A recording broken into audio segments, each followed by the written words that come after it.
look at off the distance. Target. Pull this line up in that direction.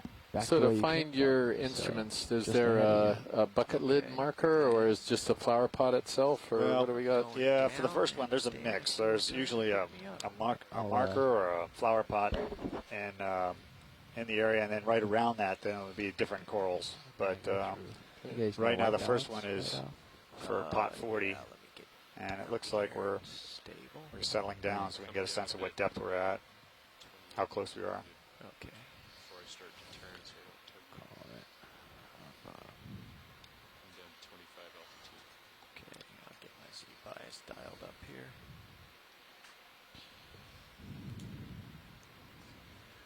Okay.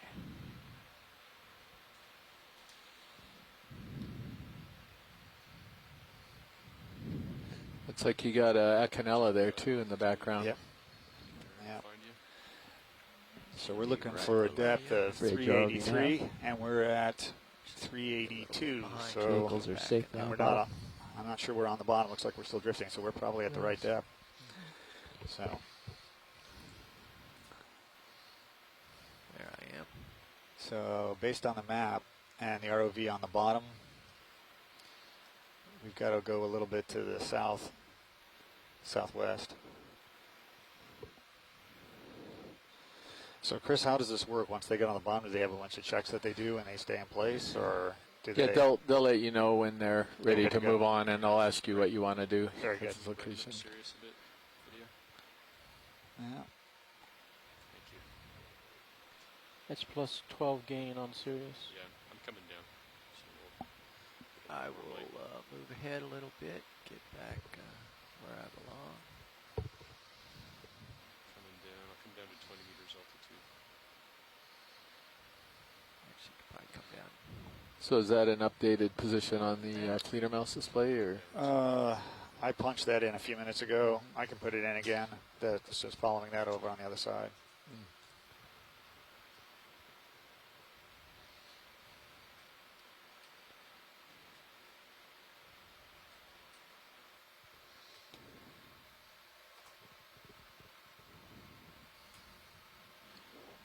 Okay, I'm going to go off stick here and get a little drift test, and you can, when you're comfortable, Dan, you can get the arm out. I think I'll stop here. Yeah, that's good. 17 to 18 altitude. So if you're just joining us, we're broadcasting from the ship Okeanos Explorer. We're in Hawaii. We're off of the big island of Hawaii on the western coast, very close to Kona. And we are on a precious coral bed. We are at approximately 382 meters. We're going to be trying to recover some instruments that were placed down a number of years ago that are recording current flow in this area, which is quite important to corals. Those of you who may be joining us from the Maui Ocean Center, welcome.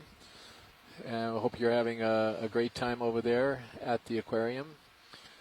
And we hope to bring you an interesting dive today. Also, if the Aquarium of the Pacific in Long Beach is displaying the feed this morning, welcome to you folks as well. Play with my sonar and see if So, we can get anything. Might have to go to. As we're going through the dive, we'll see if we can come up with some interesting stories to tell you about what you're looking at. And Frank Parrish over here is leading the dive this morning. He has lots of stories I think he can tell you, really fascinating ones. But we'll maybe wait on that until we actually get up to one of your instruments, and you can explain why it's there and why you're doing what you're doing. And I think it'll be really interesting for people to listen to. No problem. It's a topic I like talking about, so you may have to rein me in some. A lot of what appears to be dead coral on the substrate here in front of us. And there was a fish there, and I think that was probably could be a chlorophthalmus, but I didn't get a good look at him. He's still on the screen right over there. There's always been the debate between us whether it's a crionema or a chlorophthalmus when it's at the limit of visibility. Bias 25. Yeah, it could very well be a crionema because he looks big enough, but we'll see. And I'm drifting ever so slowly. I thought the eye placement was a key aspect of that, whether they were sitting up on top of the head or whether they were on the sides. Yeah, I the don't size of see the eye anything. and how they sit, how Okay, straight that they would sit. And there's actually 2 fish jump there. out to me So. as Yeah. Yeah. different than just the seafloor. We did see something yellow, but I think that was a coral or a sponge when we first picked up bottom. Yeah. Well, maybe he's So got is some this footage of the hard nearby substrate or animals soft that'll help us. substrate, or is it just hard substrate with sort of So- a little dusting of sediment, you think? Or Well, that looks like Slowly debris being going over soft, set hard gently substrate. North, But you know, I not guess if they much. run their skid on it, we could tell. But in the lower right of the screen, you can see it's pretty coarse. Yeah, Yeah. to So your- it's back piling to your up. port a little, so Yeah. northeast maybe. I don't know what that would be. Whether that would be pieces of dendrophilia, or it's a little shallow, I guess, for that. But yeah, maybe just some of the shallow water corals that have rolled down slope. You know, like the what is it? The Prides, not Do you have your lobata, pilot but cam the looking Prides at the compressa branches, maybe. If Yeah. if that name still is correct. it's pretty thin though. That stuff. I would have Yeah. thought that they'd be something else. But But yeah, wrist pitch. So what looks to be sediment in between these broken branches could be hard That's right. substrate, and this, of course, is not basalt. This is going to be old reef. Is that correct? yeah, that's right. This is one of the back when the sea level was lower, and they actually had probably the go up, mountain hadn't shoulder up, subsided as much fine. that they had a reef here, and it's since moved down, and so it's a drowned reef. You can see your hand in the. And that's what's cool about this hand bed here. is that Lots of most of the space. Kona coast, you got a lot of lava fields that you're looking at of different ages. And this is one of the older ones because it's a carbonate reef. I don't know, that might be soft. It looks like we've got burrows in there here and there once in a while. Yeah. So this guy's going to be Chlorophthalmus, the fish there. I can just tell by the way he's sitting and the size of the eye. It was really reflective there for a moment. Both of them? This one here and the other one may not be. Yeah, this one in front here is going to be Chlorophthalmus.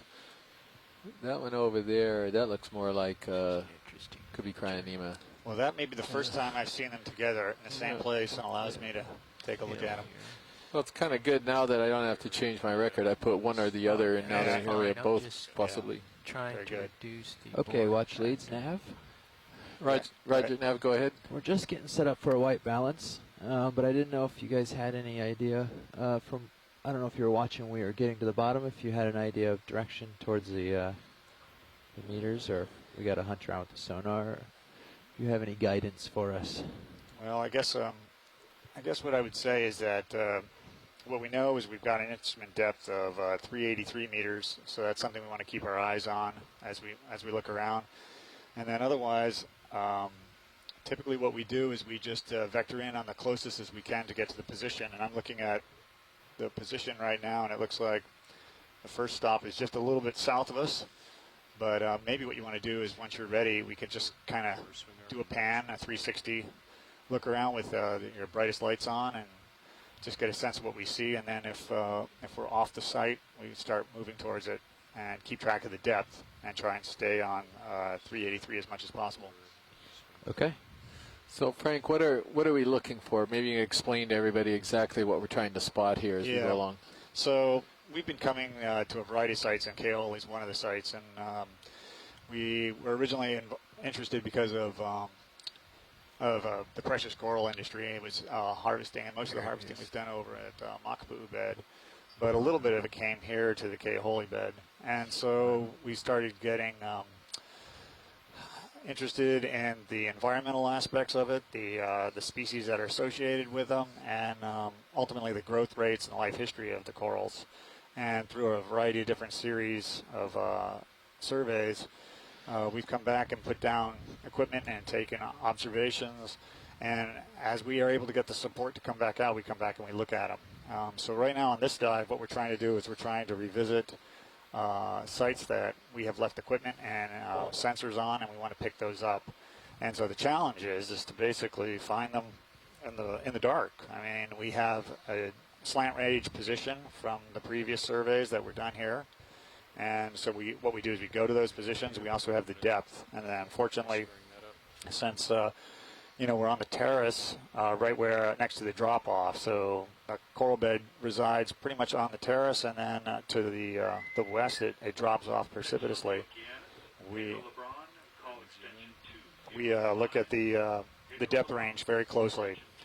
And so what we'll do for our first stop is we're going to try and find a flower pot that was put next to a coral in 2012. And so what does the flower pot look like? well, if you look out your window and you have a flower growing in a pot, just think about the smallest concrete flower pot that you've got. So it's concrete. It's going to be gray, is that right? It is concrete, okay. yeah.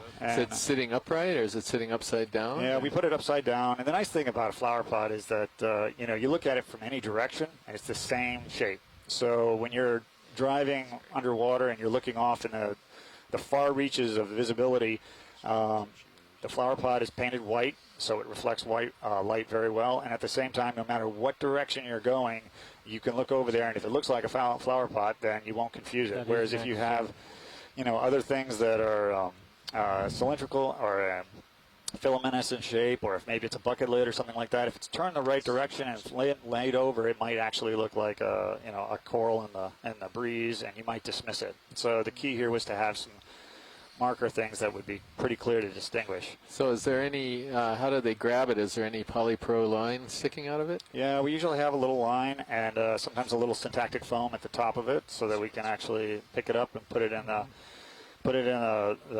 bucket. The collections and deployments in the past were done by submersible, so this is an exciting one. It's the first time we've come with this facility, this ROV and this ship to be able to do it. So this is going to be kind of a, if you will, kind of a, I don't know, it's kind of like a geocaching. For those of you who have played that game, you basically use your GPS to go out and find things in a lost location. Your pilot cam, and so I can see this is kind of what we're doing. We have known positions, and we're going to go see if we can locate it. So our treasure is going to be an upside down concrete flower pot with a mouth of maybe 5 or 6 inches, and then sticking out of the base of it is probably going to be a piece of polypro line by 4 or 6 inches long. Yeah, it might be as many as 12 inches. 12 inches long. Yeah, might as many as 12 inches. And any knots in the line? Yeah, there's a knot that holds the syntactic flow. You need all these details because you're going to confuse it with all the other flower pots that are down there. No, I know exactly what they look like. I'm getting you to tell it. I got it. So everybody's on the lookout for it. Well, no, that's a good point. If you guys are looking up on the screen there and you see it off in the distance, you should probably point it out if we don't see it. But, yeah, it's we don't have them on every site that we're going to, but we do have them on coral trees, and sometimes the pot is placed and the trees that we're interested are in the vicinity, so they may not be right next to the pot. The pot's there for us to identify where we should put down. And inside the flower pots, some of them have thermographs, so we're able to record temperature over time, so they basically tell us. So there have been times when we go down and we'll pick up a pot, and we'll put down a different pot, and picking up the pot, we're getting the thermograph back, and then we're replacing it. So we've been trying to track temperature over time that way. So how do you, if you put 2 pots in the same box, how do you tell them apart?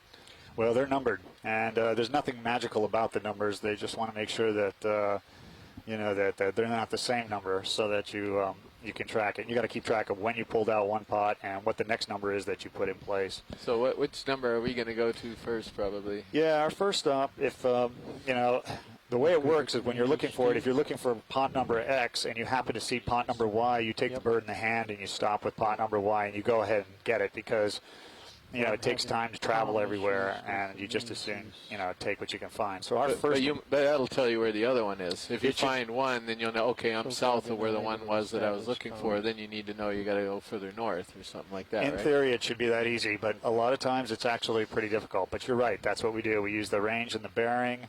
And then we actually, once we have a flower pot in sight, we start to have a sense of the topography. So a lot of it's dead reckoning, not only on the range and bearing, but there should be a drop-off, or there should be a large coral tree, and we start using those landmarks and pursue it. So our first pot is going to be pot number 40, and if we should happen to encounter other things instead of pot 40, we'll put our attention on that. There are plenty of dives in the past where I think we have found most all of them, but once in a while, you just run out of time and you don't get to them all, and so you do have a prioritization process where you decide, what you're going to focus on and what you're going to get back first.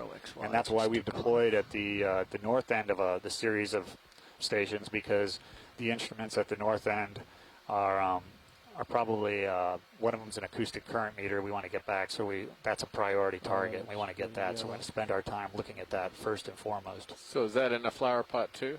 No, that's a 50 centimeter standing Andera current meter, so it's rather large. You really ought to be right on top of it here. And what color is that? Is that target. in blue and orange? Is it? That might be. Head blue. You know, it seems like Chris, you've seen these instruments.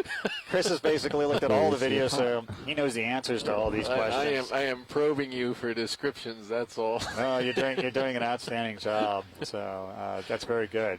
So let's see. I'm looking at the ROV now on the plot, and the plot looks like it's really close to pot 40. So watch. Yeah, when they're ready, they'll tell us, and then we can start, scouting around. So can you recognize any corals here or any ledges or anything? I mean, it was quite a number of years ago, but you still have a memory of. Well, this is the edge. This is the north edge. So this will be the area that I'll probably have the least memory of. Because I wasn't even certain we were going to waste our time coming back to pot 40, but I thought it'd be better to deploy on pot 40 at the edge of the bed and work our way back into the center area rather than land in the center of the bed and then try to figure out how to backtrack or go forward. If you're at the edge, then moving in, hopefully you'll have a better sense of I think I'm gonna move what you're guys. seeing. But this tree right here, I haven't seen before, and it looks like it has. Looks like it has some of the purple zoanthids on it. Try to get. But yeah, okay. So in the loop here and start. That sort of big wire coral over there that went off screen on the left. Yeah, so that looks like lepidisis, right? Yeah, watch that's these, pilot. Yes, go ahead, pilot. Yeah, Frank, Dave, and Dan here. Good morning. We've completed our camera alignment, and we're looking around, and we're now on with you. And if you see anything familiar, or if you've got any guidance, we're going to explore to the tether limits from present position and see what we see. Okay, so what way do you want to go, Frank? Well, as it stands right now, what is your depth as you're on the bottom, right? So you're at 3.8. We're all set. We're at 382. I'm just like a 382? half meter off the bottom. Okay, so that's about right. Yeah. So then I guess the first thing I would ask is, can we do a slow 360? Is that easy to do? Oh, So yeah. and whatever lights you have, if you can direct them as far out of field as possible so that we can. Co-pilot's getting lights rigged out. Yeah. There's a little black coral Antipatherian there on to the left. Yeah, it's right next to it. I'm just going to proceed to the limit of my tether in this direction. And turn and look around here. Yeah, just go ahead and spin. And then... And these are the corallium, those red and white ones, right? Yeah, like that's right. Yeah, you see them? those are the... Oh, that looks like a small Diopathes, that black. Yeah. So I'm going to go ahead and put that on there. I'm pretty sure it is. Okay, we're looking east at the moment. Okay, that's east. Very good.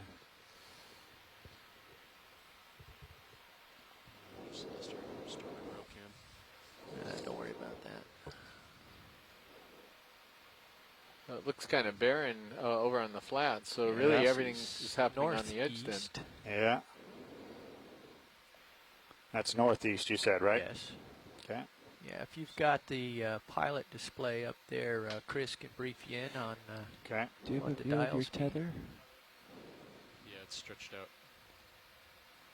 As he And swings this around this way, is could north. get it caught in his light bars. Maybe you want Yeah, I'm to going to come around the other way. Bring the Sirius He's got view it over back there. up He'll on toggle the, it on and off. on the main. Yeah, thanks. Okay. If you wanted to look Slide at the edge, heading, you could toggle on your numlock. That'll bring it up if I do Yeah, it? so you'll know exactly what they're looking at. That was what Joe is. Okay, Okay, pilot, turn it around. pilot's video of gain control of HD2 and I've manually painted it Okay. down the same. So we're coming back. This is northeast. Okay. Is that your experience that a lot of these corals are right on the edge and then you go up on the flats and they kind of barrens out a bit and don't really see a whole lot? Yeah, that's one of the reasons we're doing this is that, the belief is that you need a hard bottom and then it needs to be current swept for you to be able to get corals, and so the edges where the flow can be constrained is of interest. Well, basic. Due south. All right. We haven't looked in the southwest and west direction. It's the one on the left you want to look at, not Sirius, so it'd be all the way over. So Over here. Yeah, that's it. Yeah, okay. Got it. Okay, coming through southwest.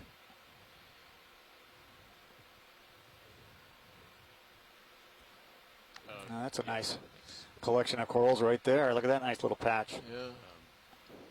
Yeah. Maybe we could lighten Sirius up a little. That's not. Nice bamboo. Canal off in the distance. And So it we are could be west. Full arty over there. Yeah. Little shiny one right there. Yeah.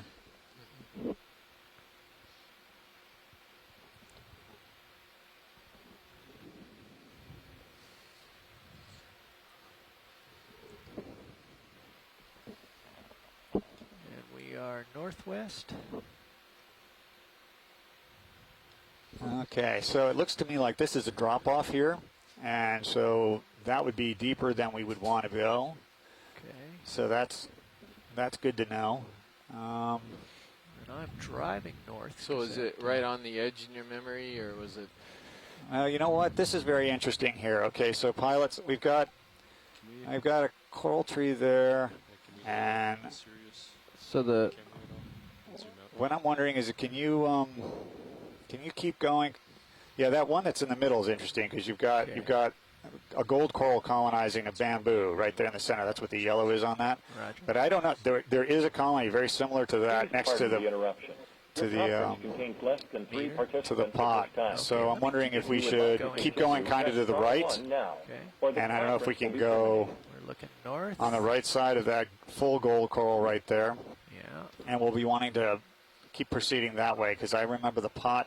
There was a ridge we bumped up on. This is the ridge right here. So if we keep going to the right some more. Yeah, we'll follow the ridge around. Yeah. That coral bio is Calagorgia, the one we just passed. Yeah. Gilbert Eye. Gilbert Eye. Yeah. This- yeah, Yeah, you got your Acanella. that was Acanella, yeah. So. There is the Allistonia, the fish that just went off the screen. So let's see here. Yeah. Now the only reason I bring that up is, as silly as it may sound, there was an Allistonia parked pretty close to the coral when I went 3 years ago. Your So conference contains less than 3 participants at this time.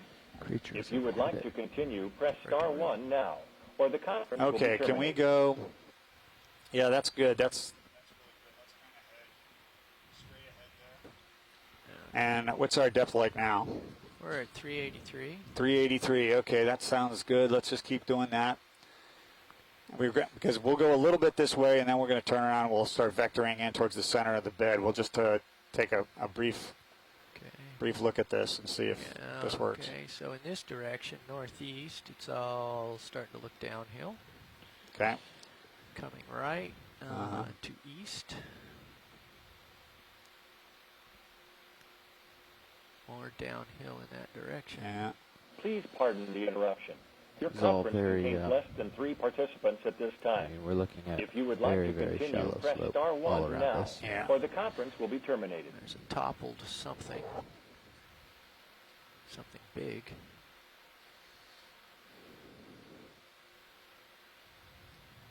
Oh no, that was an illusion. That's a stem and a little bit of outcrop, if that's familiar in any way. Yeah, so let's keep going to the right a little bit, Okay. and then we'll do a pan. And it was kind of open bottom like this where pot 40 was left. Okay. Now there's a, see that white right there to the left? Yeah, I got it. Headed Now that I don't know way. what that is, Oh, but wait I a see minute. a What flag is on that? the right. There, The there's conference is reflected. being To terminated. the left. yeah, he's got a reflected I thing. got Let's it. check out the Oh, he reflected does? thing. Oh. Now we may have actually come into the flow meter area, but that's fine. Ship move to get there. That's fine. That is. That's our Yeah. target. Okay, so you guys have found something. Congratulations. That looks like the Andera, I believe. You could zoom maybe. Let's take a look. You're gonna need a ship move, so why don't you zoom Yeah, and we're make gonna sure? need a ship move. Do they get anything if they 20 found it? meters, Like 160, extra that's what I was ship gonna store say, buck Judo. or something? I think of bragging rights, man. I see. Let me tell you, these pilots, they love bragging rights. So, basically I give them the endorsement, and then they basically go off. And That is the Andara, isn't it? it's the Andera. So Yeah. you guys have found the Andera. So you get the biggest one first. Yeah. Well, that's it. Hopefully So- that'd be the easiest one to find, right? Before So- moving the ship, the You guys will if you just want the bear pot. with us. We came to the end of the tether There's here. no problem. Take your Get time. a ship move, and we'll get over here. What's the operation once we're Okay, once we're so here? Bridge, Typical- ROV nav. typically there are two things right here that we are interested in. Ship move, please. One is the Andera, which is blue in color and Can I do got the red top. 30 meters? It's the bearing thing that Chris 180. highlighted. But right At to the 2 left of tenths. it, that's toppled, Oh, we'll is do the 3 flow tenths, if meter, that's and we'll be okay. picking up the flow meter as well. Yes. Okay. So those are the two things that we'll be getting here, and then there's a couple observations we'll be making of corals in the area. Thank you, Bridge. Okay. I would suggest that before we start So is the pot manipulations- knocked over, or is it upright? Looks like it's almost knocked over. Well, actually, there is a pot, but there isn't actually a pot here. We didn't get to pot 40. Pot 40 is Oh. behind us. That right there is the flow meter that's toppled at this point. Oh, okay. Pilot, go ahead. Yeah. When we start manipulations, we're going to disturb some sediment. You can already see there's some entrained around the vehicle as we drove around Yeah. here. So it might be wise to do our observations before we suspend more sediment. Okay. And then do the collection right before we depart. Okay, we can As do a that. Suggestion. That sounds fine. If that's the case, then one of the things we're interested in doing is looking at when we do the collection, there's a couple of corals that are right there that we might zoom in on while we're collecting. Typically, we landed before coming right in. You can see where there's that toppled gold coral right there. That was toppled before we landed, but that's kind of where we came in and set down.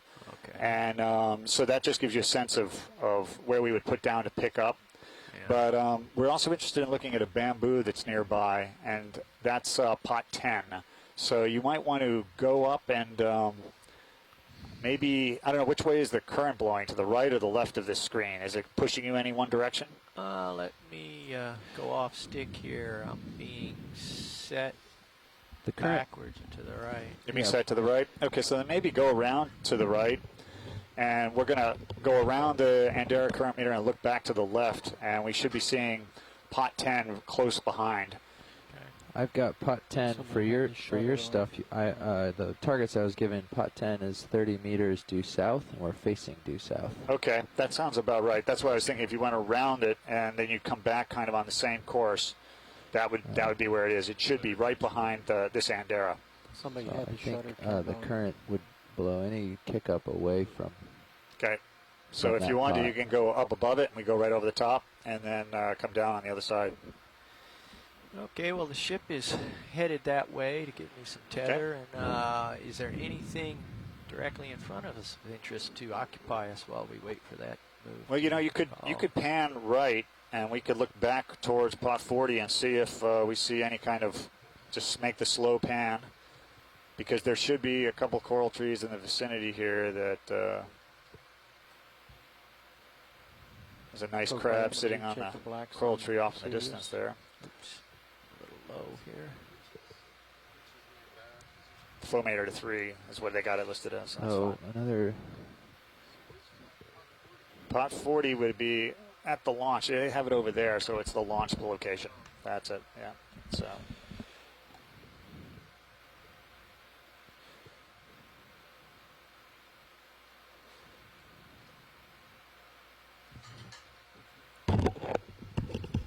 According to the targets, we're just about facing in the right direction for pot 40. That away? That away. Okay. Yeah, so pot 40, when we landed at pot 40 before, we were traveling 169 degrees, and so that would get us back towards where that would take us towards Yeah, it's taking a turn pot out 10. here. So, or towards the Andera where we're at. So if you look at the inverse of 169, that'd be a good place to be facing. See what we see. Okay, 165 to the Andera. We're just doing a counterclockwise turn to get the tether untwisted while we wait for the ship. Okay.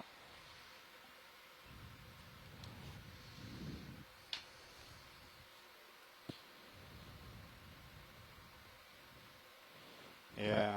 5 meters left in that ship move. Okay. Sirius is close behind.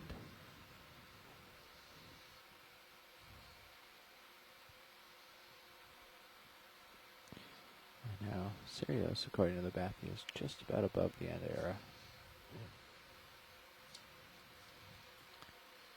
Yeah, but the Andera is about half a tether length south. Chris, have you ever seen gold colonize one of these Phil Minus whips?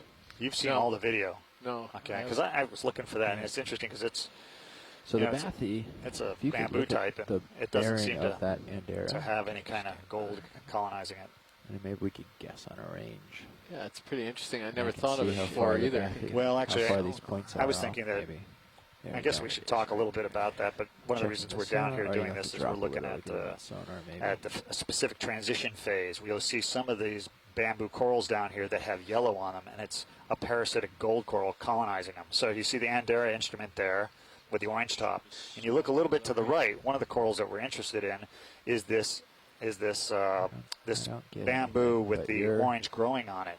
basically it's, on it, right? It's a Okay, so these it's a parasite. Sort And of. it goes through a transition phase, and I'm calling Uh, it the Midas phase because Midas would touch something and it would turn gold. Well, this is gold coral touches a bamboo coral, and it starts to transition.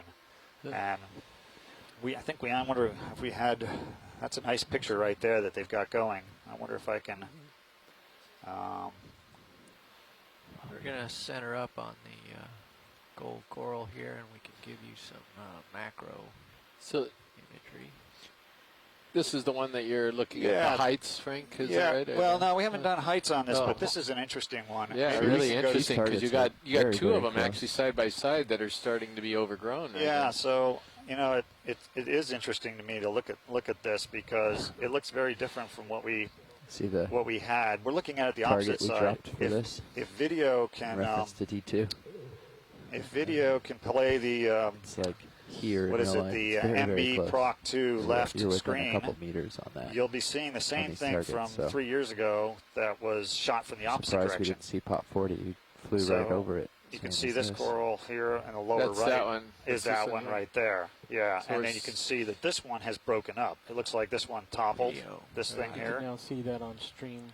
and you can see the idea is to Great. Oh, look and that at. one over on the left is this one right here in That's center, right. It's We're gonna inverted. image So you're this looking at it as from the well. opposite side, whereas the I'm sorry, the pilot. screen that was put up before For was some one that reason, we were scientists are coming. were in my looking ear. at, and so the And you can see the little base of the other Yeah. one over there was already. yeah, that's right. That's just Yeah. Like colonizing, that and then was here you can see it shifted, on the maybe. far. Yeah. It looks like it's on the far right, and it's Right. expanded Okay, some. pilot. Yeah. So we've gone through and we've used pots and we've looked at them, and we've looked at them not over a 3-year period because the growth is not very fast. It's only like it spreads at best Stand by, pilot. maybe I get the 2.2 scientist out of my ear. centimeters. He's, still Uh, talking to me. I think it's even less than 2 centimeters a year, but it's roughly about 2 centimeters a year. ship And noses. so what's really good is when you mark a Work. colony and come back after 8 years or 9 years, you can actually see a big change. So we've only been able to Sirius is do right it to above, 5 so years you'll so be far. able to So I'm So just is see that- pot It 10. looks like it's an anemone on the top of the left branch there. Maybe That even doesn't get look to like it. it was there on your previous with a picture. tether link. interesting. You're right. Let's take a look Yeah. at that.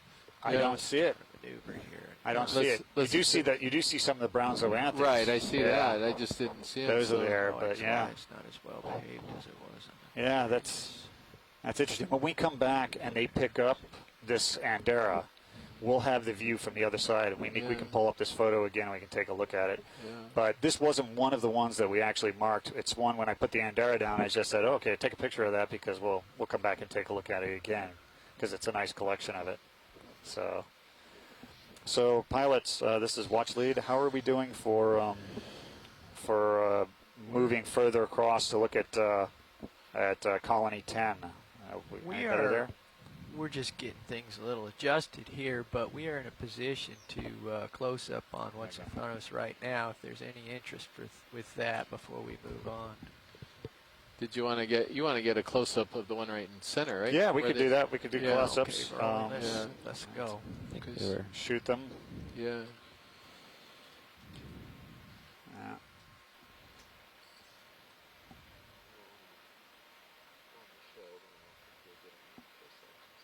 No, that's fine. This is a good time to do it. We're on the bottom. Yeah. Looks nice and stable. Okay, coming up slow. So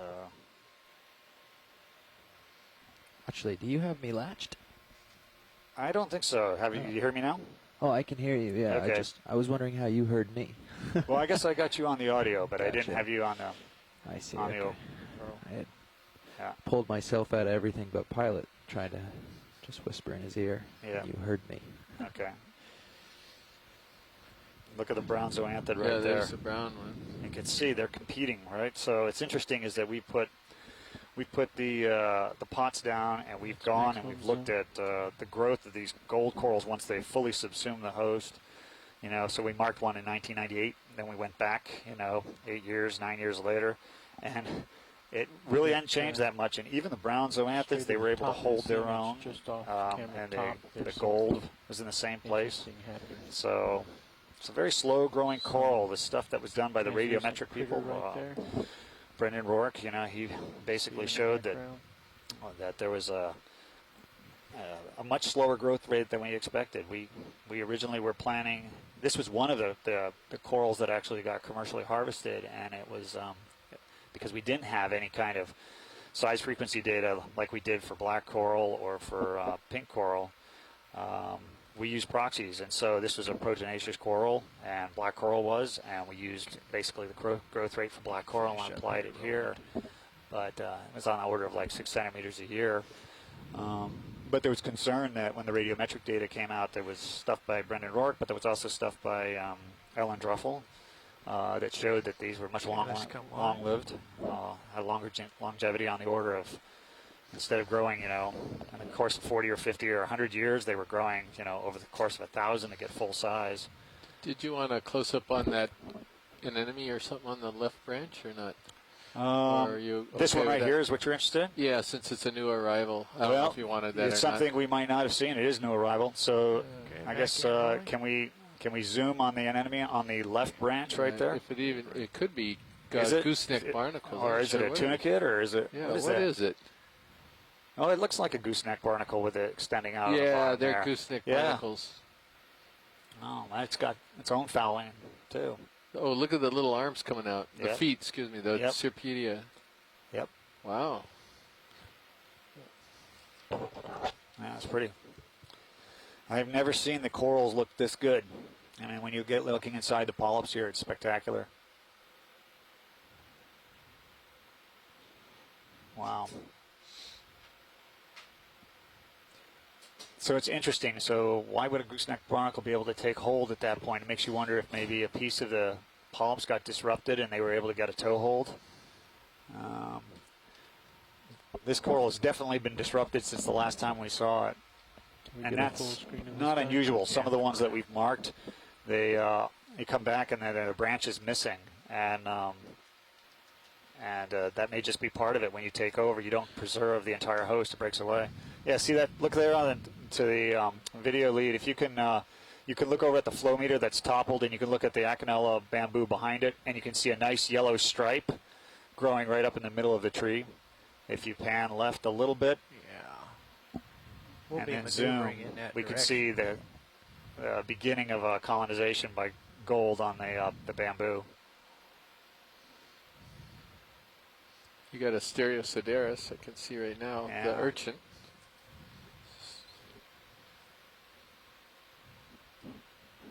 That's nice.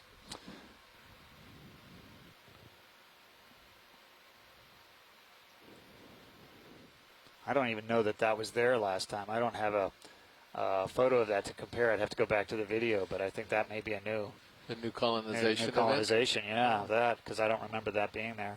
It could take. That's a lot for 3 years, though. In 3 years for it to grow that much, that is a lot. You guys So have access to the image. it probably was there, and I probably didn't see it. So. But Chat room is disconnected. okay. So Wow, look at that. very early phases of creating a coral. Yep, that's right. Gold This coral will be a colony. gold coral in the future. Yeah. And the key here, initially I thought it was all about picking a big colony, but it may just be that if you're a big colony, you're more likely to have a gold planula, settle on you because it strains more of the water. That's why I was asking you about the filamentous bamboos, whether you'd ever seen one colonized, because they get plenty high, but they don't strain as much water as, say, the surface area of this colony. And and then I thought, if you're a bigger colony, that's going to make you get to grow to be a bigger gold. And it was an interesting fishery question because, when we harvested corals, we used height as the limits. The larger the colony, the larger the base, and that's what people were interested in using for the raw material for the jewelry trade. But thinking that the gold would colonize big hosts, that affects the growth rate a lot because they adopt the height of the host. So one of the questions I've got is the gold just growing over dead branches, or is it on that upper part? It almost looks like the live original host tissue is butting right up against the gold. Yeah, and you're right. This lower part is great because you can actually see a little bit of skeleton exposed, but the rest of it.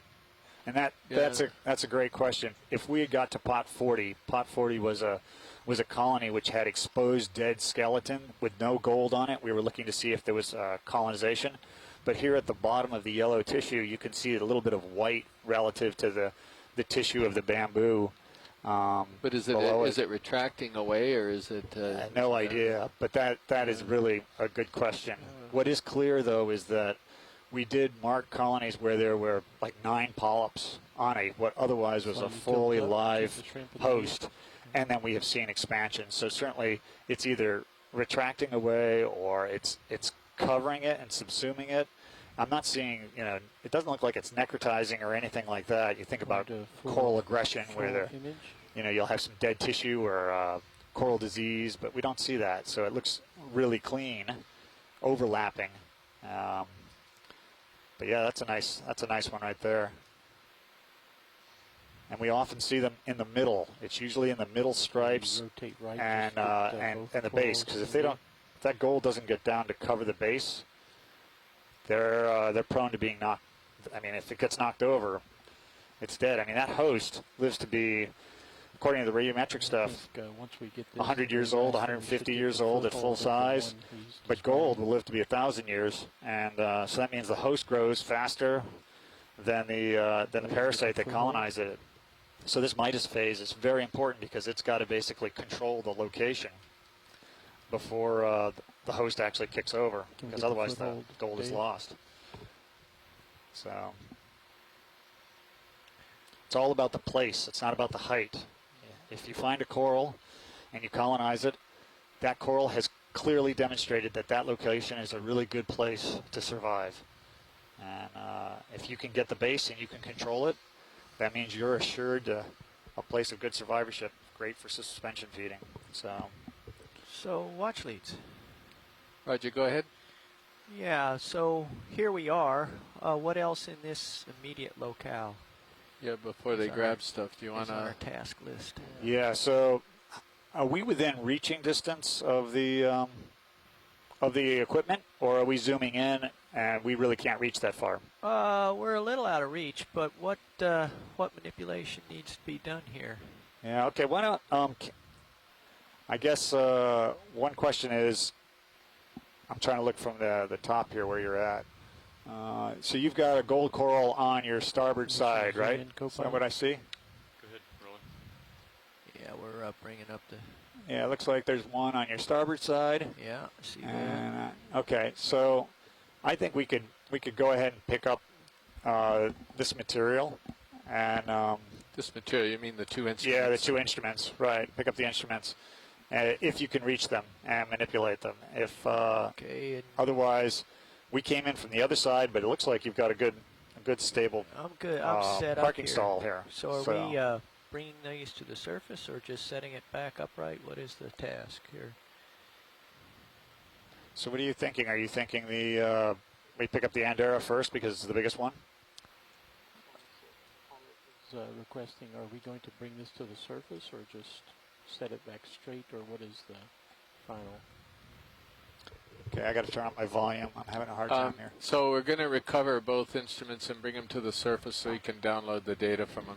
That's correct. Roger that, Chris. Okay. So we're going to travel to the rest of the sites with this gear, or Yeah. do you want to go to the other sites and come back? The only thing that's a risk being able to get back in time Yeah. based no, on the we're dive. here. We We're have gonna pick 'em 400 up. meters to travel. Yeah. And, He said they're going to pick them up Okay. already. Yeah, the legs are. Fine. I didn't bring my nut driver, so the legs are a little bit clumsy, but we'll see. We'll see what we can do here. Not sure exactly. So, Frank, do you know how to spell the new name for the gold coral? It's Kulamanamana Haumea or something Yeah, like that? that's the one that I have a hard time with because I got the genus down. Well, I think but, Asako Matsumoto, who's logged into the chat Okay. room, she's got the Sininger et al. Paper. Yeah. And, oh, you got one here, too. Yep. Look at this. Okay, Kula Mana Mana. Okay. Kula Mana Mana Ready Well, for this- hydraulics? Yeah, I'm ready for Haumea. hydraulics. Jumeaae.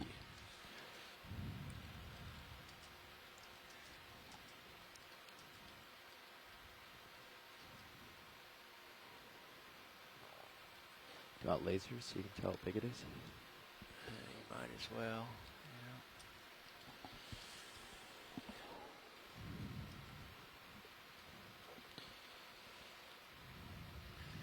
So is it the pilot who operates the manipulator, or who does the manipulator Wonder work? if it's possible to get the legs off of this thing. The pilot operates the manipulator Okay. as well as the main vehicle. Okay. At times when he's got his hands on the manipulator, then the co-pilot will control his cameras, Okay. position him for his best view.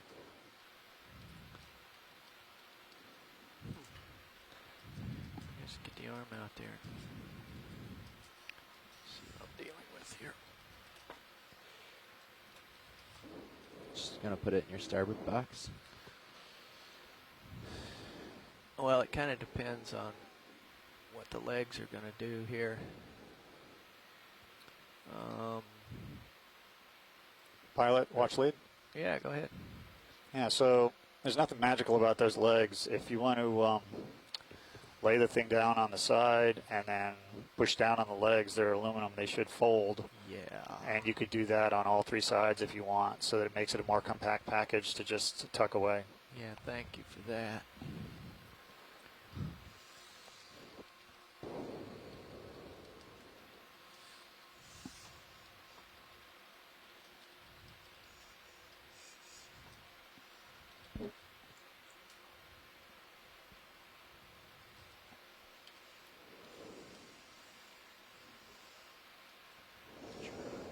Zeus up.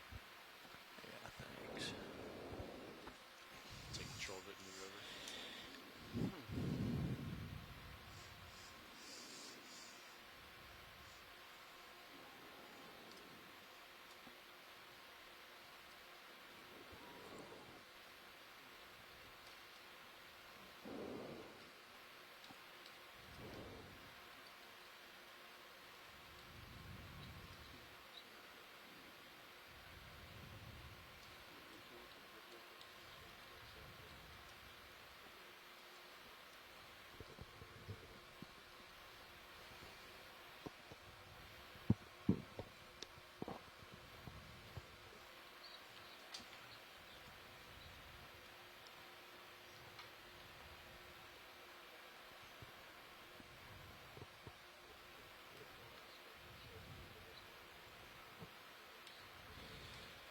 Well, looks like it's certainly fouled.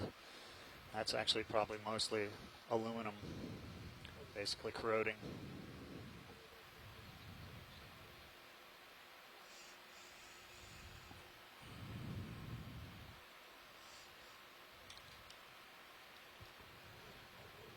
That's nice. Folded that one well. Oh, looks like it's.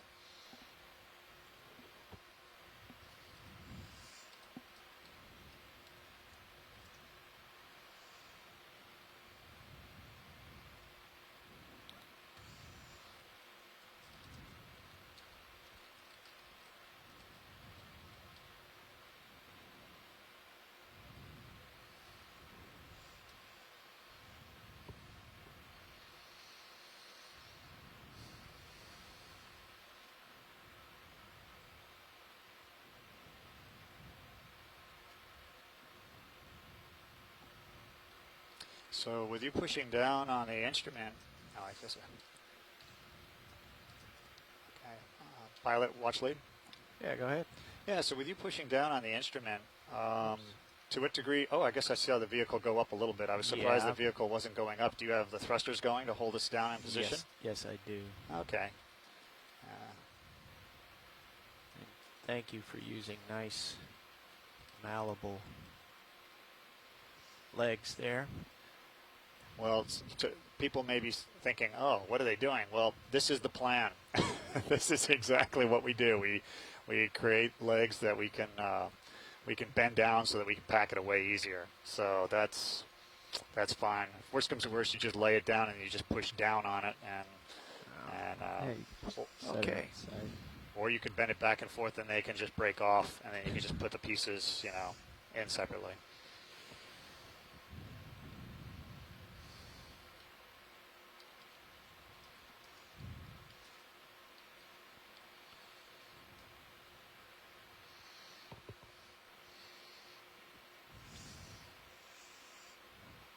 Yeah, it's a challenge when you're trying to articulate relative to the. Oh, there you go. Here's a piece for your collection box. Yeah. I guess I should put it in the box rather than leave it here. Okay.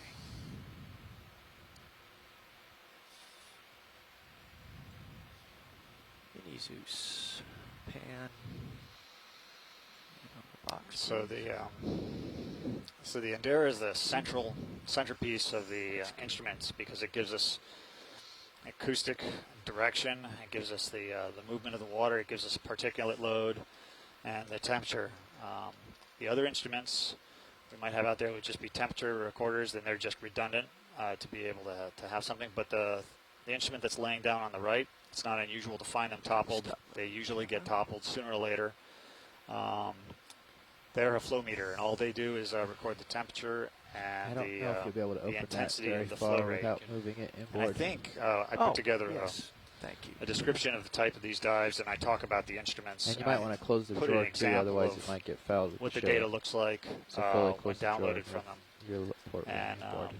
the Table have a little easier one that I time. put out, I think on the, I don't know what the materials are called. What are they called? Materials that do put up to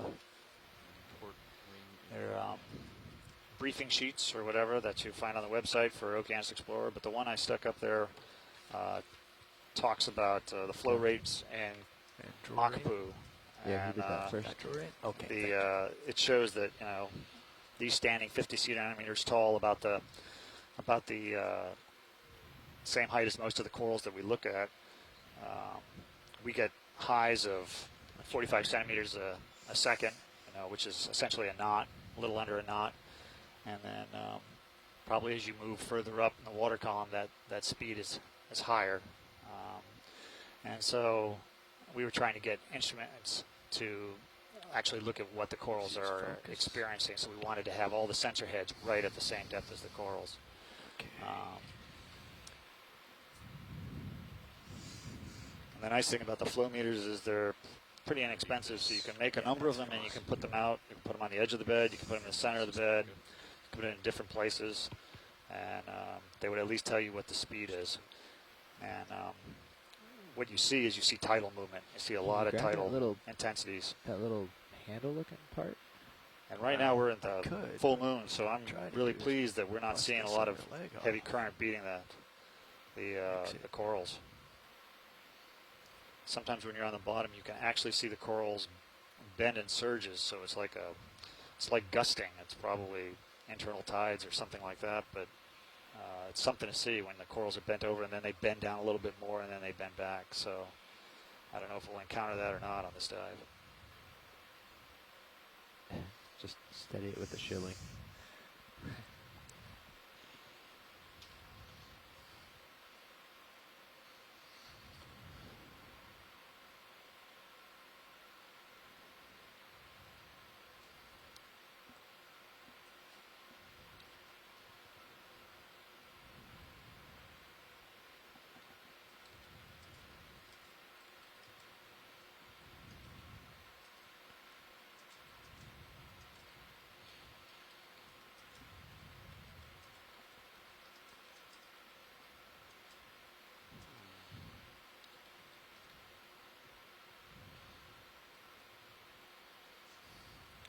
Well, let's just see if it fits in the box this way. Oops, wrong button.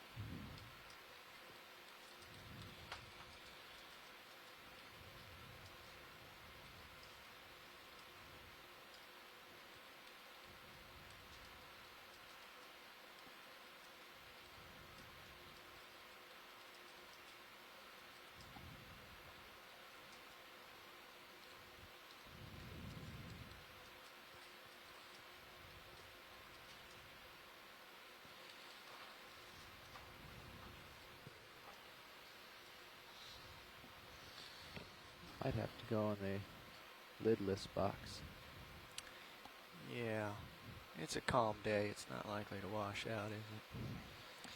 A little help with the mini Zeus, please.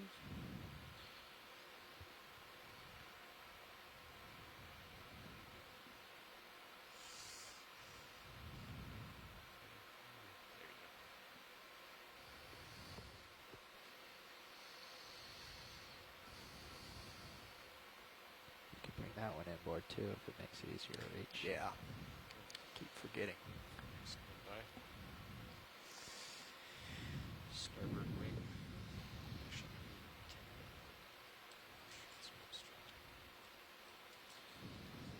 Starboard wing inboard.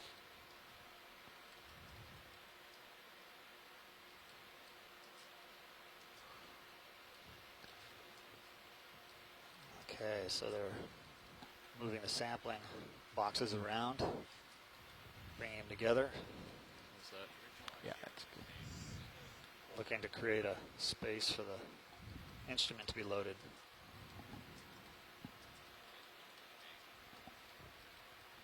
Why was?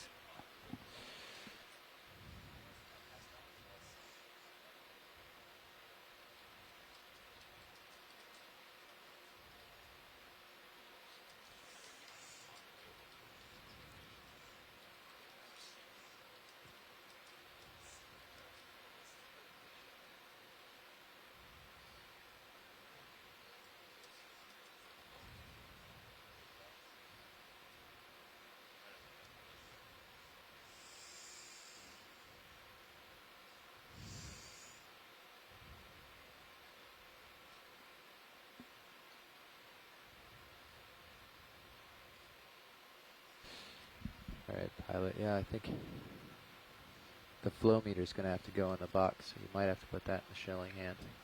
You think so? Yeah. Okay. Get it as close to the shelling as you can so the co-pilot can reach out and snag it.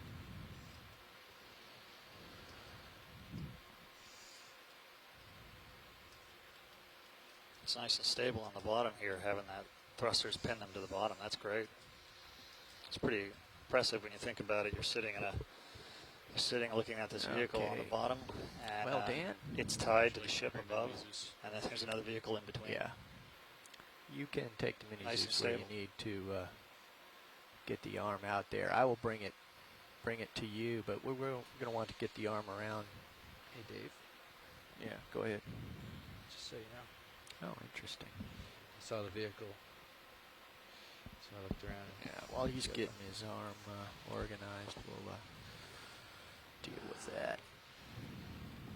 Dan, are you So while he's comfortable, or would working you to like get this some help over instrument there? up, It's there's your a call. couple people here in the chat room this morning on their Saturday mornings or evenings or nights here. We've got Asako Matsumoto, who's calling in from Chiba, Japan, and also Tina Molodtsova, who's from the Shirshov Institute for Oceanology in Russia, and she was at the Smithsonian for our last cruise, and now she has informed me that she's in Portugal right now, where she's going to be in Europe, and then she's going to the Paris Museum. So appreciate both of you coming in on the broadcast this morning. And they are going to be helping us with perhaps some of the IDs as well. A lot of the animals are fairly well known here because it's really loaded with animals you're familiar with. Yep. But Yep. We're primarily focused on trying to get the environmental sensors back on this one, but Yeah. you know, you always bump into something that you don't expect. See how Yeah. far One of the your things way I that can get. 'Cause cool about this kind of work is that you think you've seen it all, and then all of a sudden something that you hadn't seen before shows up. We still want to be able to get the. Well, I have to admit, from the hurl video at the site, I didn't really get the sense of how All right. close they were right to the edge of the drop-off. Yeah. And then there's pretty good density right along the edge. There is, and then if you were to take the ROVs that have been done in the area, and we were to do a transect from the edge of the bed into the probably center be easier of the, for me to hand it to you. the Just center take of the jaws terrace where you area. want It actually gets really, and, really thin. I'll There put it isn't in much. there. There isn't much to So look you at. can grab But then it once in a while you'll hit a place where there's a pinnacle, and at that pinnacle there'll be a cluster of corals on top Or of do it. you want to grab the So body? the edge is where the story is by and large. What's the jaw force? Okay, I see. Dive super sidling in. Oh, he's coming in his nav. Okay. Okay.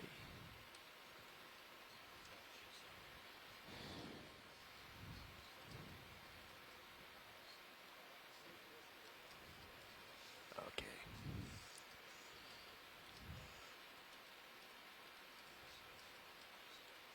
Let's see, let me turn it around so the end you want is close.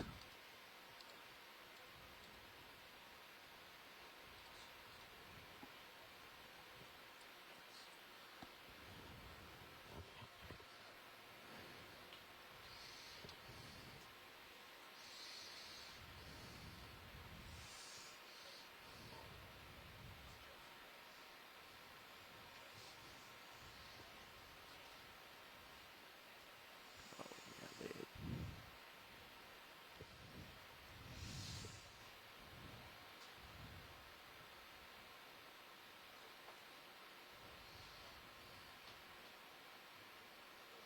Yeah, that dead coral in the background on the right side past the flow meter there.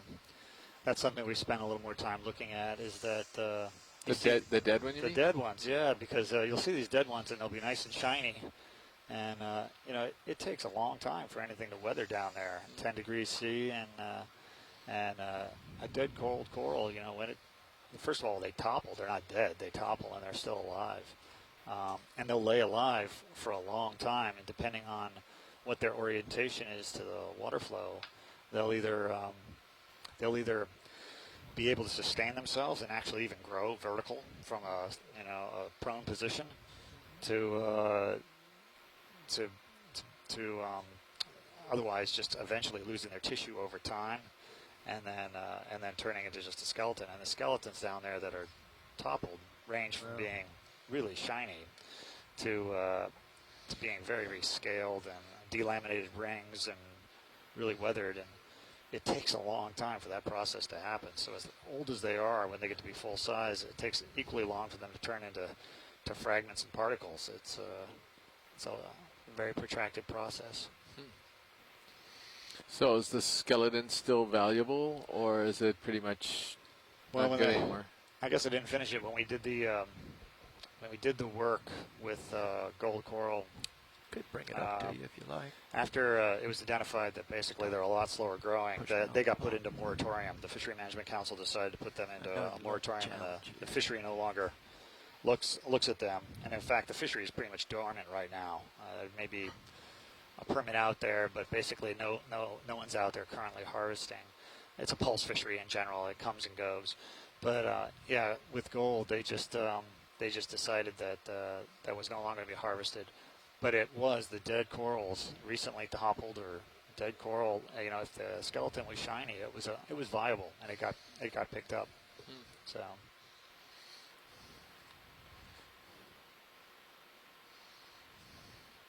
Well, just get it down there and look at your shadows.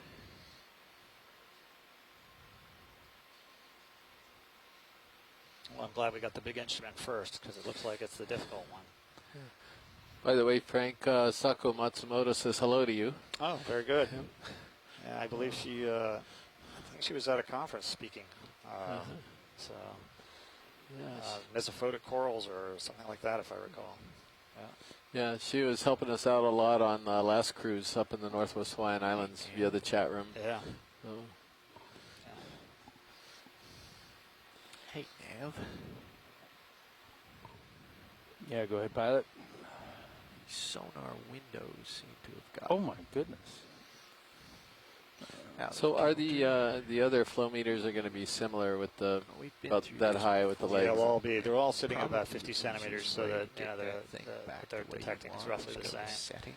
Okay. And typically, most of the times when we find the flow meters, they're going to be toppled. I have found a Mode couple of them that are settings, still standing up. Some that we've 2 found standing up and still spinning, after a year. But I don't have many, unfortunately. Most of the ones I have are the Makapu ones. And what happens is that when you find them toppled, if they do download, these have been down long enough that they may not, but if they do download, you see the data, everything's just fine. It all seems to be roughly comparable. If I were to put these shallower and say photic depth, they'll foul really quickly, and those little impellers you can actually see the signal go down over time as more and more drag occurs on it from things. Like we put them in the black coral bed, and they were only good for about a month before you could start seeing enough fouling to affect them. But I'll reach down down here it's there, better. you don't have the fouling, Got yeah, it. so they're fine. But all of a sudden, they'll be toppled instantly, and it won't have anything to do with the frame. I do think that with that spinning impeller, that's an exciting thing happening down there, and there are things that swim around down here. There are nice big rays. There are sharks. We get some big fish that cruise by, and if it's moving around, it might get knocked over.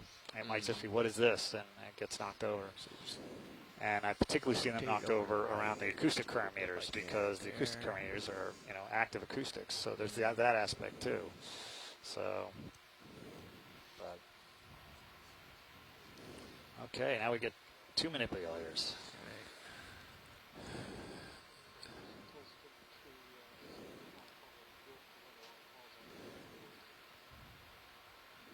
It's been my experience and that. Roger that, Roland. Roland, also Michael Park reports that the audio is intermittent in the chat room today. So just assume you're monitoring it, but I don't know if anything can be done about it.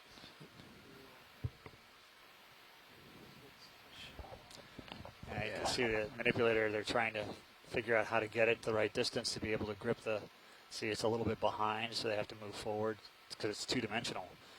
It's not the three-dimensional viewing that we're used to with our eyes, and so there, they've moved it in, just a little bit this side, so.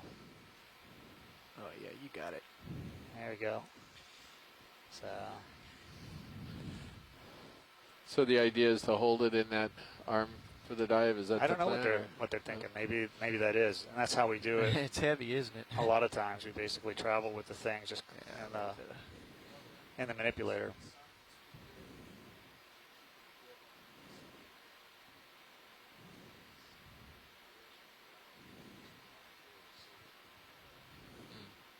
Okay, thank you.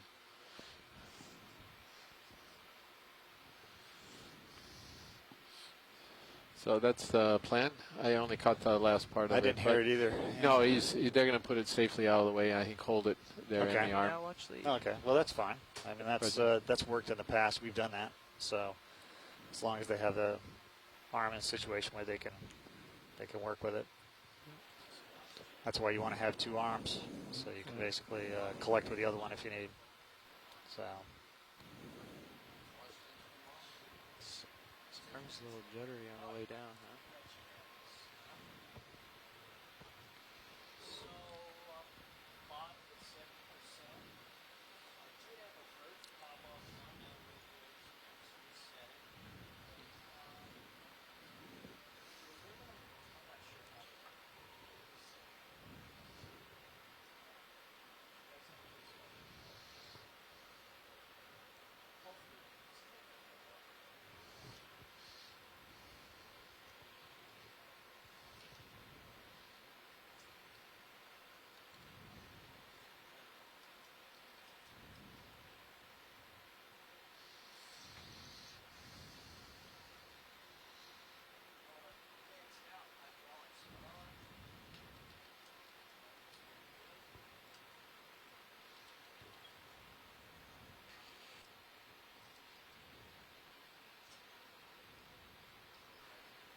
So that one, they've got it in as the Orion, or is that the Oh, Well, the good manipulator, the best one is the one on the right. That's a craft. That's a So- craft. So Yeah, just the so Orion, they're holding. In fact, I don't remember them using it on the dive at all last time. Yeah. Yeah, Okay. so that's kind of good. Okay. And this will be their main picking up and putting things in Watch. manipulator. This is your new pilot. How's it going, Bobby? Good morning. It's going all right. We have Brian, Bobby, and Chris and Roland in your front row now. Good morning. And I imagine we're going for the flow meter next. Yeah. So if you could walk us through that very quickly, Okay. that'd So be great. okay. So can you hear me speaking like this, or do I have to click over? Can hear you just fine. Okay, very good. So, yeah, it's the only real important part of the flow meter is the top where the little impeller is, and there's a data piece attached to that. But if we can pick it all up, that's great. You can bend up and the legs however you want. If you have the ability to cut the PVC and you want to make it smaller, you can cut the PVC. As you manipulate it, what you may find is that the impeller head may snap off because it's got an aluminum Dan has it. axis on it, and it may actually have corroded some, and you may find that comes off, and then we just pick up the piece and put it in the collection bucket. Roger. So, Roger that. We'll yeah. pick it up and see what happens. Yep. It would be good to, when you pick it up, for us to zoom in on the propeller part on both sides and just get a sense of what it says, what the labeling is, to confirm that, in fact, the labeling is where it should be.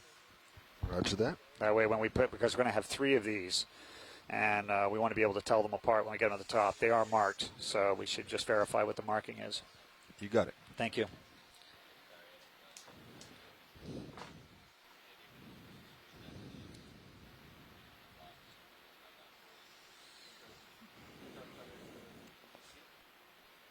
Yeah, I might just go through the PVC. There's no problem with that. That can be done. Great.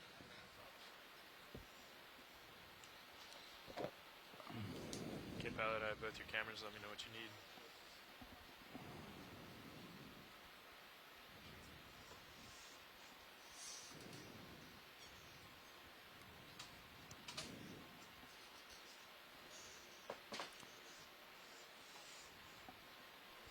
Okay.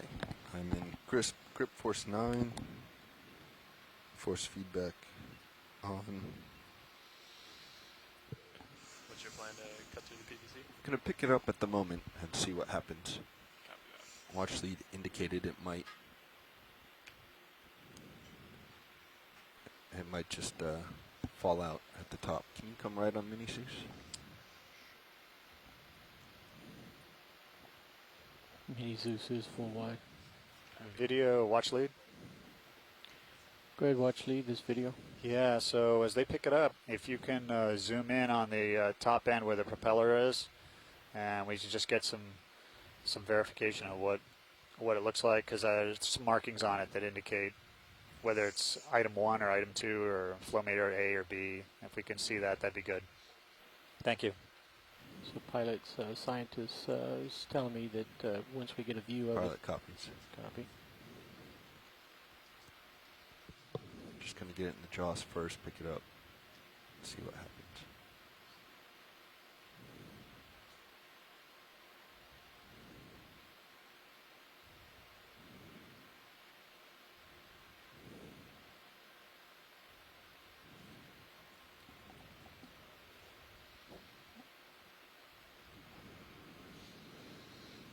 Looks like the propeller still turns. Once they topple, sometimes you get things crawling around, and yeah, so it's still rotating. Okay, video. Let's go in. Ah, Dan must miss the seat here. Co-pilot can help align. Oh, absolutely. Oh, yeah. Yeah. All right, watch lead. Where's this Yeah. label we're looking for? Well, that's a good question. It may be that it's fouled there, but we can the other thing we could do. Yeah, that's good. Then we it would be on the fiberglass casting on the bottom there, and it looks like we really can't see anything. So maybe we can rotate it and look at the other side, see what we have.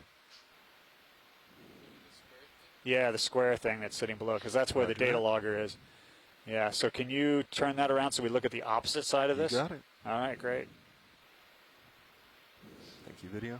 So is that a shrimp? Yeah, it looks like Plesionica on there, or hanging on the underside. So it says Parrish, yeah. So what does it say? 3, yep. That's where the label is. So that's good. K-Holy 3, that's pretty clearly written.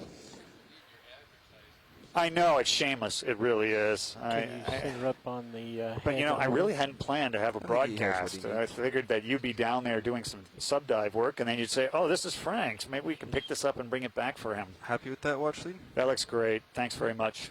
So do what you need to get it in place. We're going to go with your method and probably just try to cut through the PVC. That sounds fun. So video, let's come wide.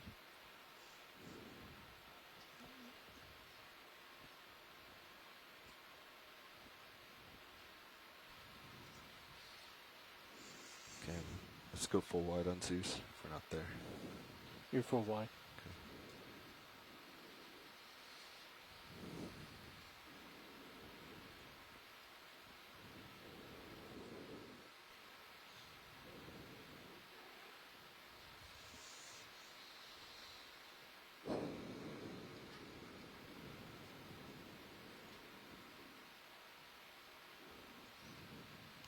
There's a nice seal. What do we got there? It's a depicted. Yeah?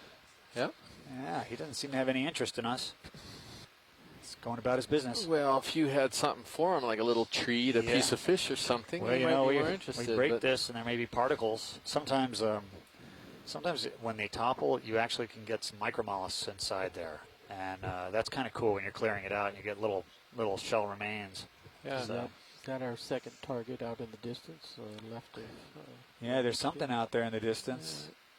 What would that be? Are we looking at it? Well, it could be Holardia. Yeah, it'd be one of the fish scales we're covering. So, all right, so you were deceptive earlier on, Frank. I was. Yeah, because you said we'd find flower pots, and now we've found 2 other things. We've got the Andara, the flow meters, and then we're now going to be looking for a flower pot. Yeah, is that right? We will get you your flower pot. Yeah, because if you're not, I'm going to be upset. That's right. Well, see this. I have one at home that if we don't find one here, that I'll provide to you, so you can basically look at it in your living room. But those are 3 objects that we're trying to find. So the next one at the site is going to be the flower pot, right? That's right. The next one would be pot 10, unless we decide to go look for pot 40, which is is out there. It's interesting. That item that they're identifying off in the distance that is so white is not moving. You would expect it to be moving if it were a fish. Well, maybe it is. So it might be worth investigating. Yeah. I don't think we're going to get through. It would help if I zoomed on HD2. I think they're trying to cut it right now. Yep, right now they're pushing pressure on it. They're going to see if they can cut the PVC. Yeah. And yeah, I don't think we're going to get through the PVC. So zoom on HD2. Pilot. Negative video. I'm sorry. It's an interesting cutter, too. It's not your normal. Yeah, I don't think we're going to get through. Okay. All right. So we will try the other task. Let's set it. What do you think, co-pilot? Well, I don't think you'll be able to fit it in with the legs. No, set it back down its side and then push on the legs? Yeah. Okay. The science indicated that top attachment section is the most weakest if you have the ability to get your pinchers on that little section. Pilot watch lead. Go ahead. Yeah, so I heard that you aren't going to be able to cut it. That's fine. We definitely want to get all the pieces back because I think the thermograph is actually attached to the lower part. So whatever form you can get, you can bend those, you can put it together. But there's probably something at the bottom that's got electrical tape wrapped around it. It's a tidbit that records the temperature. So just make sure you're not crushing that part, but you can crush all the rest. Yeah, we're going to see if we can prop it up on its 2 legs and bend in the other one. The ship store is now open.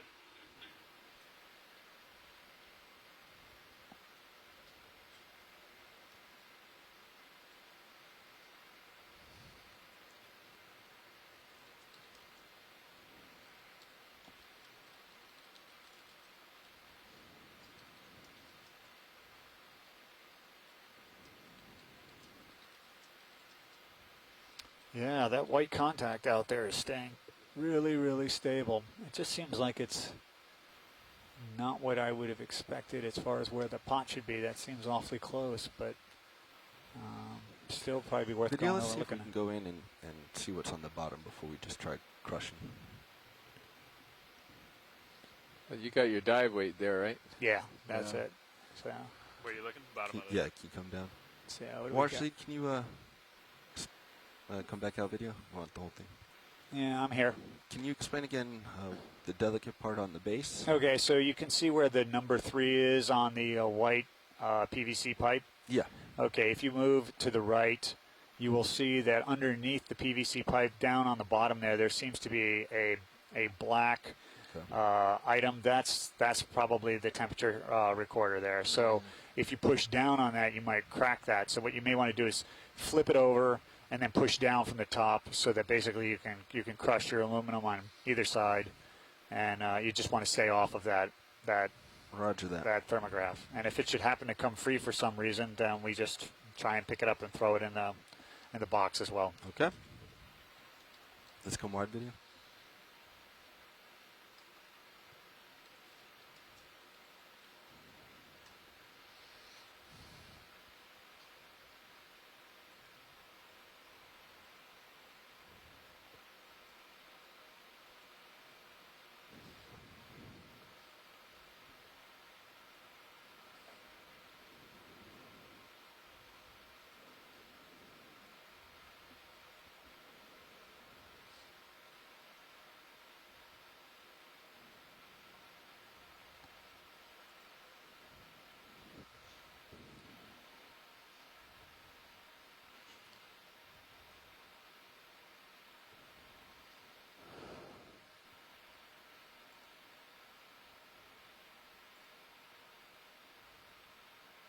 Tell. Not sure they're even bending.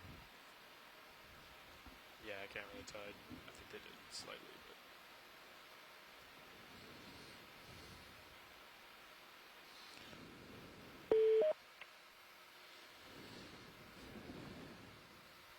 Hello, did somebody just join us on the teleconference line? Yeah, it's Mike Garcia. Hi, Mike. Welcome.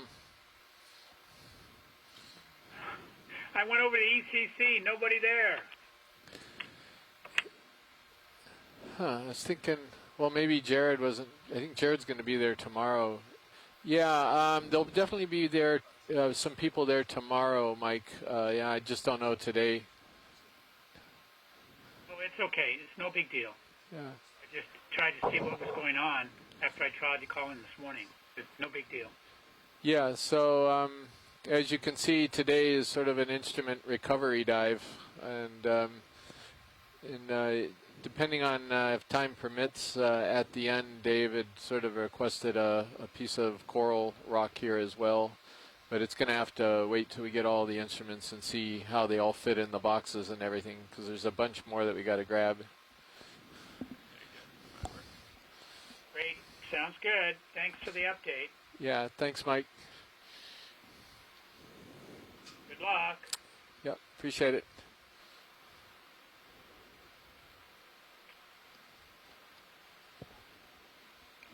Let's see if we can get that other side back in.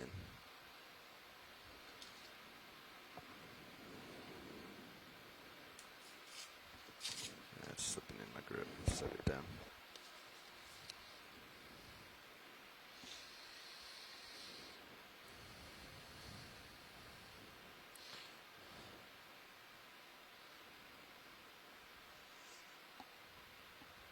Well, I'd say it's really nice that it's very stable, so that they can basically focus on that.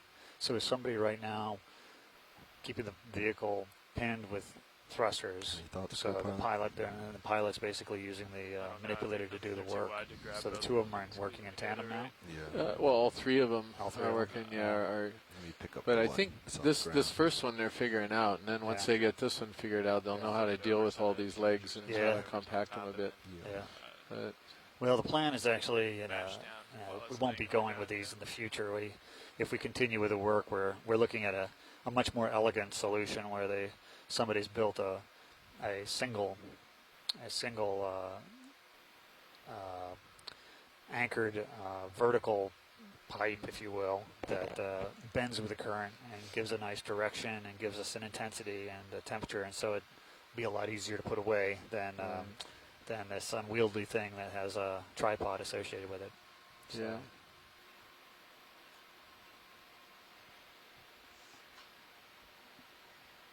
Let's see if I can.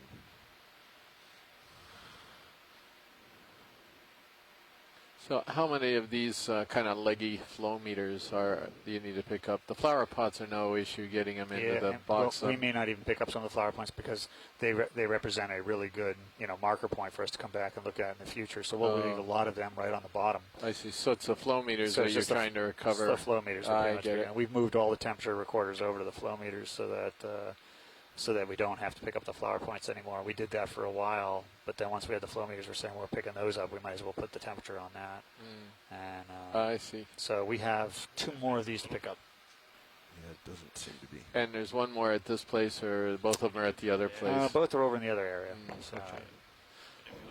So we'll be doing a little bit of a travel.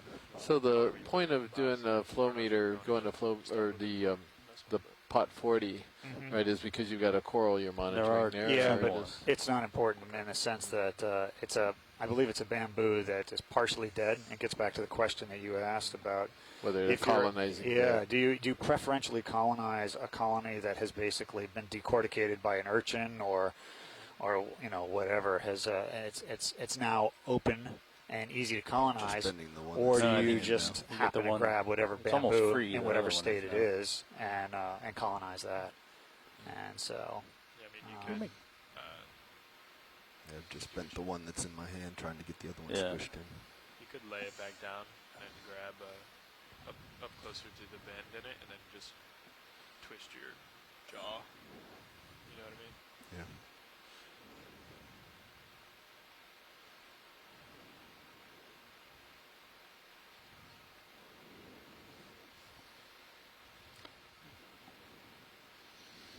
Yeah, these are a little tricky with the legs, and then having the temperature thing right down there where you can otherwise sort of grab all 3 of the legs and squish them all together. That makes it a little more challenging here. Well, in retrospect, I guess we would just grab them, we'd push them down one, and then we'd rotate it, push another one down, and another one down, and that becomes, that has worked. But this is a different situation.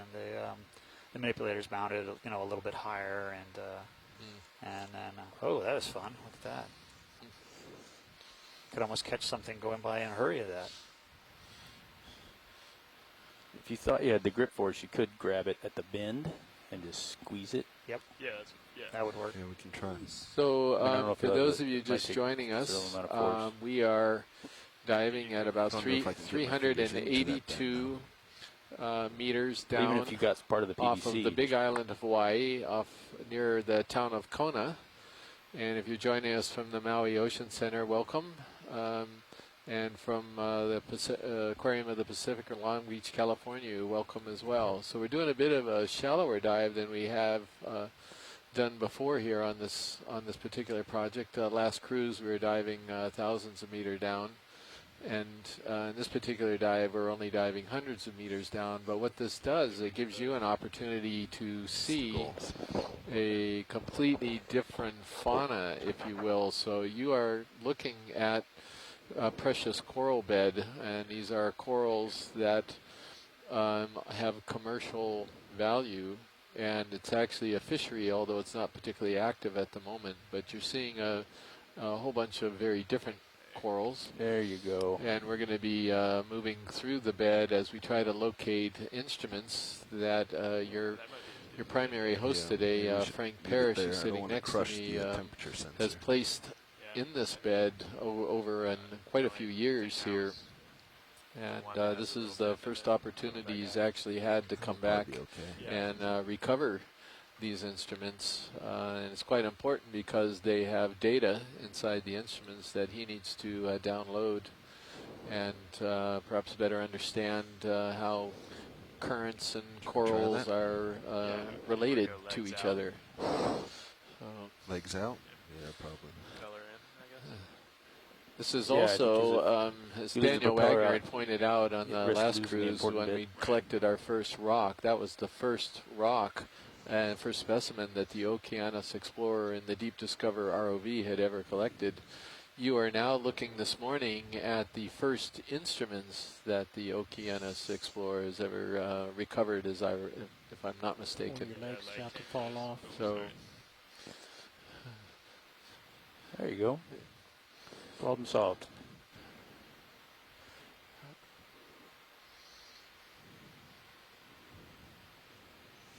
I'm going to try to get more light on that for you. I see let's that put that Scott France from the box University inboard, of actually. Louisiana at Lafayette has joined us in the chat room. Welcome, Scott. We've got the first two instruments almost in the bag. One of them is already in the one manipulator. It's going to be carried all Bring it all day, in. and this other one is about to go into the box. So We're going in the closed box. Will it fit? Oh, you're going in close? Will it? Oh, in the one with the lid? Yeah. It won't fit all the way in, no. Then we'll just have to set it in this one. Oh, we're recovering two more, so some of them have to go in there. But Yeah. since the lid's not open, we'll just put in this one, I think, for now.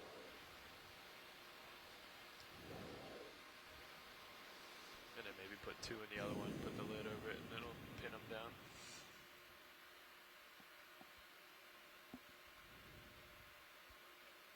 Didn't realize.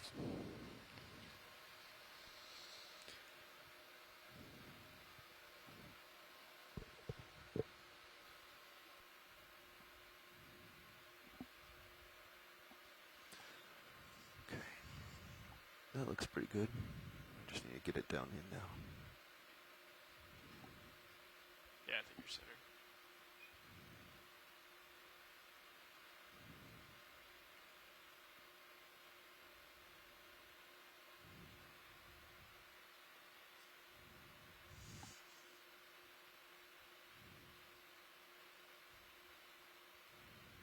Okay. Gonna release.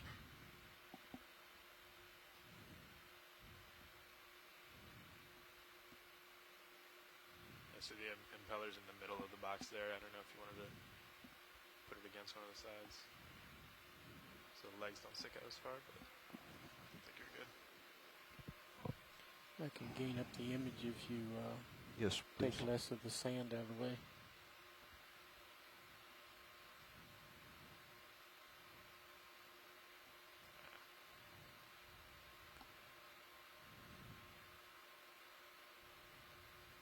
I think that's pretty good.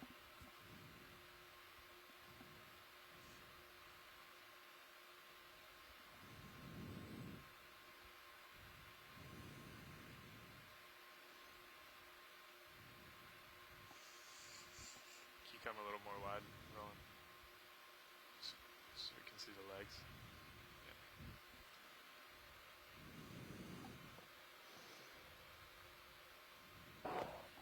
Okay. Yeah, let's come full wide. You're full wide. Okay.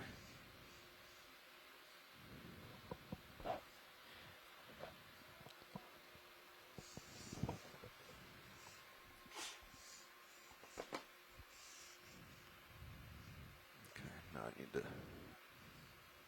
gonna grab that leg.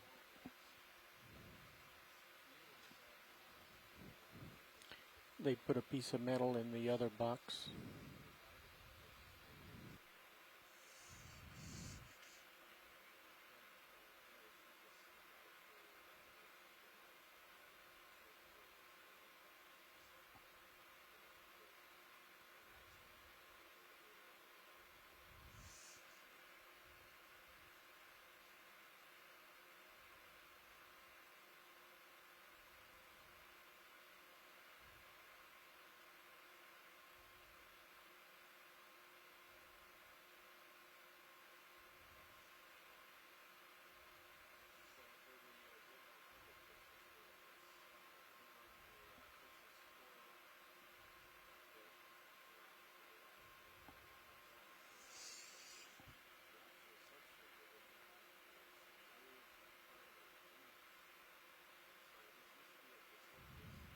Want to drop in this box or go in the other one, you think?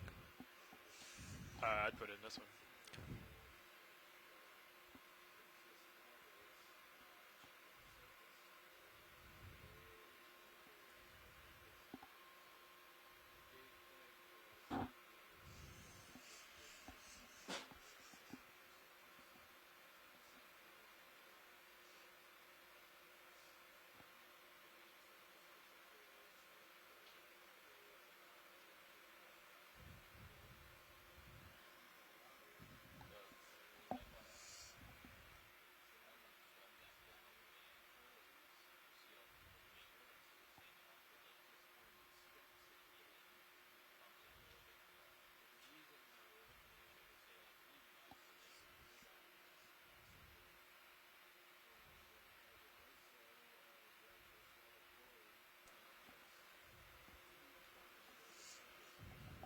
So Josh brought up a good point, though. We might want the weight inboard on that box. The weight at the bottom of the sensor.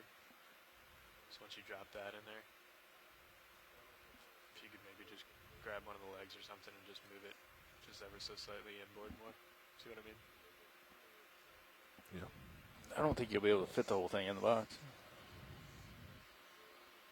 Yeah, I don't think so either. I just mean the weight. I think it has 2 or 3 inches. You can just get the weight inboard. I don't know how heavy it doesn't look like it's that heavy. I think it's fine.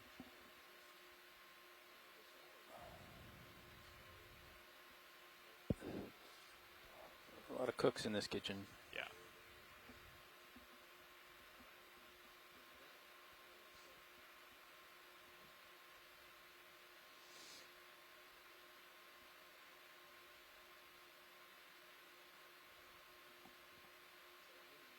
Something like that.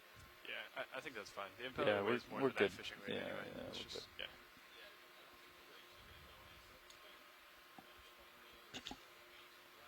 Let's move on. Agreed.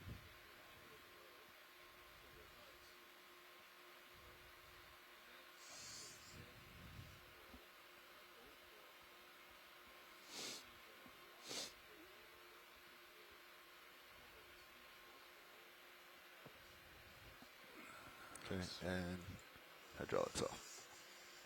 Okay.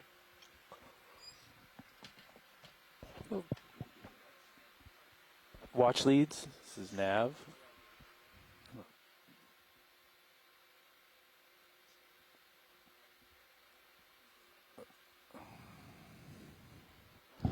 Roland, I can You mean barely hear you. I was, so I just talked to myself because I'd muted my mic. Okay, sorry. Yes, Nav, go ahead. Yeah. So what's the agenda here? We've got 2 more flow meters. 235 meters away.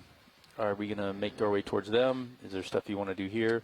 Yeah, so one of the things that was of interest is to check out that shiny white spot in the background there, and then also you've got on high pack pot number 40, which is almost in the same direction you're pointing. Okay. And so he was thinking that maybe you could go take a look. Okay. And see maybe if that shiny object is the pot 40. Okay, and then after that, are we moving directly to the other flow meters, or is there corals we want to look at? Well, what we would do is we go to pot 10, so we start heading south. That Okay. would be the next target. Okay, understood. Great, thank you. All right, go look at the shiny thing, and we shouldn't have to move. We'll not move the ship for that, and might get away with pot 10 without moving the ship, but we might move it anyway. All right, now So, need you to direct looks me too towards shiny to be an upside down flower pot, but you never know. You see this shiny thing right? Sort of in the little white direction right of there. It's kind of on this, looks like reefy material. It looks Got like right at the where base the of that pot was coral. located. Right under I've the seen We're something gonna, further out. take a peek and see if we can find that pot. Snap Yeah, some video. okay, so that's actually a fish, and it's a fish called Wow. Holardia gosselini, and that's what we were wondering whether it could be. They're very shiny, and they're very common in please. precious coral beds, and they really like to hang out by these corals. So what we're looking for is an upside down 6-inch cement flower pot with a little piece of yellow polypro rope coming out of it, about 6 inches long. And so maybe we'll head over to the waypoint for pot. Yeah, look to your left. Looking to my left.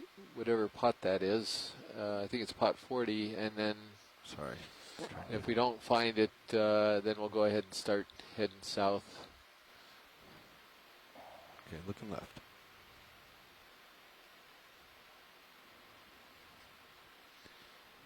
Tilt up a little bit. Stand by. You already got a coral. A lot of stuff around here. Vehicle's very heavy now. How about, let's see, no, that's corallium, I guess. Take everything out. Maybe we can just kind They're of a little go tricky out, to spot. scan with our tether length and see if we see it. I mean, the nav was pretty good for the flow meter, so. Yeah, well, maybe we have a chance here. The more you lift off. the Oops, slide Frank's rack back, goes to the just in time. bottom. I'm sorry. So we were I'm not just gonna going to show take you. a peek for pot 40 because he's pointing out the nav was pretty good for the flow meter in the Andara. But it's up to you. I'll let you take over. Yeah, it's a whole arty as we expected. He was just sitting there, he wasn't moving around. He looked like a young one actually, so he might have been a little scared about what was going on. Beer bottle. Well, I guess if you're a fish, you can just hang in the water column and not move. So, Spin here, pilot.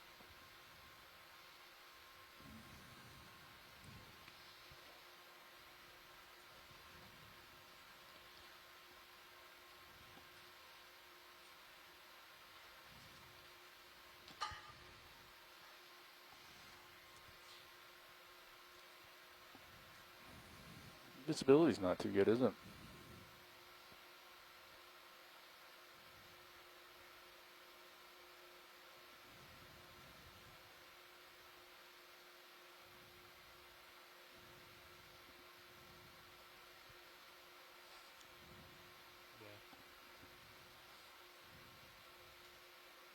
Look dark down there.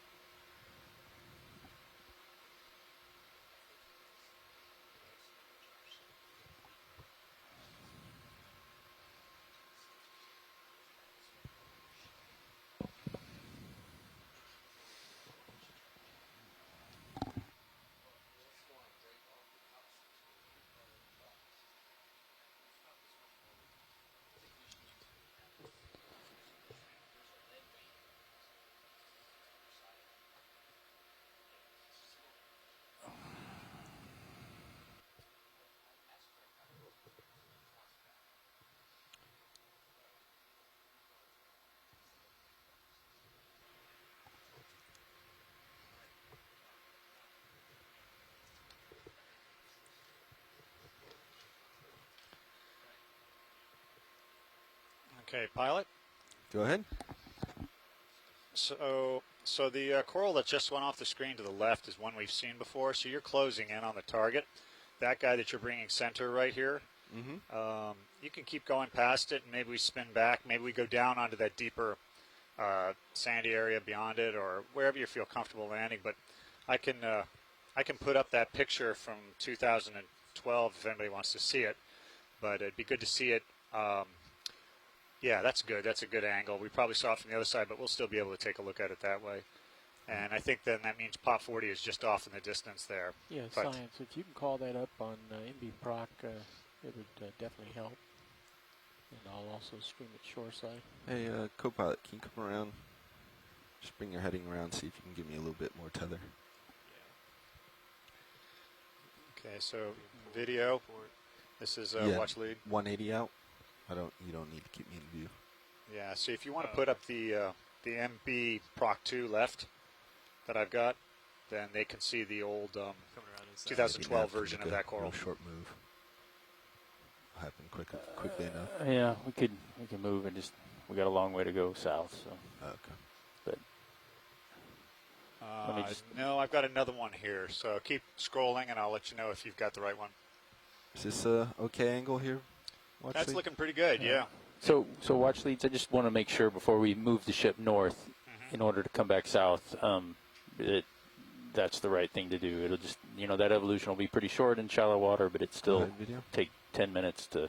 Yeah, I mean, right now when we were at pot 40 before, that was it was 169 degrees from this location here. So, I think that and it shouldn't be that far away. Would we say it is based on our chart there? It should be pretty close. We might want to just come up and look around, but right now and look north or look south. Well, let's see. Based on what we've got on your.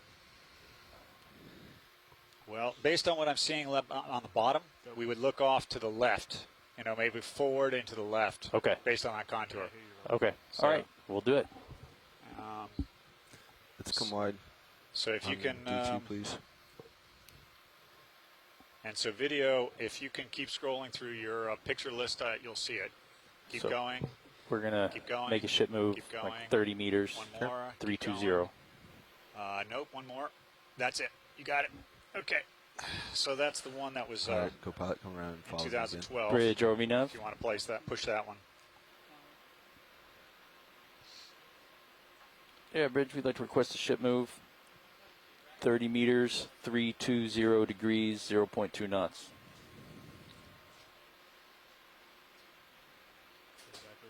All right, pilots, my screen to my right is the one we're looking at for. Copy that, Bridge. Thank you. That's the pot 40 or the one we were just looking at? The one we were just looking at is not pot 40. It's But the picture video or watch lead? Yeah, the picture one that we've got up is the one we were just looking at, and it was taken in 2012, and that's we approached that from the other by side. traveling 169 degrees from pot 40. So if you do the inverse of that, that should get us pretty close to pot 40. You got it? Would you like to momentarily see it in your big monitor? No, I can see it. Yeah, you can come down. This ship move will be quick.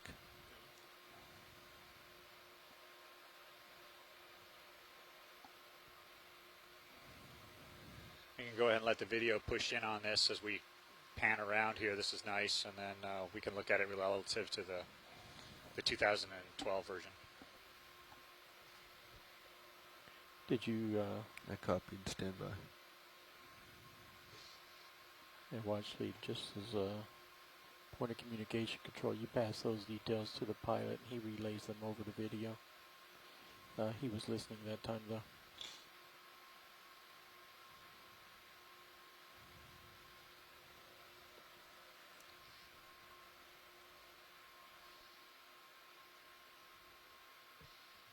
Well, video will go what we can get from here, but I'm at the end of my tether. On your command? Okay, well, that's fine. Thank you, Bridge. And as the ship moves watch lead, we'll get a better view. That's fine. That's a good view right there, and it looks to me as we come around, as we can move around to the right as the ship allows us, then we can take a look at it. What's interesting is looking at the lower part of the bamboo skeleton, you can see there's a little yellow down there at the base, so it looks like there may actually be 2 points of colonization, which I don't think I've seen before.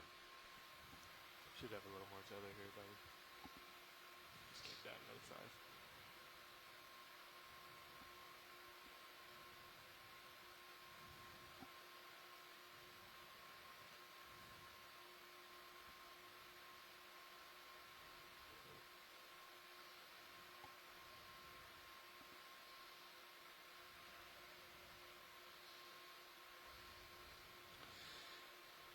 Yeah, so if you look at this, and there's a lot of places that have really thick polyps, but if you look on the old one, there's some places where you can see that the gold is kind of a translucent sheath moving its way up.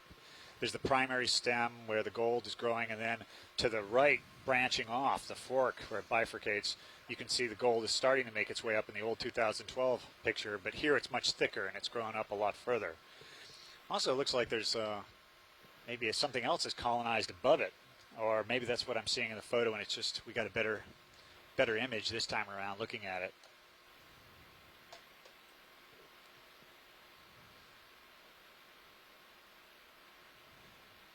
Yeah, Let's come wide real quick. Looking at the base there of that bamboo, you can see the little bit of yellow growing right down at the very bottom, and I don't know if that was there last time or not. So, okay, so to look at pot 40, that would mean we want to do the inverse of 169 degrees, and keep our eyes peeled for a flower pot, and it should be sitting next to a coral, and it's not a tall coral like this. It's going to be kind of a low, scruffy Do you see bamboo. anything under me, co-pilot? From your view? Negative, not positive.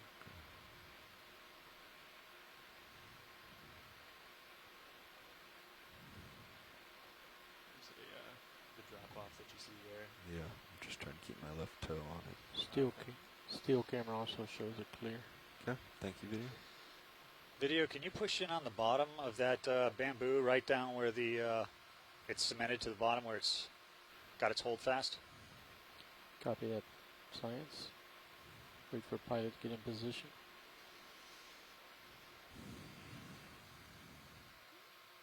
Okay. Push Go it. ahead and co-pilot, you can move as needed. Yeah, look right down at the bottom there, about 3 segments up from the hold fast, and you can see looks like some very small beginnings. And that's interesting. Usually I see one patch and it expands, but in this circumstance, it's maybe another patch.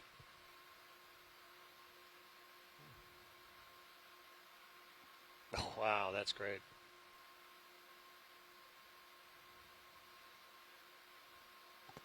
We still got some time before we can push out for Okay, well then. pot 40, so if there's any other close-ups you'd like. Yeah, no, that's great. You can just work your way up the colony very slowly, and just we can just kind of imagine what it would take if your coral planula is settling on this, and then what you want to do is you want to grow over the host, and in this particular part of the host, the living tissue is dead and it's been fouled with other things. But as we move up, we're going to get into places where the bamboo tissue is alive, and we're starting to see it here. And we're getting competition with these zoanthids. This is the gold coral, really thick at this place right here. And I wonder if it gets fouled enough, whether it's able to move on or not. Now look at that.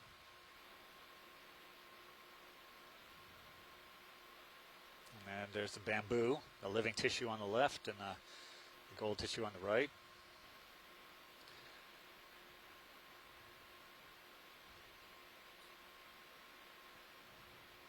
Very nice. All right. Let's just keep it scrolling, and then we'll push out for pot 40. A little bit slower on the moves. Let me ask, onshore, are you folks still seeing the video? Did somebody, I'm off. Okay, so where do I get that? I mean, are they hearing me in the chat room? Okay. Okay, so if you guys are hearing us in the chat room, it would be great if you'd send a text to let us know. All right. Let's go full. We got enough tether to look for 40. Let's get full image. Yeah, the last time we were here, there was a nice crab growing on that. Okay. But I also remember the Augustonia there. Okay, You can copy, see it on thanks. the right side of the colony, inside the hole there coming out, taking a look. So I don't know if it was the same one, but there was one about that size sitting there before. So. Happy watch, Lee? Very good. That's All right, great. So we're let's go gonna see move if on. we can find 40. Like I said, my best instruction is the inverse of 169, and see if and stay up kind of high and with a broad view so we can see any kind of reflection of the white pot. So, Science, do we have a picture of that Yeah, we can. pot 40? Roger that. Yes, I do. If you scroll on your screen, I'll let you know. Keep going. Is that not a 40 there? That's not. That's a 10 with the filament. That is pot 40 right there. So that's what you're looking for. And I think, yeah, that's low light here video. That's the Fusion. So.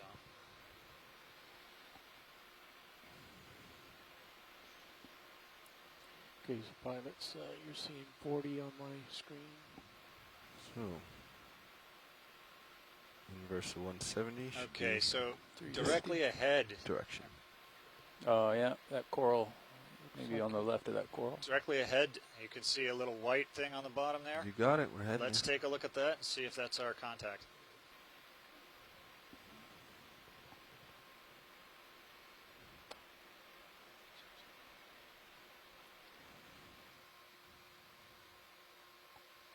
Yeah, I think that's it. I think you guys have found it. Good job. So then video has the 2012 version of this, and maybe we can just come in and you can see where the pot is located relative to the colony. Try and set down in the same general direction. You got it, Watchley.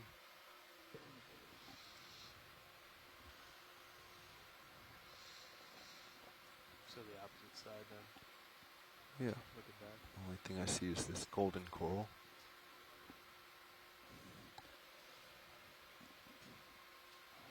So Watchley, you don't possibly have the heading you were on when you took the image. I'm just sometimes we've had that too. Yeah, my guess is that it was probably on the order of, the 169, 169, yeah. because we were probably beating into the current at the time. So that would be the way the vehicle would naturally settle. So I would try 169. Okay. If you're not using your sonar screen, you can call it up on your computer. I can see it fine here. You can just get rid of the KVM.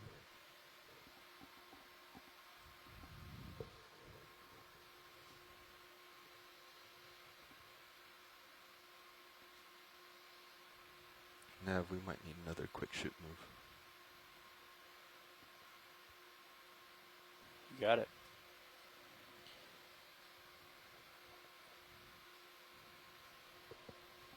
Bridge, RV nav. Yeah, bridge requesting another ship move. 10 meters, Precisely the same 350 degrees, Look at the 0.2 edge of knots. the cup.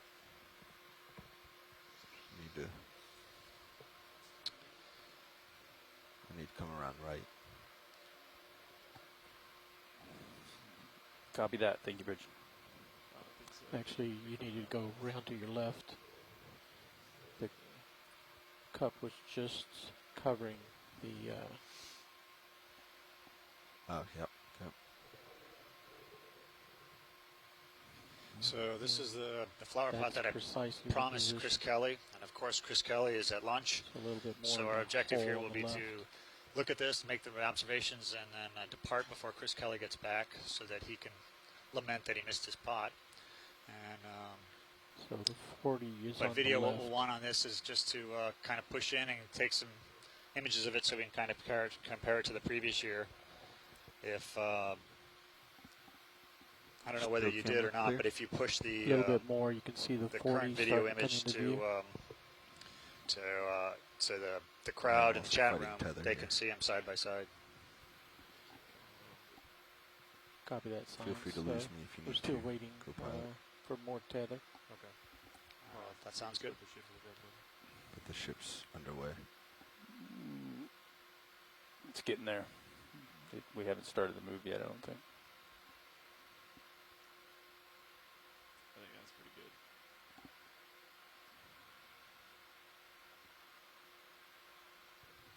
Alright, I'm going to need your help again. Copy. I have to counter this pull.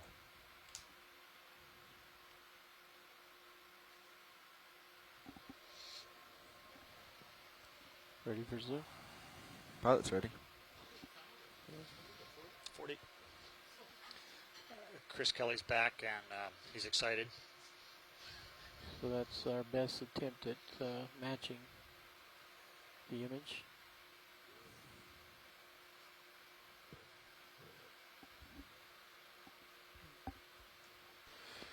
Yeah, I do some gardening. I get excited about flower Yeah. pots. Yeah, there you go.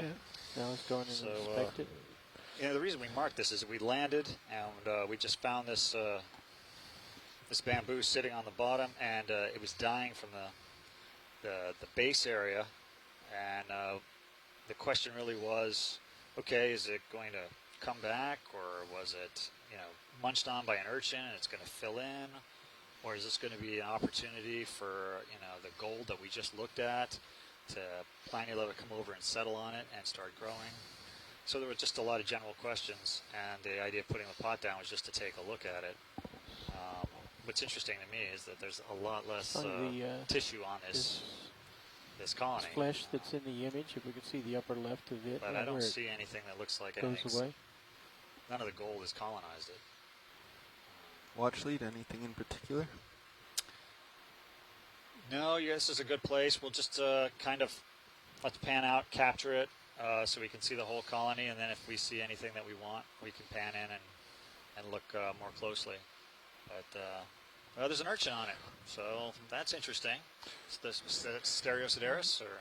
Yeah, Stereosideris. And also, Amy Balcotelo asked when the last time you were here at this location. Yeah, so Video switching out. This one was put down in 2012, and this is the only time I visited this colony since. So we landed, we saw it, and I said, well, this is an opportunity for us to see if it continues to die or whether it will recover. And so we put the pot down in 2012, and because we were in the vicinity, I just tried to come back and take a look at it here.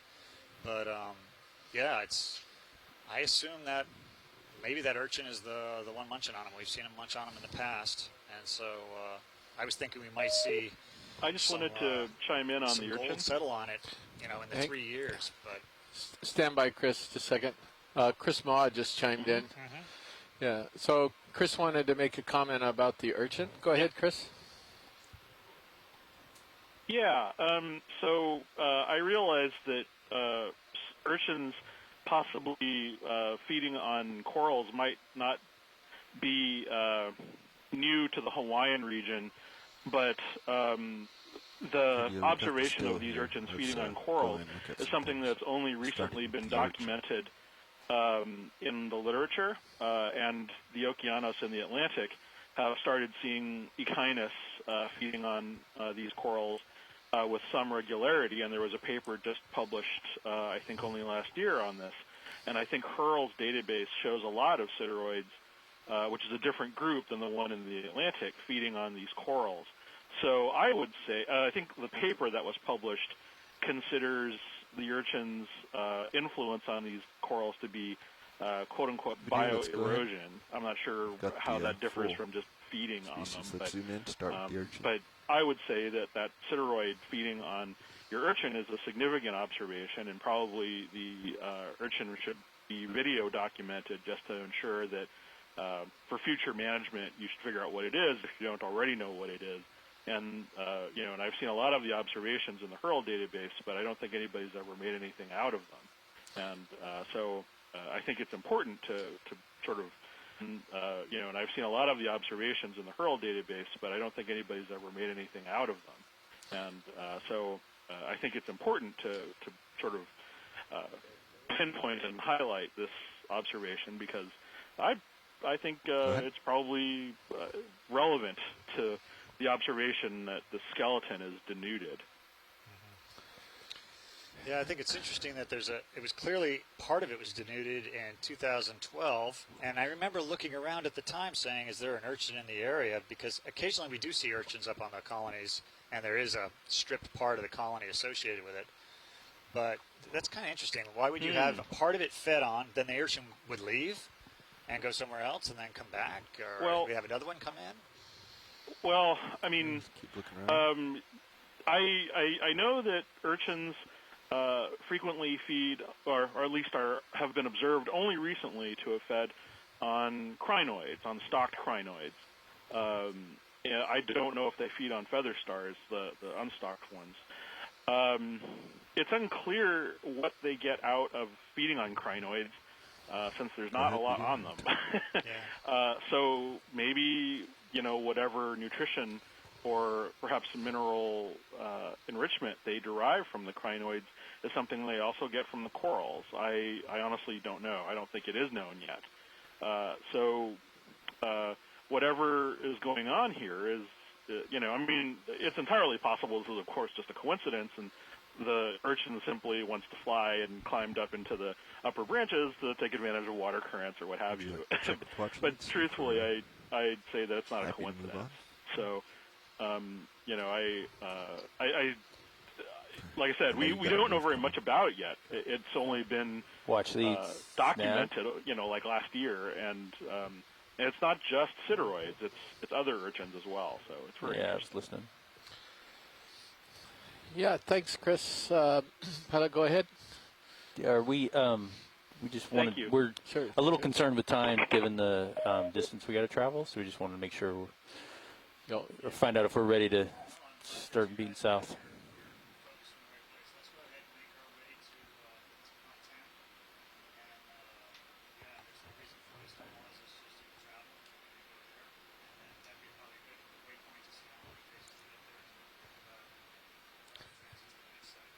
Okay, so we're talking about moving to the next flow meter, sort of with, as we talked about, we're in shallow water, so we can stop. But if we, the typical thing is like at 0.2, we can stop a little bit and get some close-ups. At 0.3, we really kind of get a lot of momentum moving, and it's just better to kind of maybe take a snap zoom here or there, but just kind of move. Is that...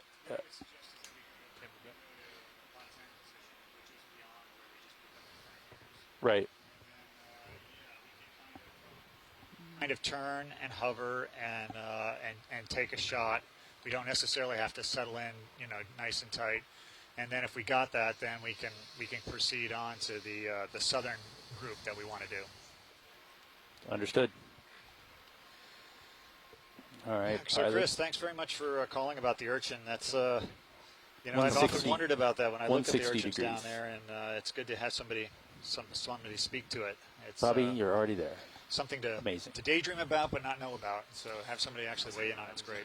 Yeah, and that was earlier the voice of Dr. Chris Ma. He's at the Smithsonian Bridge Institute, and he's been quite a help on previous Okeanos Explorer bridge requesting ship move missions, and he was very, very helpful with 70 meters, on our last cruise as well. So 160 degrees today.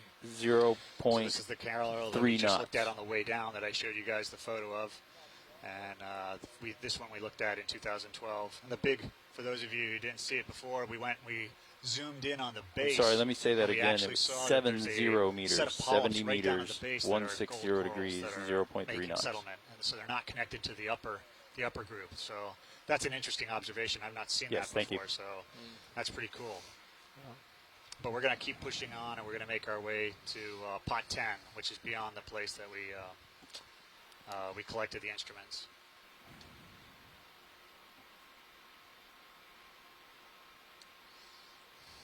So Amy is asking, do you have any idea how much the gold progressed on the bamboo, just from your knowledge and what you remember? Well, let me pull out.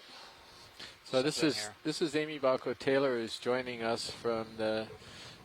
I'm gonna mess this up. Florida State, right? I got them all mixed up last time. I think it's Florida State. Well, typically, what I found is that we had, when we marked these, and then we came back 5 years later, the 4 or 5 colonies. So the pot 10 that we're going to is one of those that we came back to. On average, of the 4 colonies that we marked, we were able to get an estimated rate of 2.2 centimeters per year of spread of the tissue that was the parasitic gold coral tissue on the host. And that was on 3 bamboos and I think 1 Calagorgia. And it was, I believe, slowest on the Calagorgia. When I go through the survey, about 95% of the colonies that are in the Midas stage, that's the stage at which gold coral is settling and making the transition and subsuming the host, about 95% of the ones we've seen have been bamboo. Nav-wise, they do occur on other things, over your right, but it is an exception, not the rule.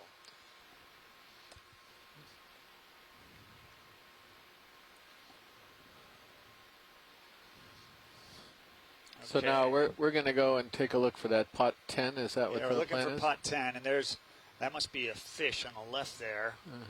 But there was some kind of it looked like a a white. Is that your fish sitting in Yeah, the tree? that's Velarde. It's too far up. He's tricking us. So Yeah. he's up in the tree, and flower pots don't sit up in the tree. And you So can see was- he's moving. So Was the flower pot shiny? I didn't. I was Yeah, out eating lunch when you saw 40. yeah. No, we remarked that you were going to be remorse about the fact that you didn't get to see the flower pot. So you're going to have to look for number 10. It will be. Yeah, I will. It'll be look white like that fish was. Typically see right there. That's a possibility over in there, because this is the area where the current meters were. And you see back there, way off in the distance on the left of the big gold coral, we see something white on the bottom. You think that could be it? Or? That's a possibility. It's definitely worth going to check out. So we drive over the top. You want to point that out, or that could be another Velarde of it. It could be. So, pilot, there is a white contact to the left. That. You see that? We copy. We'll head that way. Terrific. Get Thank tether. you. I think it's going to be another one of these fish, but. Well, let's see if he moves. So Scott was commenting in the chat room on your recent comment, Frank, and he's saying that he doesn't remember from the paper, but he's saying isn't that out of proportion with the percent of bamboo corals in the community? Oh, absolutely. Yeah. No, there's a lot of things out there. If you look at, I guess it was Dusty Long and Amy Bacco. You know, they put together a nice paper on the Makapu bed, and they actually put together a representation of the different corals there, and you know. The bamboo and the Coryllium and the gold is all I think about because of the precious coral fisheries. But as she pointed out, the Primnoas dominated. You know, there were other things that were the primary, and so they're the ones you hear me talking about. But the fact that they're colonizing preferentially, or it appears to be preferentially, bamboo over other options, because there are other options they could colonize. So do you remember at all the setting for this other pot we're looking for? You were mentioning there was that big gold, but... And that's it right there. Where's the pot? Yeah, they've got the pot. So pot's on the right. It looks like it's on its side. And oh, it's sitting there it next is. to the bamboo. You guys drove right to it. Excellent work. It'd be nice if you can come in and then kind of come in on the right side and then turn left so we can look at it straight on, and then we can bring up the photo from 2012. Okay, so video, we can pick a new photo. If you scroll through them, I'll let you know. Can That's bring a the good one ship right to an there. easy stop here, please? So let's just go and push that Thank one you. forward to the crowd if you can. That's good. So yeah. So this is going to be pot number 10. This is is that pot right? 10, yeah. And so you can zoom in on this bamboo. And the story with this is that we were just landing and we were about to take off. And the nice thing about gold is it fluoresces underwater. Even in low light, it actually sticks out better than the other corals around it, as you can see. And I noticed a little twinkle in the center of this bamboo, and we zoomed in on it, and there were maybe 9 little polyps of gold right in the center of that stripe that's going up that bamboo tree. And so then we dropped pot 10 there, and we basically looked at it over. 5 years later, we came back to revisit it, and it had extended quite a bit. The key here is that this is an example of where the planula lands on a single branch, and it's not at the fork of a branch. And so it's going to basically its spread will be constrained by the 2 directions that it has to go. Should the planula land at the fork of branches, it will have multiple branches to go, and the spread will be greater. And there will be an example, hopefully, later on that I can show you of that. But you can see by if they have the 2012 image up, you can see the inner nodes or the nodes of the bamboo showing through some of the gold coral tissue that's there. And in this one that we're looking at right now, the polyps have filled in. It's much more opaque. You're not able to see the nodes as well. And more importantly, you're actually seeing that the tissue has made its way down to the base. And that's gratifying from my perspective, because I have a very hard time understanding initially how you could have a host that glows to be 100 years, 150 years, and then you have a parasite that takes over and grows to be 1,000 years, yet it's slow growing. Because if you look at the protein skeleton growth, it's at a very, very slow rate. Takes much longer than bamboo to grow. So but this Midas phase is basically the phase at which it subsumes it at a rapid rate. This is the most rapid part of the life history of gold coral. And the key here is to get down to the base and secure the base before the bamboo topples, because once you have the base, even if all the bamboo branches break off above, you're able to grow in a place that we know is going to be very suitable for suspension feeding deep water coral. So the difference you're seeing between now and 2012 is that it's a fuller set of polyps. Correct. It's extended down toward the base. How about the top where they just zoomed in? Was that any further? Yeah, it looks like it has gone up a little bit more, because if you can see that it was very thin, and it looks like it's starting to move up a little bit on the right fork, but it looks to me like most of the extension has occurred heading down. And once you have that base secured, they've got it. They've got it made, because it's all about being you walk into like I say, you walk into a theater, and all the seats are empty, but somebody's sitting in the middle seat in the middle of the theater. He's picked the best place to hear and see everything. And what you'd want is you want to sit in his seat. So if he were a host, you might go over there and break off his limbs and grow on his seat. That might be what you do. But they picked the best location, and so as gold coral, you want to hop on them and take advantage of their history and their 100 years of experience and taking advantage of the environment. Anyway, really, where's the pilot switch? Well, you can go ahead and talk. He can hear you. I can hear you. Oh, you can hear me. Here I am trying to flip try switches. to listen to you. It does make me feel important flipping switches. So, but this is great. This is exactly what we want. There's no reason we can go ahead and start positioning for the next place we want to go to, which I guess is going to be. The next place is a cluster further down. Yeah, is it's that the right? southern cluster. Yeah. So we got a really nice thing. Video, if you can push in on the base, that'd be really nice. Just going to ask, Mark we're that'd very be really stable, good. so we can get a few quick close-ups for you. That'd be great. Go ahead, video. You just keep going. I'll line you. Yeah, so that in 3 years, it's dropped very, very quickly. In fact, I suspect that's more rapid than the mean that I came up with for the other colonies. Maybe what I should have done is a mean for just bamboo and a mean for. I only had one Calagorgia to work with, so. And the tissue looks like it's buttoned right up against the live bamboo tissue here, and not just dead. It doesn't look like out of tilt what is it? Line disease on deep on shallow corals. It doesn't look like it's retracting. I sometimes wonder if it slimes over the top and is able to incorporate it, or whether it's sitting on it and just starving it out and eventually dies off. That's all really, really interesting questions, but no insight on it. What we do know, though, is you can be a fully alive coral host and not be bothered by a host or anything else, so all your tissue can be intact. And it appears that we can have a coral planula settle on you. And this colony is a classic example. It was fully alive, tissue everywhere, had a tiny, tiny, small number of polyps. So it either found the one little spot that was available for it to colonize that had no host tissue on it, or else it basically was able to settle and displace the host over time, and that's what we're seeing here. So when is this particular colony going to be ready to harvest, Frank? Well, I think if since we want to have a nice big base, if we wanted to harvest this, we'd probably be thinking about 1,000 years from now. Maybe if you want a really extravagant one, maybe 2,000.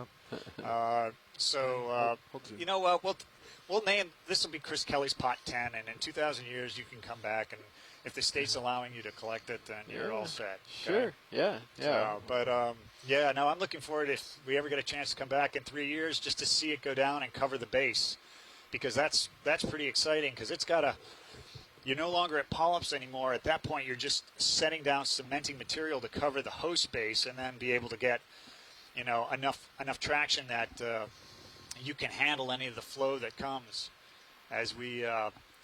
These are bigger polyps. If you look at Sininger's paper, he talks about the size of zoanthid polyps and remarks about how much bigger they are relative to a lot of the other colonies there.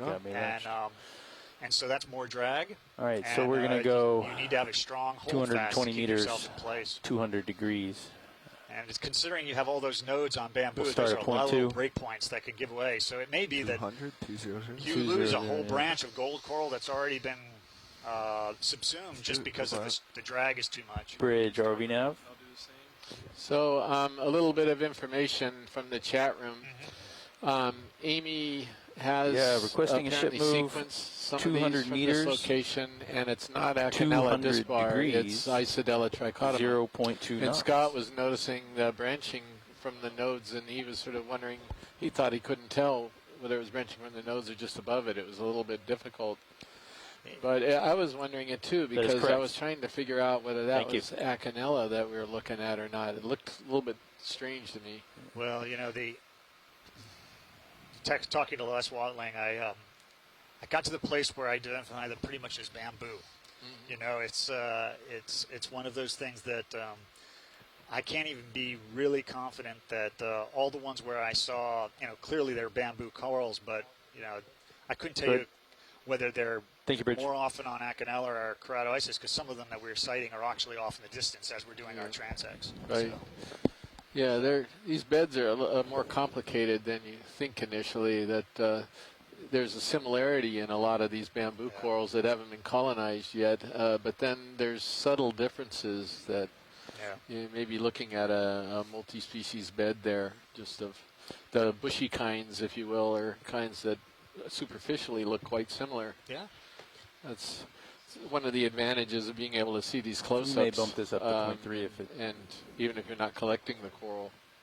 Well, that was a treat for me, because pot 10 is my favorite colony to go to, because that's the one where we saw just 1 or 2 or 3 or 6 polyps, 9 polyps, and have seen it expand, and it's continuing to expand, and to be able to see a difference in 3 years, that's really rapid. That's very fast. So Scott is emphasizing he really doesn't think it's Acanella. So I was wondering also as well. Okay. But I did collect one that Les had definitely ID'd Acanella disbar.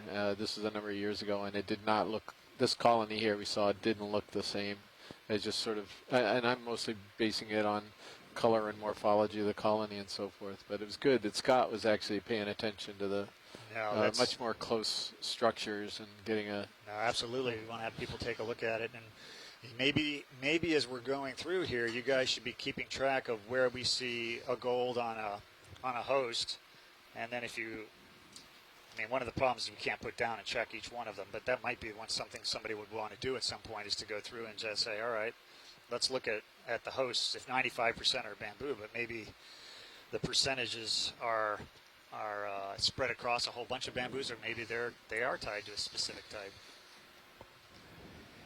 Yeah. Now, in the in your site that you have up east of French Frigate Shoals, that I know Les ID'd some of the colonies up there to be Orstomyces, and so again, I think there's some Acanella in there as well. There clearly are two different types of colored colonies and slightly different colonies, even the way they form their branches.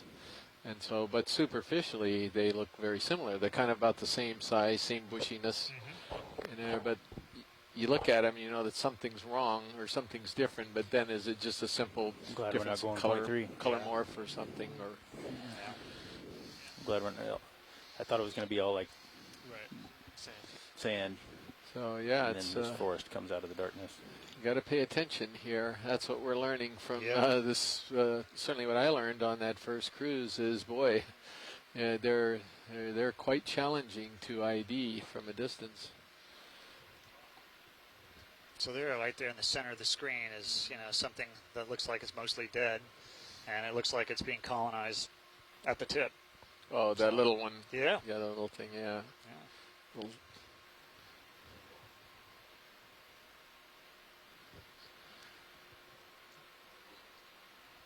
Yeah, we can snap some on that. Go ahead. There it is. Zooming in on it. Yeah.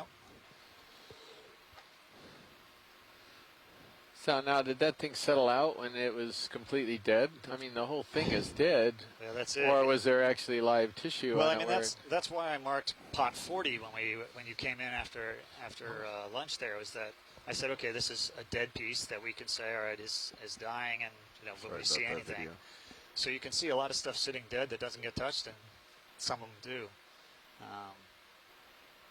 All right, let's move on. And that looks, I mean, you can see the internodes or the nodes there. So as a result, it's not that, it's pretty, Let's keep it full wide, it's please. pretty clear.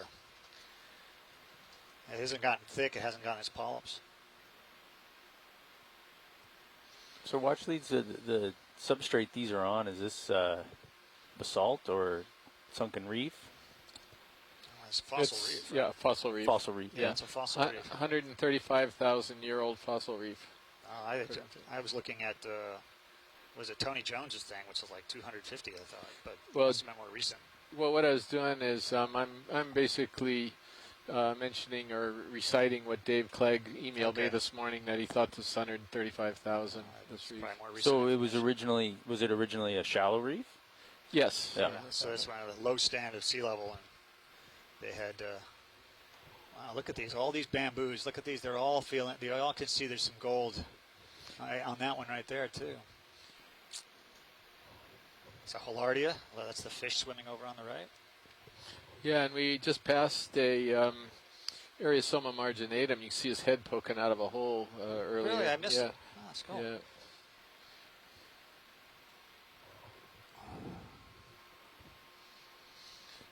Got a great big, appears to be a Caligorgia gilberti colony in the background there.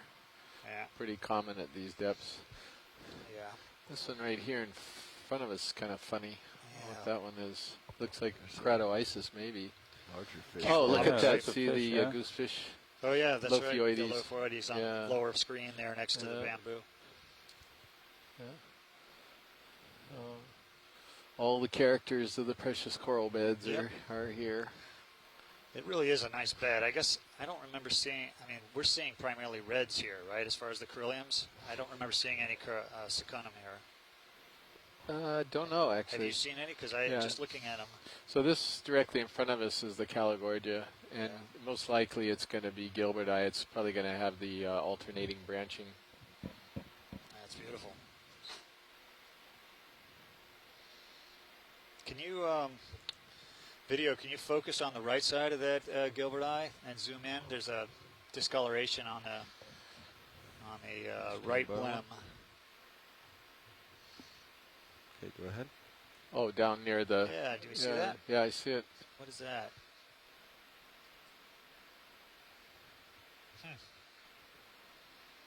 Is that? Ah, something's growing on it. Look at that. Whatever that is, I don't know what it is. Yeah.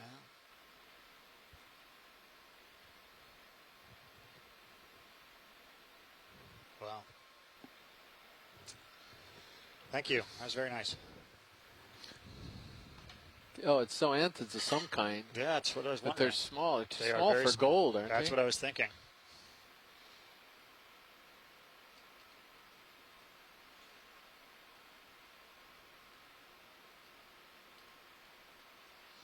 Yeah, I see. Amy just said that she recalled that the reds were more common here than pink, and that's what I remember as well.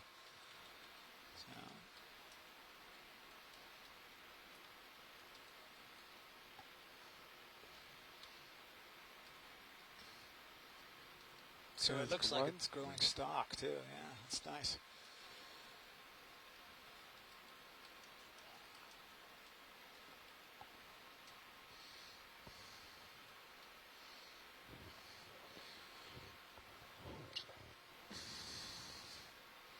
Is that an octopus?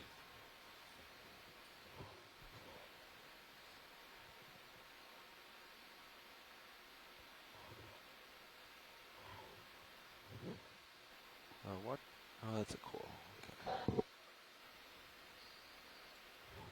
Moving on.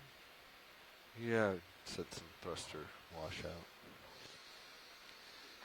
Yeah, Scott Francis just made the comment that what was interesting is they looked to be growing on the skeleton that was not the Caligorgia, and I was thinking the same thing.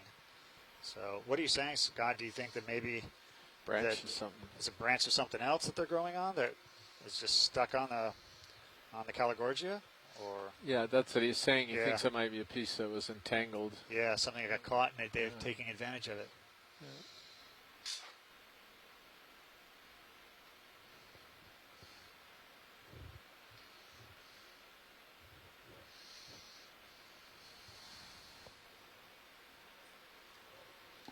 Yeah, it's this candelabra. Look at the stuff on it. Is there something? Yeah. Yeah, I think that's Cretoisis, but if you Yeah. wanted, if you were No, curious about it. We don't need to look up close. I was just taking a look at it as we travel. Okay. Keep moving towards our destination.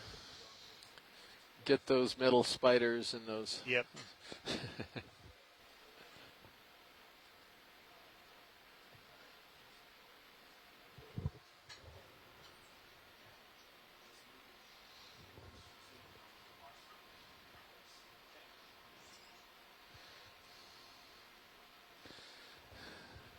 Those of you who are just joining us, we're diving Hi, Dave. off from the town of Kona. Following the noon test of ship's whistle and general alarm. Hi, Nav. Brian. Test completed. Please heed all further The alarms. halibut was good. We're on a precious coral bed about 380 meters or about 1,000 feet below the surface. And we are essentially recovering instruments that have been down on this bed for quite a few years. The instruments were placed there to get a better understanding of the current patterns and how they're relating to this bed.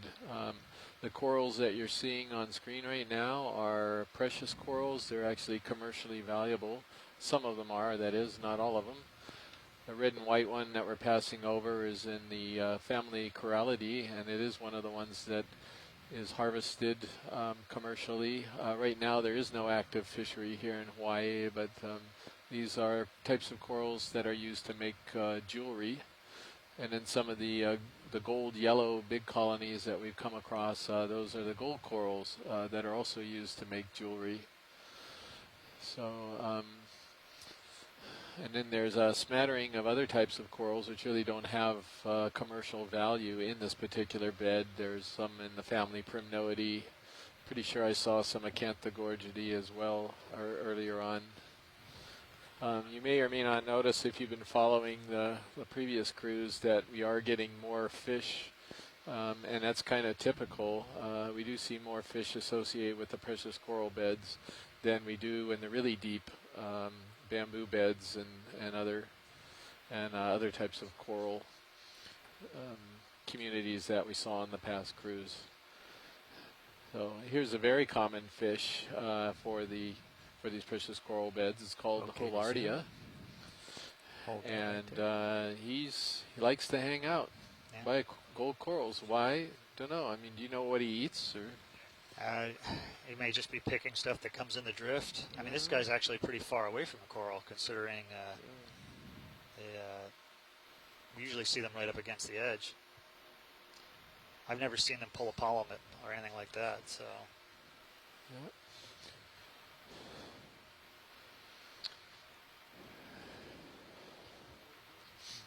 You can go, Joe. I see an eel in the background, and the eel is not sure what that was. Probably a snake eel, in the family Ophistidae.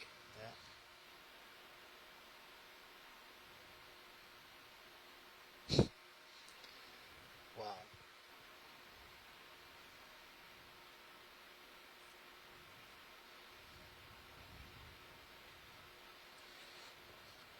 So Holardia is kind of a funny fish. It's got its own family, Triacanthodidae. It's clearly not a fish that's designed for fast, rapid swimming. He kind of just hovers there, and it's got a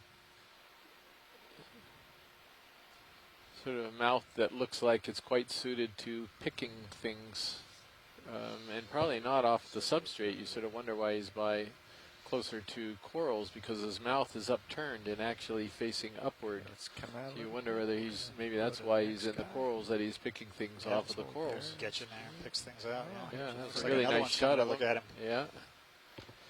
Yeah. And yet another one, Yeah. the third one. This is maybe a younger one, that white one in the distance. Is that Hilardia or is that? Not sure. You may Doesn't be have the right. same view. It may be another. Yeah. Quick zoom. He's on moving the like white Hilardia. Anagonia? No, it is. It's like a recruit size, isn't it? Oh, it's Anagonia. Is it Oh, Anagonia? no. You're right. It's a small. It's a small one. Yeah. Yeah, small Hilardia. Yeah. Okay, so the family of 3. That gives you an idea of. And look, I think he's. It's just the way he's turning. Yeah. It's not really It's come changing on. colors. Yeah. Some of these can flash their colors on and off. Yeah. Oh, who's that? Stand by. And zoom. All right, which one are you calling this? That's Cryanema chryseries. The green dots give it its name, chryseries. So we agree. Oh, yeah. Excellent. I usually get that one wrong. I mix it up with the chlorothalamus. You do, don't you? I do, terribly. It was horrible. I've had to change them around. I think if I had this close a view each time, I'd probably do a better job of it. So that's very nice. Just come out just a little bit, Joe. Another handsome fellow, don't you think? That's good.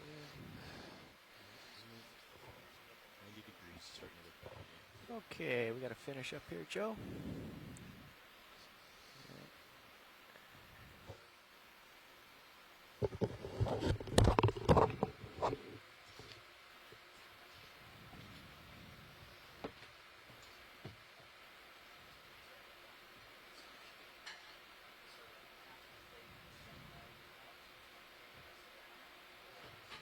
And terrain's dropping off. I noticed this earlier, but is there any reason you aren't seeing any bottom turn on the Sirius? Is there anything you can do to... I think it's up so high it can't see anything. 22? Yeah, you can come down to like 15.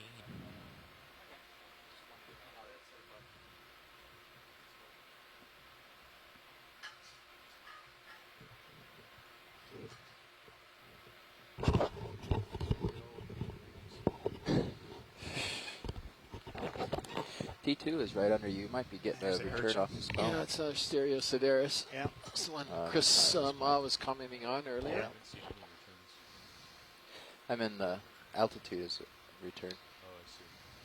That's why it was at 15 for a while. Yeah, let's And get as a he quick drove zoom. out, it dropped to 20. Just wanted to- I haven't seen this before. May have imaged it before. Yeah. He looks a little beat up there. Yeah. Probably needs to find a coral.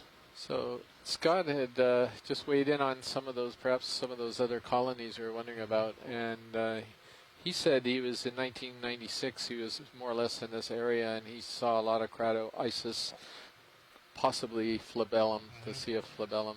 Okay. Oh, no, that's probably me. Yeah, we got to come wide. I'm still a little behind the train. And he said he also collected what became the holotype of the black coral Trisopathes pseudotristica. And there was a black coral. We didn't see a good picture of it when we landed. Yeah. And maybe we'll see another one too. Yeah. Could have been that one.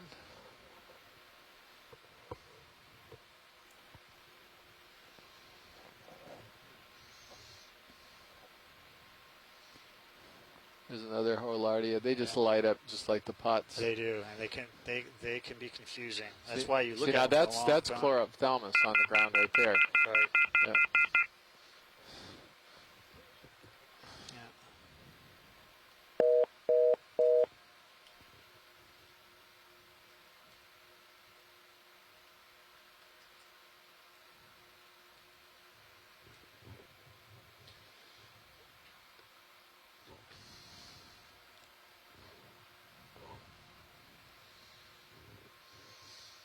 Yeah, so this is what I think Scott was saying is potentially the keratoisis That one there. flabellum, maybe. Could be what he was thinking of. And this looks like it's a plexaurid of some kind. This little gold one here. And what's next to him? Is that a Ceterichthes? It is. Yep. Ceterichthes right next to it. Yeah. Ceterichthes angesiros, which is the shallower of the two species we have out here. Yeah.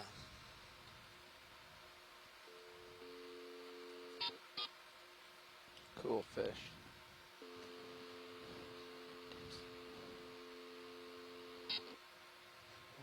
Definitely Lots of made him cans down a on little Is that what it boulder. is? Yep.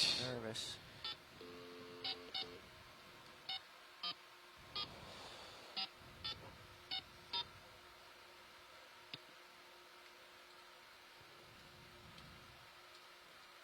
Welcome to the conference calling center. At any time during this message,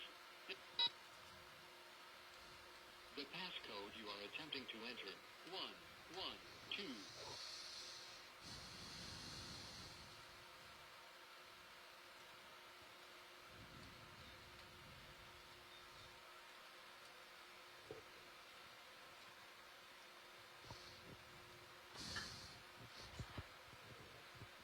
What's that?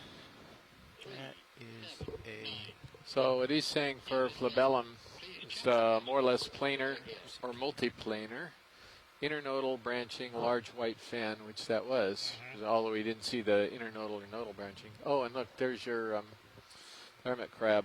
That's what is it, Parapicurus? Yeah. Yeah, I think that's what that is. Yeah, let's get a little bit of a zoom there. Yeah. It's pretty common at these depths. Yeah.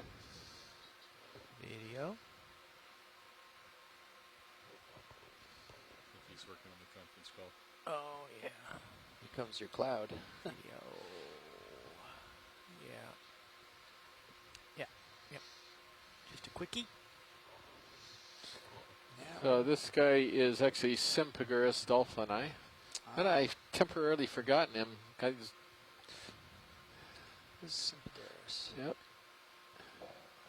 And the anemone on his back is Aedobatus, as I remember. So They always seem to have one. So. yeah.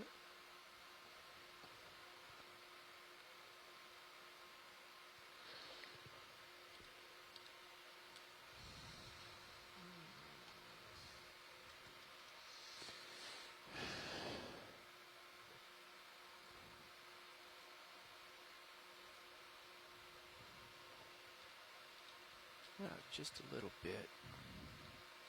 That's good, thank you.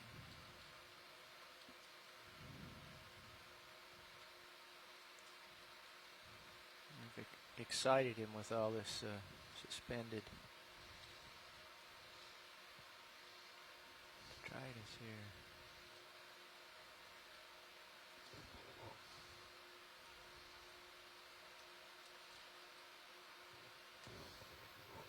Okay, gotta go. Let's come on out. Thanks, Joe.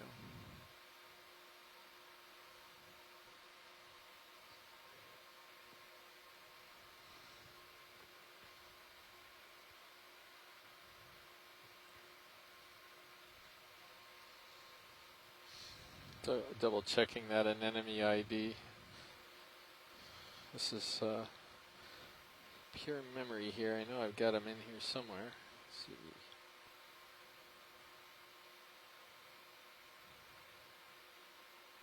It's probably on the online gallery, I'll bet. Maybe I don't have them on the iPad yet.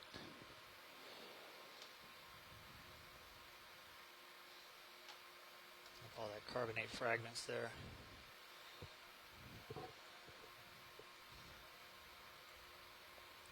There he is. All right, so let's see if I got it right here. Oh, it is an Aedobatus. In fact, that's a ray in white. Yeah, it definitely is. I was close. It's Stylobates, Aeneas, Aeneas, not Aedobatus. I kind of combined the two. That's the eagle ray, So, isn't it? yeah, so Stylobates Aeneas. So let's see if I can correct that. Doggone it. Okay.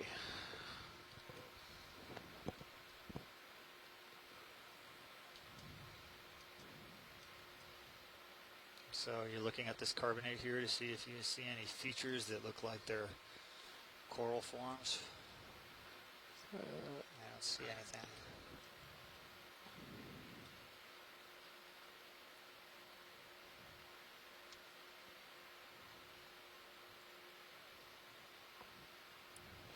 Here, Dan, I'll help you for a second. Any ideas? Trying to see the bottom on Sirius. Yeah. There you go. So you can see where the bottom is, but that we were trying to leave the high frequency over here, but we can just leave it like this if that makes you more comfortable. If pilot's okay with it. What setting did you just change? So the sonars run on different frequencies, so as not to interfere. So there's a high frequency and a low frequency. So I just swatched them. So superficially, this looks like it could be a Parasus. And you have a Corallimorpharian there down below it. See all the white tips to the anemones? To the tentacles, I mean? I don't know if this is a Parasus or not, but it's looking... And there's an Epigonid. Yeah. It's on the bottom. The What's fish. the red fish up on the top? Is that a fish tucked in there? Yeah, it's going to be a Scorpionid. Yeah. It's hard to say which one it is.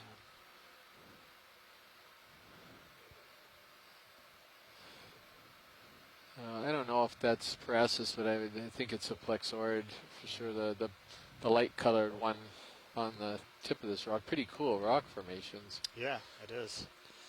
Is this your definition of tortured carbonate? Yeah, this is tortured carbonate. Yeah, that's right. It's tortured carbonate. So you take carbonate and you use the water flow to basically shape it into strange features. To torture it. Yeah, you put it on the rack. And I wonder if that's the Trisopathes in the background there that Dan, you can turn that Scott was talking about. It looks like it could be. Yeah, it could be on the left. This thing right in front of us, that could be, I wonder if that could be Parasus. Yeah, hard to say. That is. Yeah, so Scott was asking me, in the chat room, it's a possibility it could be Parasus. Did you say something, co-pilot? I didn't catch you. Yeah, I was asking what our bearing was on the move. Move bearing is 200.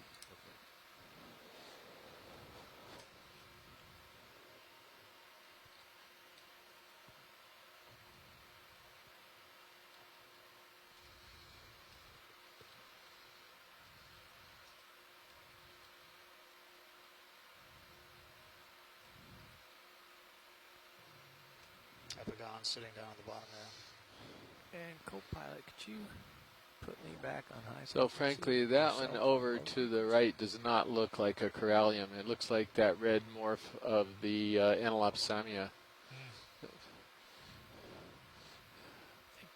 Yeah, I see what you're saying. It's got a dark interior, and it's you just don't see the corallium quite. I wonder if we could just take a moment and zoom in on it. It'd be interesting. Have you ever documented Antilopsamia on this bid? Because maybe no, it's looking more corallium. Yeah, oh boy, that is a red corallium. And that's what they're looking for when they harvest. They want really deep coral, deep color in their coral, and they want it to permeate the skeleton. Wow. So a lot of the white branch rims around this may be broken off, and that's what's laying down, and that's what's so deceptive about it initially. If this white stuff that's on the bottom had been all up there, you would have probably classed it as a red. So something banged into it and took out the top part, and that's what we're seeing. Yeah, so the big pieces, the big branches of that are what they use to make the coral beads out of, and they're looking for nice color. You want the pink and you want the reds in it. Just real quick, because then I got to go.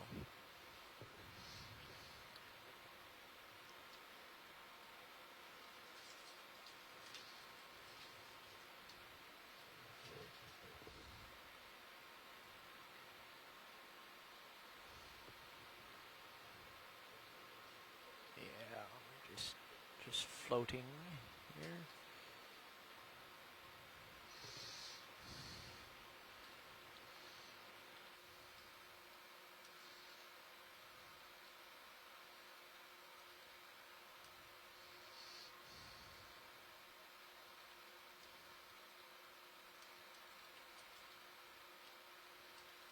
There's a little associate hiding. There's a shrimp stuck in there.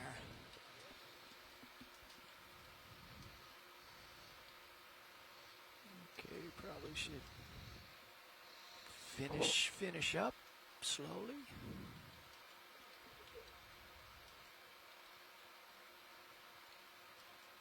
Anapsopnia would be slightly deeper, wouldn't it?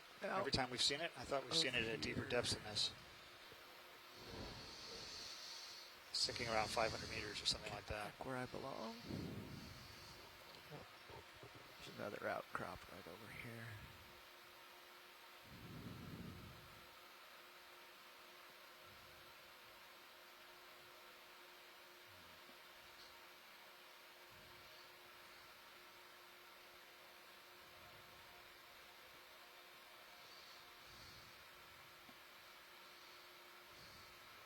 Light up Zeus Plus and Sirius. Just There's another affected eel. There's 3 of them actually. Yeah. And there's a bit of... So the beer cans you're seeing down here, I don't know if everybody knows this, but the town of Kona is very, very well known for the fishing industry and trolling industry. There's a lot of huge swordfish and marlin and other things that are caught here. I think some of the records may have been caught off of Kona. Yep. So there's a tremendous amount of trolling that's going out in this area, so it's not surprising that you see a few beer cans as well.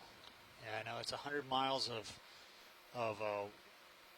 ocean in the Hawaiian archipelago that's protected from wind, and so we get a lot of boat traffic going out, cruising up and down currently about the coast. 25 degrees port of our ship move.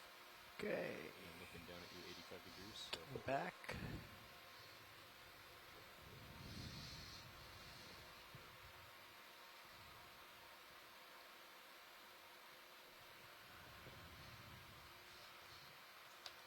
They've entered your tortured carbonate feature into the map, so you'll be able to look back at it when you need to. Okay, good. Yeah.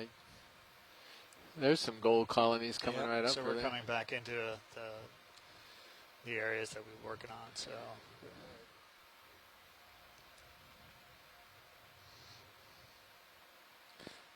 So again, it's a possible black right next to it, possible Chrysopathes. And then again, you want to pretty much go perpendicular to your port.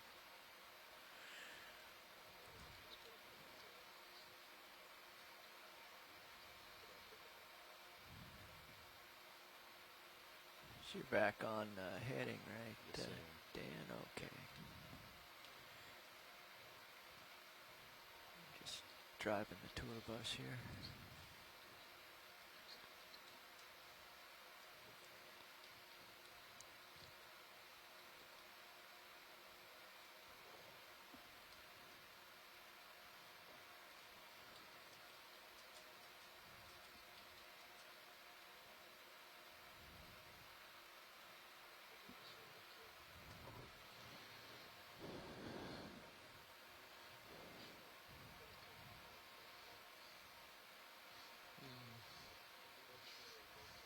I know what this is. It's Hydrodendron gorgonoides. Look at the base of it. It's got the gelatinous base. It's not spread out and it isn't branching quite as Go ahead, Bridge. widely, but Thank you, if Bridge. you zooms in on the base, you'll see what I'm talking about. It'll be a clear, Okay, almost pilot, gelatinous co-pilot. base. If last I nav think- has set us up nicely. The next flow Am I meter right or is am I in wrong? reach. It's not quite as gelatinous as I thought, but Well, you know, I don't know now. Actually, I'm not so sure. so at I all. delivered on the pod. I expect to see a gelatinous base. No, it's not. I'm missing this one. Okay. It sure looks like it could be a hydrozoan, though. And the one hydrozoan that's at this depth is Hydrodendron. I don't think Solandaria actually gets up this shallow, but not sure. See if we get any help from the Come out a chat little room bit here on this Joe, one. and pick up more of the whole creature. Yeah, it looks. It sure looks like that. Just the base didn't quite look quite right. So right now the chat room is oddly silent on that one. Okay, is that better? Okay.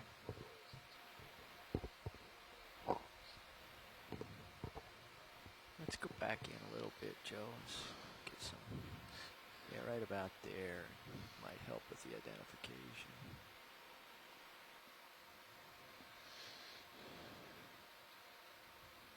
Sure. Yeah, go for it. I don't know. Well, yeah, I think it's a hydrozoan, isn't it?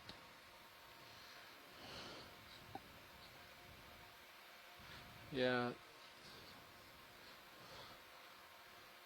So I think that's right. I think it's what we call hydrodendron. But I just don't quite understand the base on it. Well, if that's the case, then maybe what you saw the base before it actually solidified. You may have had one that was kind of in a plasma phase or something. Yeah. Went down and come down and have another look.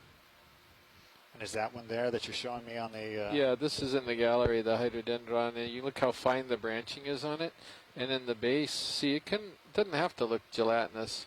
There's one picture in here which that shows just the base, very gelatinous looking base, because it's. And it does extend out. Yeah, it does. So I think people are suggesting it's a hydrozoan in the chat room too. So nav, vector to the target. Continue along 200. 200, roger that. Okay, let's Hopefully, come out, Joe. Co-pilot, as he drives away, will give you a little tether to hunt, and when you find it, we can take one more 10-meter move in that direction to make sure you're well set up for any imagery and the grab.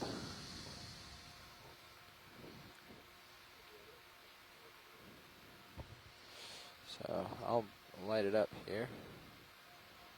There's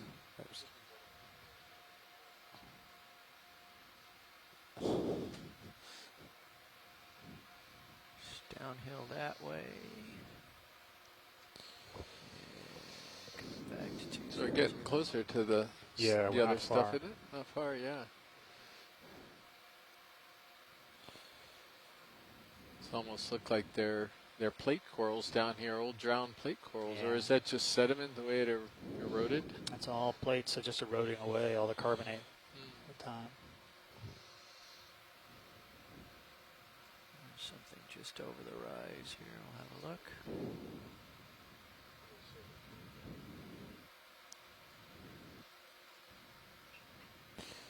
all right. What's that? I bet it's Nice right. little stand up here. So from D2 it says bearing 135 within 10 Like meters. a fair number of these, I think they're black corals or they're hydrozoans. It's really.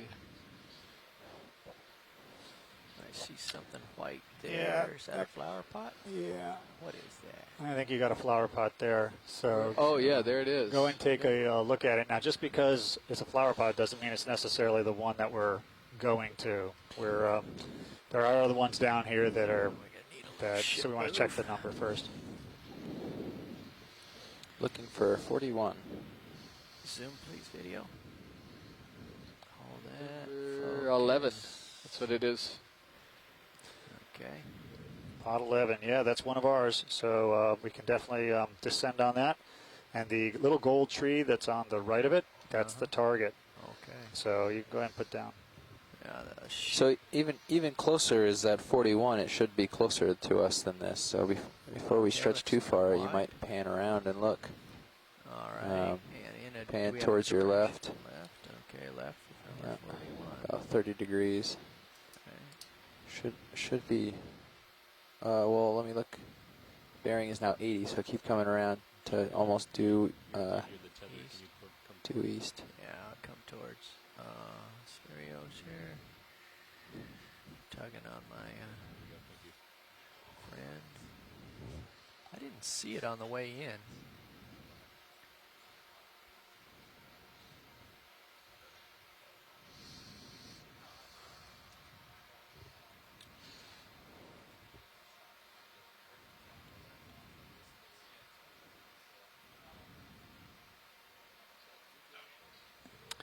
Yeah, it was me doing it. Just looking through.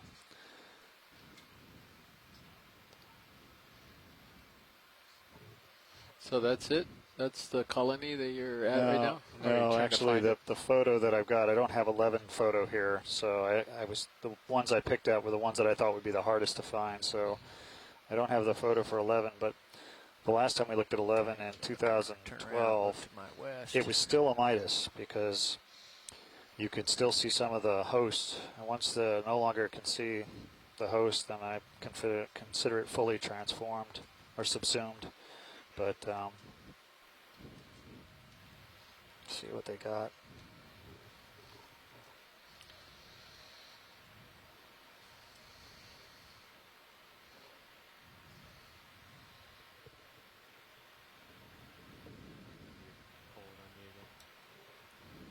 How did that happen?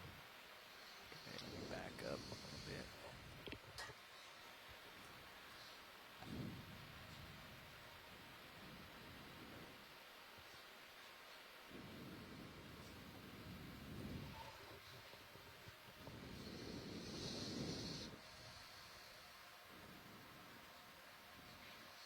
Looks like there could be a sponge down there, a regadrella, a little white. See that?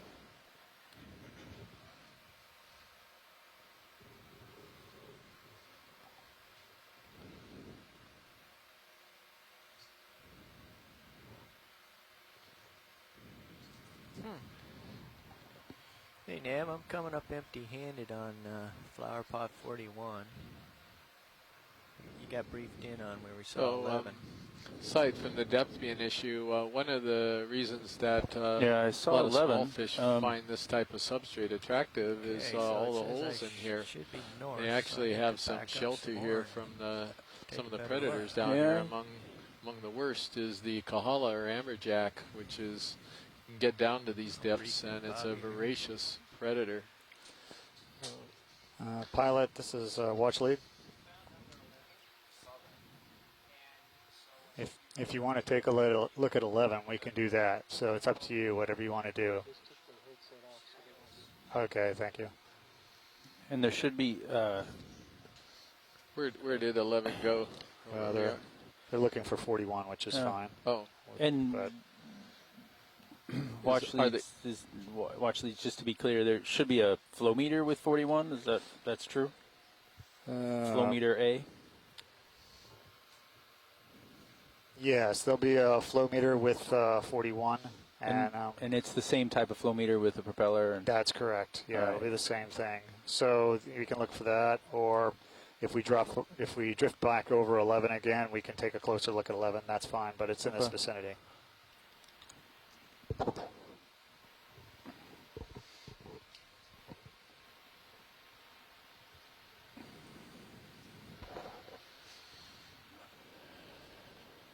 Oh, there it is. Yeah, that looks like it is. That's not. But that's the one we were just at, Well, right?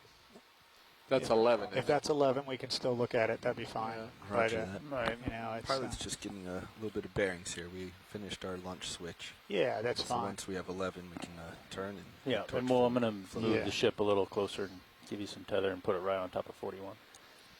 So yeah, you could come right down in front of that pot, and we'll just look at the coral on the right there. It's the small one on the right? That's correct, the small one on the right. Got it.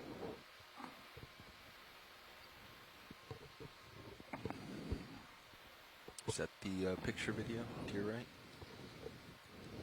Roger that. So any Bridge ROV nav. Okay, stand by one. Yeah, bridge requesting a ship move 20 meters, 200 degrees, 0.2 knots. Doug and me, do you want me to go 180? Actually, Nav, I was going to suggest maybe mark this point as 11 and go back towards Sirius to find Copy the flow that. meter. Nav, pilot? Go pilot. We're believing the flow meter's north, or in that arrangement compared to pot 11. Yeah, right now. Would So we like we're to go to flow meter and mark this as? I'd say let's go ahead and look at this first. Set down. Copy look at that this, bridge. and then we can move to flow meter, or to pot 41, and that's where the flow meter will be. Right. This one you can just call site 11. Yeah, so we'll mark this in the nav, and then we're going to move Sirius right on top of the target for 41, and then we'll start swirling around. Okay. Now I copy. if that's. I'm just out on my tether and getting bounced. Yeah, we're moving 20 meters towards you. Perfect, thanks.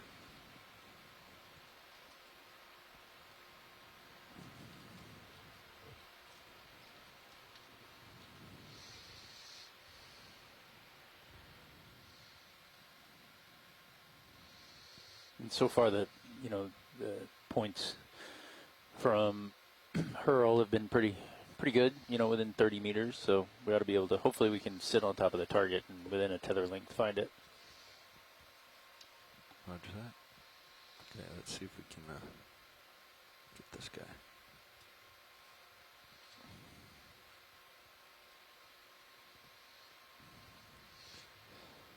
So you see these darker colonies here? That's going to be another type of black coral. So I'm not sure if this is the Chrysopathes that Scott was talking about, or that lighter colored one.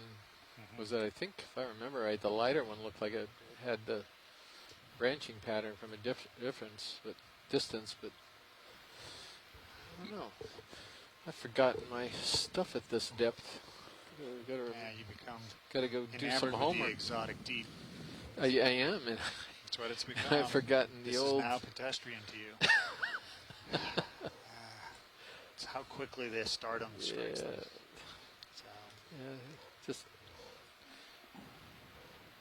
All right, video. Let's start to go in. So I'm just wondering whether that's Chrysopathes, because that's the right depth for Chrysopathes. So we want to push in pretty tight on this gold coral. Okay, let's come back out. Video. He wants to go quite in. So. What's that Chrysopathes pseudotristica? Where are you? Okay, so this is pot 11, and this colony is. Unfortunately, I don't have a photo to give you. That would have been good if I had, but it is in the paper we just put out on gold coral, and what you see is that I guess it'd be about 8 years ago, this colony was encountered, and the settlement was just down at the lower fork of the branches, and a very small area, but it touched like 4 or 5 branch points, and then go ahead. Video, over the next 5 years, have to track focus it spread over the entire colony except for the highest point, which is what we're looking up there, and now is fully subsumed. 3 years ago, that was a little plume of bamboo remaining, and that was it. So it covered all of that very, very quick, and now I would say we would call this a gold because it's not in transition in any format. And that's interesting. It looks like we've got some brown zoanthids in there, which... or I don't know if that's a brown form, but that wasn't there last time we came 3 years ago. So that's very interesting. I don't remember seeing that, and so it was all uniformly yellow with a small branch at the very top that was bamboo, and either the branch is broken away, which could happen. We've seen that. We've seen branches break away during the colony being subsumed, or it has been fully covered. So this one no longer gets called a Midas colony. This one now is just referred to as a gold, the way I'm handling it anyway.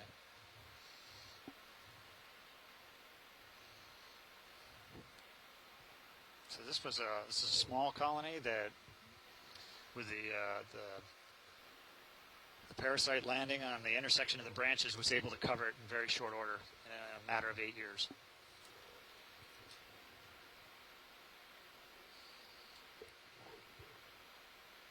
That's it. Keep going down and take a look at the base, because as we move down to the base, that's where it covers the bottom. And it looks to me like the polyps are right down on the bottom. Sometimes they get a base and then there aren't any polyps there. Growing right into the shadows.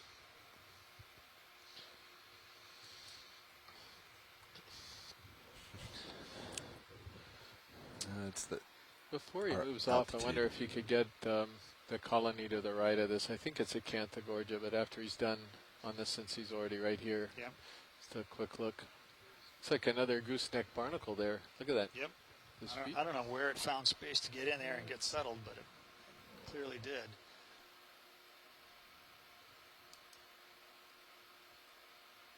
Okay, let's see if we can't get this.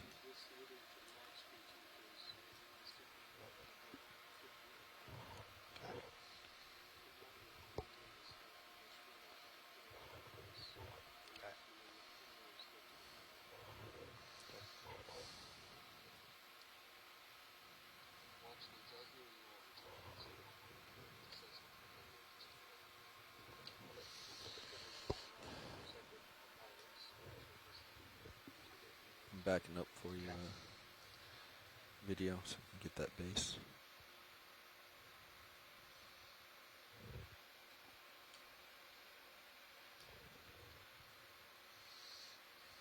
Okay, so Chris, you wanted to zoom out and take a Well, look at... zoom in to the right of the gold colony. There's a small sort of lighter colored colony just to the right of on where the right of this one. Yeah. Yep. So when he's finished there, or here. Is that good for the base? Yep.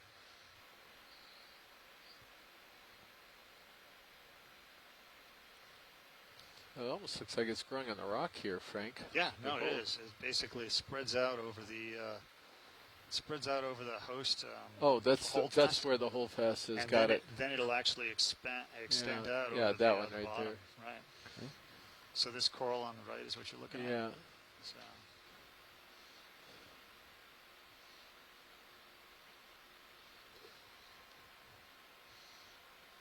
You guys should only be listening and talking to Okeanos, not Core 1.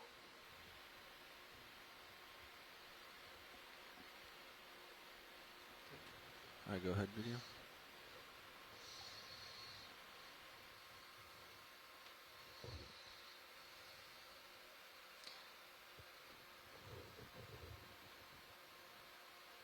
Yeah, it's definitely looking acanthogorgia-like. Yeah, I'm pretty far away. A lot of corals in this area, though. See if we get any more opinions about it from the chat room. Okay. Gonna stable this up again.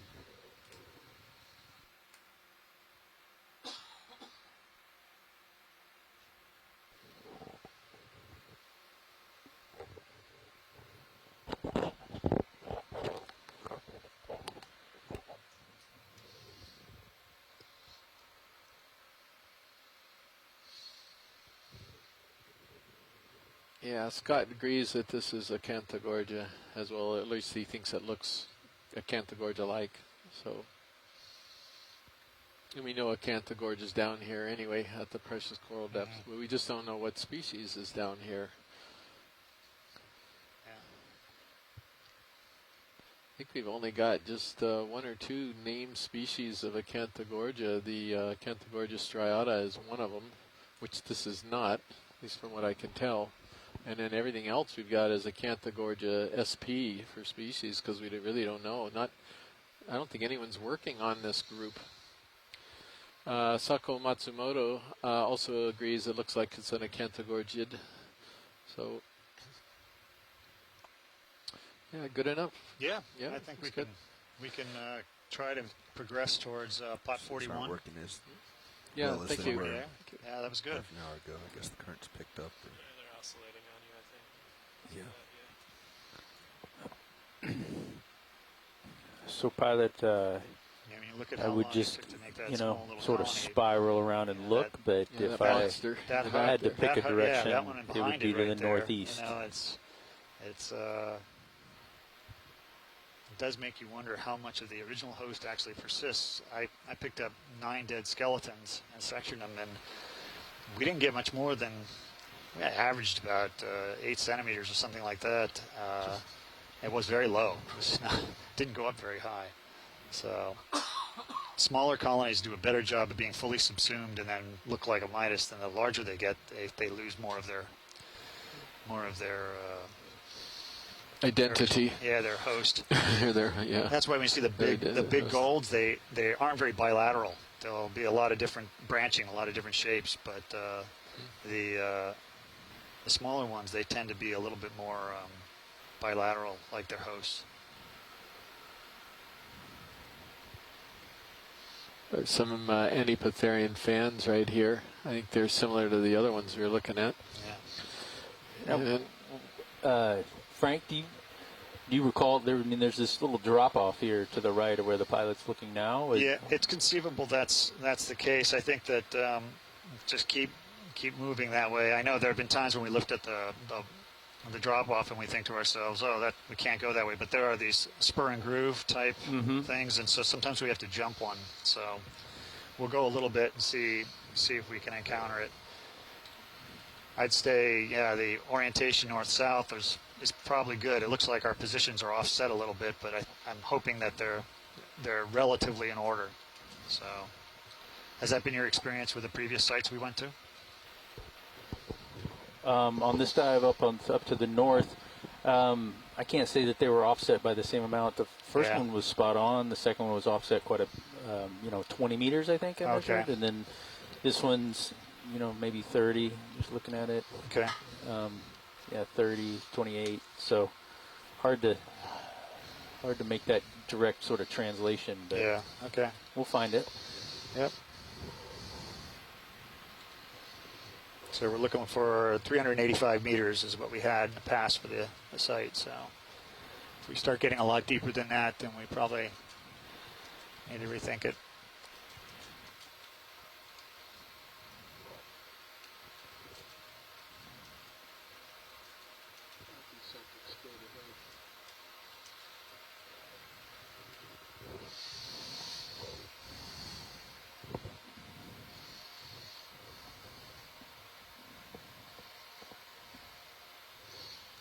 I don't know. This looks like it's sediment to me, sort of weathered, consolidated sediment. I mean, that there is such long sheets. I don't see how that could be a plate coral. You know what I mean? It's like beds that have sort of eroded out. You see that? I mean, there's no coral that's going to form that large of a sheet. Oh, no. Yeah, you're right. It's lithified sediment that's basically eroding away over time. Right. Yeah. You're holding this heading right, co-pilot? I came around to northeast. Yeah, but now you're holding? Yeah, I am. If you'd like me to follow you, that's fine. No, I'm just sort of trying to mow the lawn. Right, gotcha. Yeah, I'm holding. I'll let you know if I turn.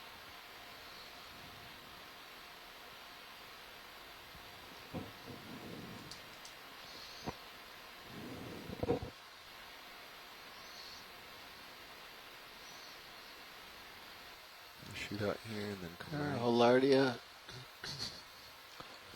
Looks like he's hanging out in front of a plexaurid. Soft gorgonian. A couple more corallium there. Some more of these blacks, which could be Trisopathes. I'm not really sure. Okay, there's towards you. Oh, there's something over there. Yeah, but it may be a Holardia. Yeah, Holardia. The ledge there. Yeah.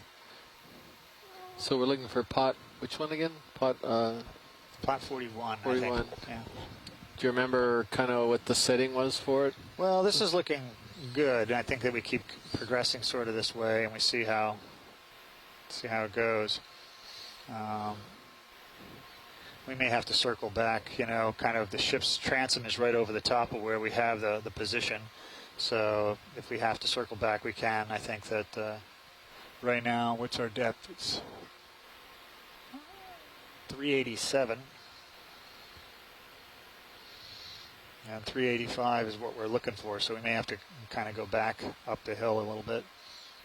Oh, what about one of these knolls? Do you remember it? I mean, that looks like it's a little... No, I don't remember it being actually a knoll. It's in the vicinity, but that's a nice big one. Do you remember what you were trying to mark here? Was it another one of these smaller or larger colonies, partially? Yeah, it's a relatively small colony. And I think this is the one with the this guy right here. Is that a Calagorgia? What are you thinking? Oh, I don't know. I can't from here. Yeah. All right. Well, so yeah, pretty small colony. You can look at it. Yeah, you can take a look at it. Yeah. Where's that bit sticking up? And this has got the flow meter next to it, so that should stick up a ways, right? Yeah, it should, except that they typically topple after a while. So that's not it. Yeah. Going back towards you, co-pilot. Yeah, I'd say that we should probably start heading back towards pot 11. We might have a better chance of encountering the 41, because I don't remember it being that far away. Might work your way over to the east a bit. You've kind of been up in here. Yeah, east takes us down in this. No. Takes you down in the pit there. Yeah. So, the pit. Yeah. Yeah. We could cross it and we could kind of circle back on it. I mean, we don't know if that's a spur or whether it east should take you I mean, west should take you off the cliff, but east may just take you down into a spur or a groove.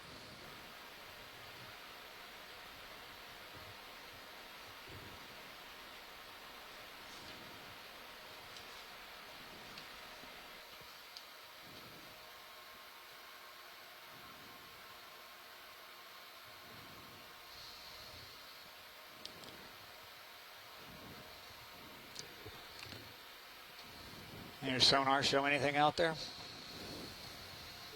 It shows lots of things.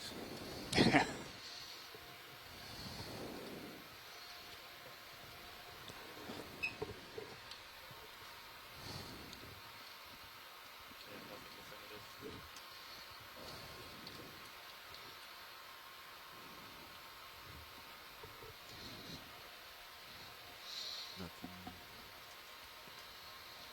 over here. Okay, gonna turn back, come towards you.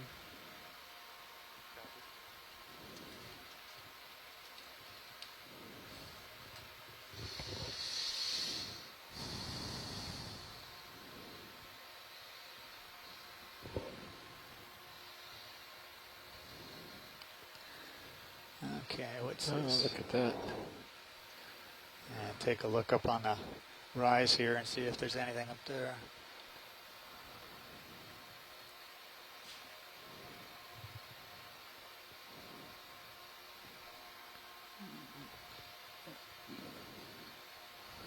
Yeah, you're headed right back to 11.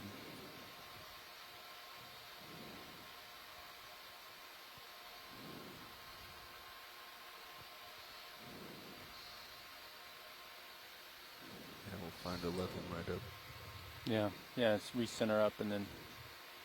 How about Yeah, let's over look, there let's to the look right, to the right a little bit. the right corner? Or is Yeah. that just the fish again? It might be, but Probably 11.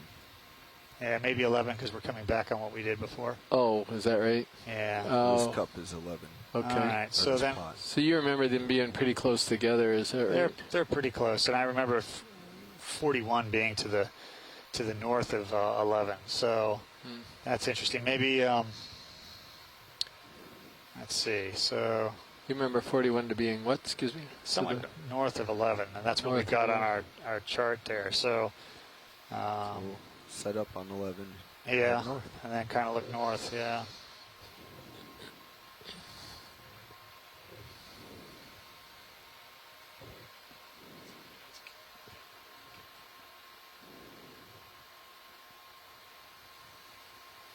Yeah, so that's good. I mean, if you go full north, you'll probably go out and off with nothing, but yeah, north to northeast a little bit. Yeah. Yeah. It's under me. I'll hold my heading. Keep pushing on. Heading north.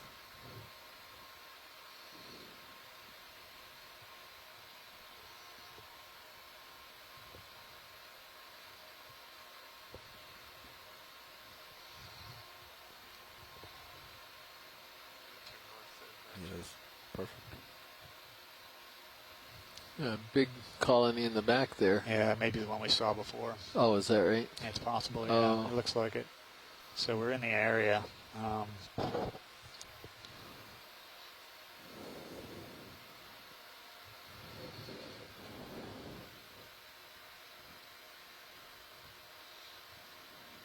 And you come to the left a little bit. Let's see if we can sweep back when we go to the right. Okay, coming back to left. Yeah. And keep going straight. Yeah, that's good.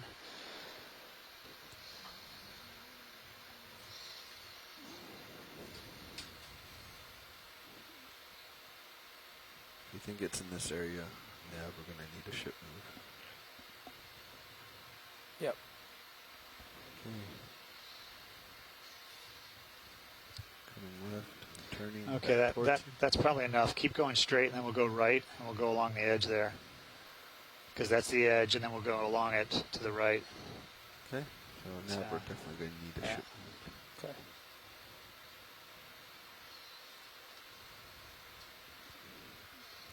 So we'll just move the ship. So you're going to end up going north along this edge. Is that what you want to do? Yeah. Okay. So 330 maybe. Not farther. 300. 315. Yeah, 300. Bridge orbing up. Yeah, bridge requesting a ship move 20 meters, 300 degrees, 0.2 knots. While he's making that move, I'm going to come back in towards you. Now that I'm over this direction. Copy that. Thank you, Bridge.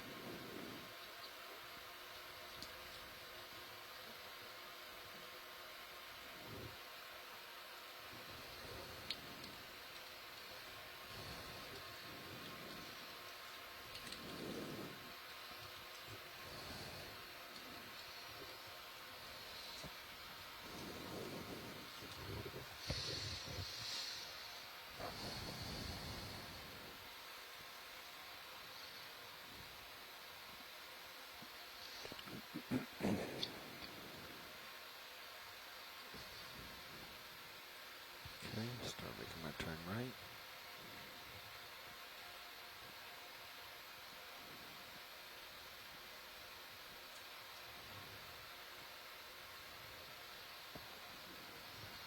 No IDs in this group.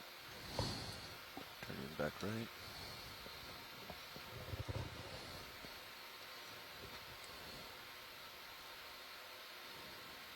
That's a nice spin. It's a good way to do it.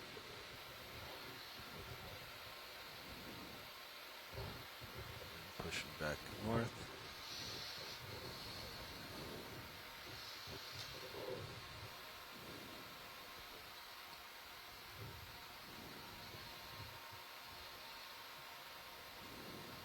Say, pan back to the left a little bit.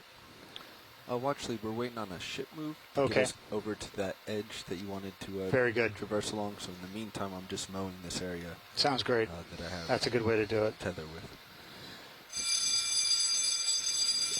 Oh, it's Saturday fire drill.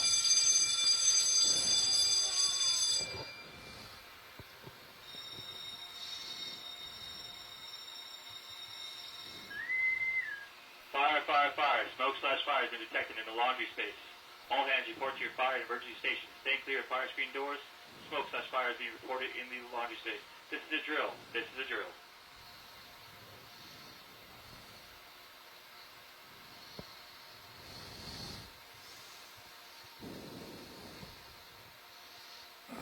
It's probably that you're getting a little more tether. Yeah, looks like it. I'm going to come in, try to hit the mound up here, then turn out and follow that edge.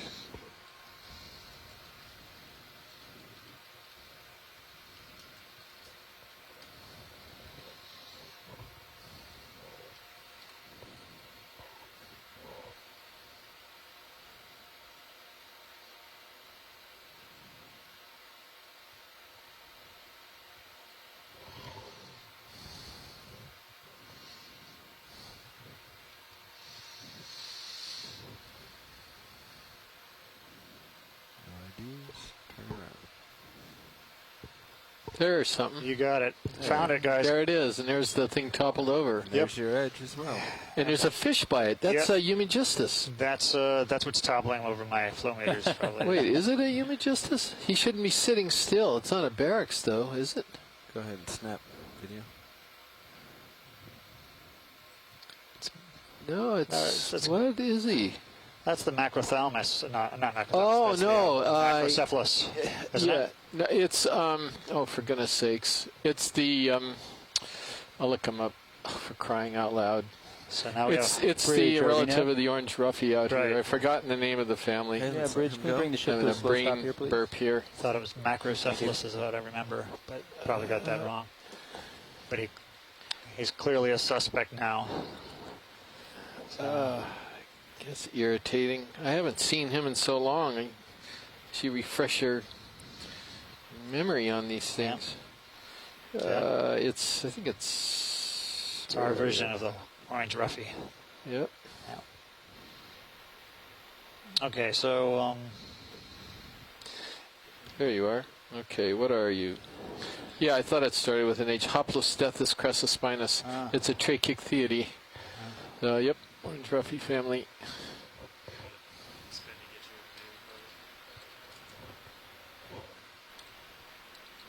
Okay, so for Prop 41, the coral we're interested in is right between us and Prop 41. You see that little one right there? Yep. You got it. Right down straight below us. It's just out of the video screen now. So you want to come down a little bit. I was going to say this. They didn't quite look the same. Yeah. So I'm going to come back right. So this is Prop 41, right?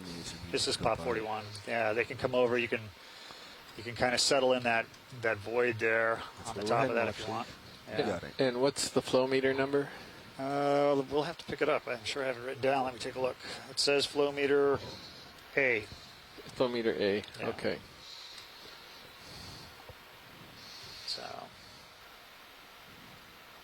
So this is the one that the one colony that is not a bamboo that was marked, and it hasn't by this time.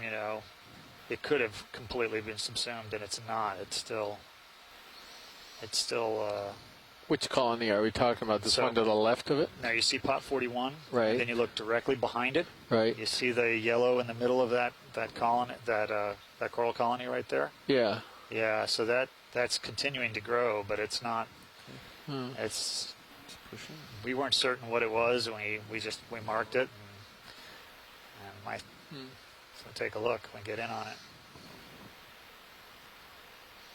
And the flow meter's still turning. It is. Look at that. Even toppled. Jeez.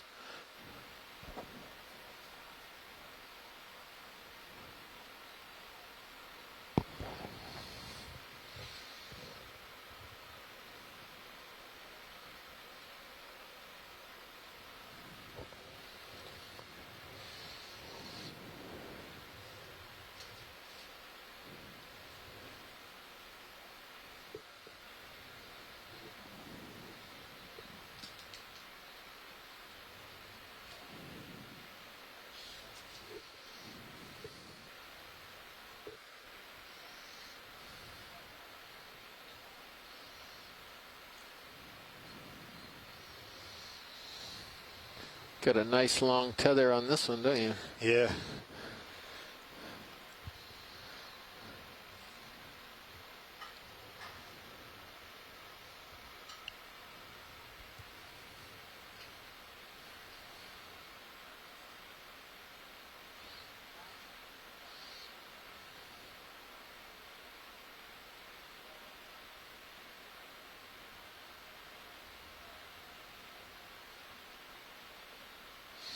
So did you want to keep the pot and pick up the flow meter after you videotape everything, or we'll just leave the pot here. But you're gonna take the flow meter. We'll take the flow meter, okay. but we'll just leave the pot here. Got it. Yeah. Because it's marking the coral. That's right. Got it.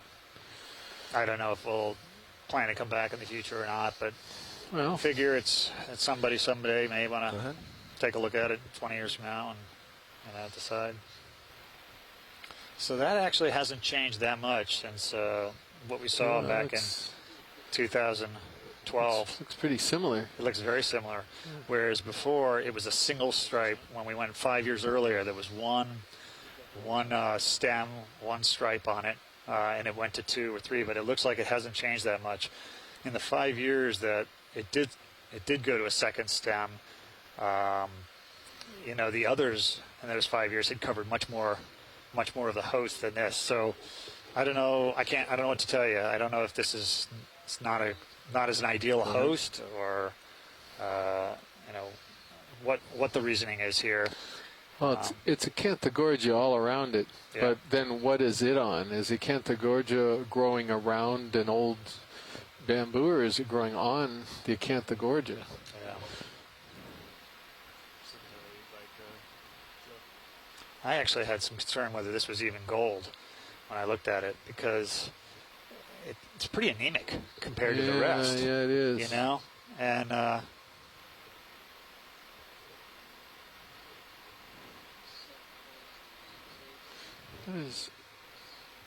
yeah, you got something growing there. Yeah.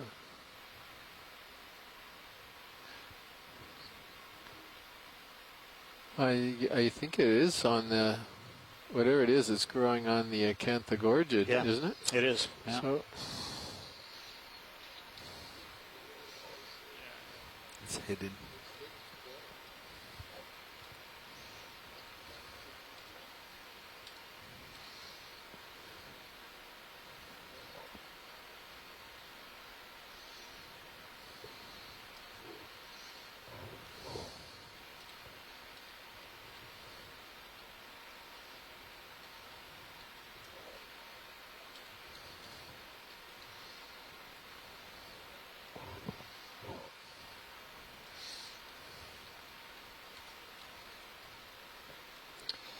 Yep, so this is the third marked colony.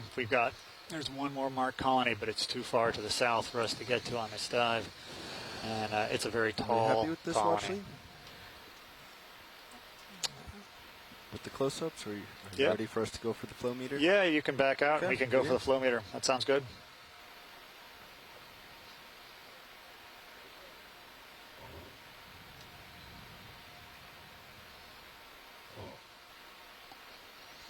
So this coral on the left side of pot 41, this gold coral, we've always referred to it as a hatchet coral. It looks like a handle with a hatchet.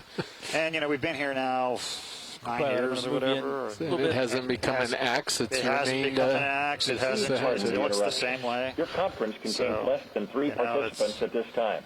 Once If they you get would like to continue, subsumed, press star assuming 1 they now, don't get or the conference will be terminated. damaged, then they hold the same shape. So when you come back in 1,000 years, maybe it'll be a very big axe, broadsword, or something like that. But you're gonna have to wait a long time. Bridge, are we now? I do remember that gold coral from the images that we got at HURL, the Hawaii Undersea Research 15 Laboratory. meters, 220 degrees, 0.2 It knots. really hasn't changed Nope. in Might be a little easier. its appearance. So you don't fight with that overhang. But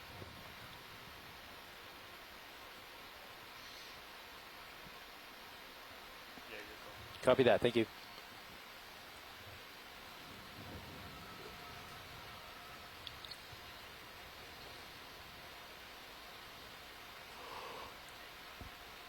So then after this, we have one more flow meter to pick up? That's correct. Yeah. Okay. And then we're going to go to 11, and we'll see if we can find on the way back, we can pass by 11, because I think we go past 11, and then there's the toppled colony past that. So, and then flow meter 3. So we'll try and see if we can find it. If we bump into 11 again, I should be able to talk us into the toppled colony.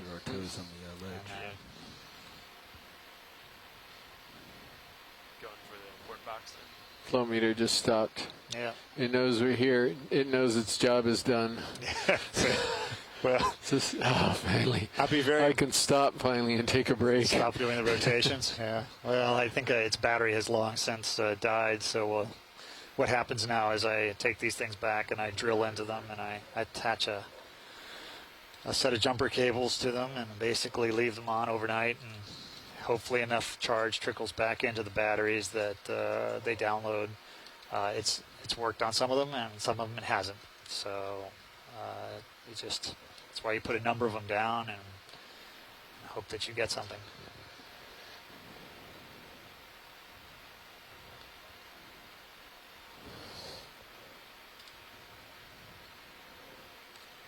I guess you could always try to grab it and move the flatter ground to get away from the floor. So, Frank, maybe you can answer this question from Amy. Did that zoanthid that was overgrowing the parent, did it look grainy to you? A little bit.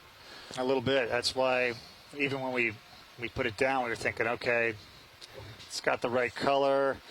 We were able to zoom in a lot better with this camera than we had the previous. You could see the old one. I don't know if the image of the pot 41 I have did it get put up to the chat room? What's that? Hang on a second. But anyway, yeah, if you look at our photograph from when the Hurl sub took it, it's a lot harder to see what the structures are, but what we just saw did seem grainy. So Amy's pointing out that Kula Manamana, unlike most zoanthids, does not have sand grains in the tissue. And so if it was grainy, it's not Kula Manamana. Which would explain why it didn't spread fast as the other ones that we saw. So that's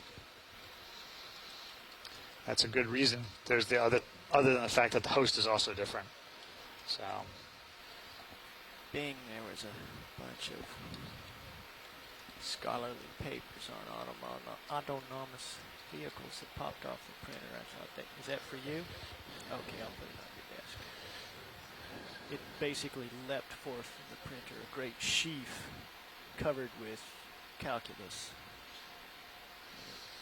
It looked like it might be you. Well, I'm going to have to Yeah, I forgot I hit read print on this. Synergy. I imagine this is in Synergy's paper in Synergy's got- 2013. I've got it with me. I just Yeah, Synergy's got all of his methods listed in there. Yeah, so. I got to read it more carefully. Yeah.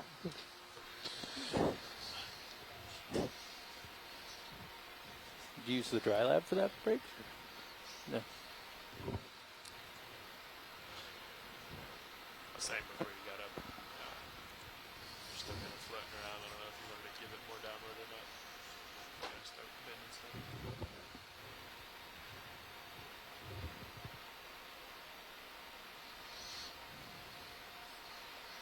I like your idea of maybe picking it up. So I wonder if our big fish was interested in a rotating We'll just see flow meter blade, how much because these are all knocked over after they've been down for a few months or whatever. And I just wonder if something comes along and Hydraulics, decides that turned if up? you're moving, it's We haven't touched worth them picking on. because they're, holding the other arm. showing us. But our RPMs are up. Yeah, it should. I'll double check. Yeah. Okay, let's reach out and get this. You can take any cameras. Okay. Hydraulics coming on. I'll take both cameras. We got hydraulics.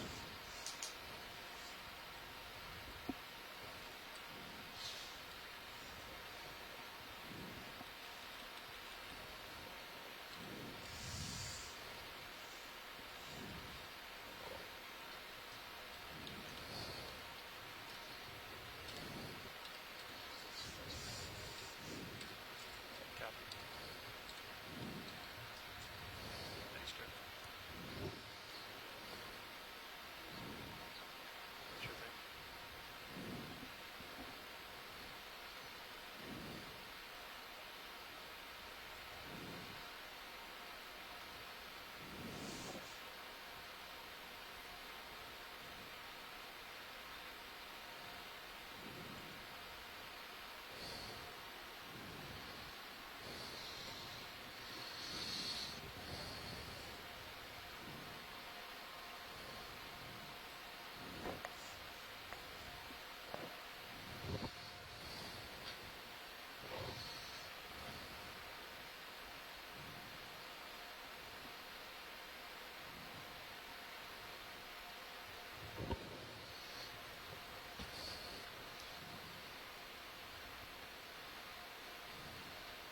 Away from the coral.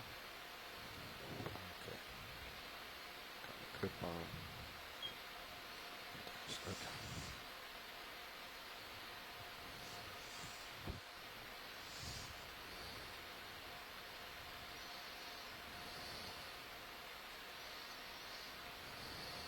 Watch lead pilot, if it's okay with you, I'd like to reposition.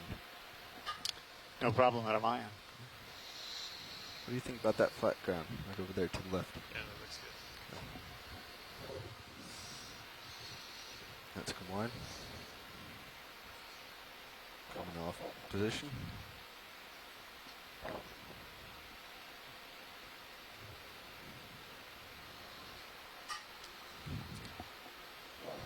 Threw me off for a second.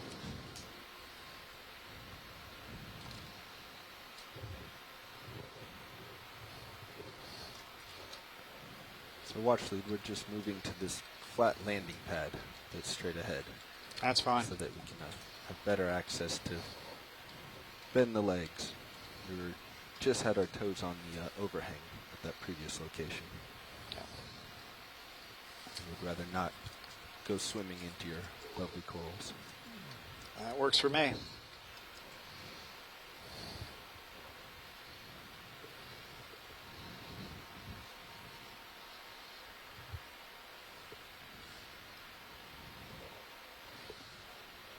I wonder if I'm going to fit here.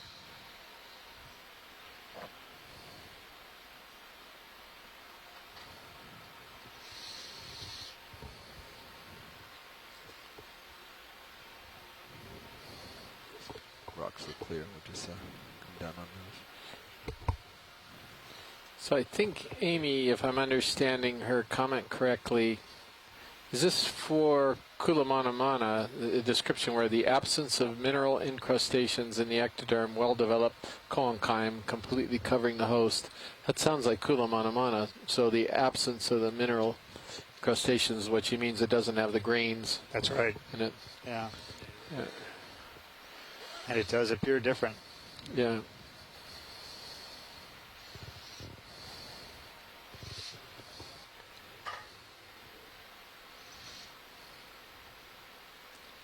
Well, I seem to have lost my pencil here somewhere.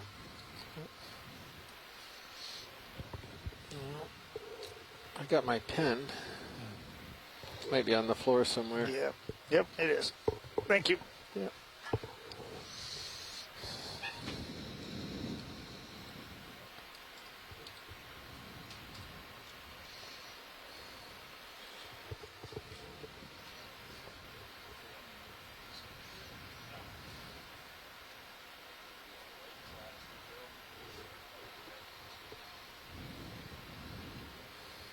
There's Ariosoma. See him? Yep, his head's just sticking out there. Yeah, right in the lower right corner. See the eel head sticking out of the sediment. What's their maximum depth? Because they get quite shallow. We see them up around 100 meters, don't we? Yeah. Yeah, so... Well, it's the only one I can think of that does that. So I always default to Ariosoma, but maybe there's another one. I have to look at the... well, no, I take that back. Nithopus does it, too. And Nithopus would be down at these depths. Maybe this isn't Ariosoma.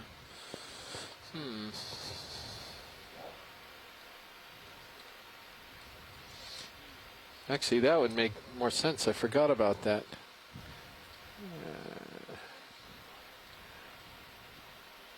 Nithopsis. Let me check the spelling on that.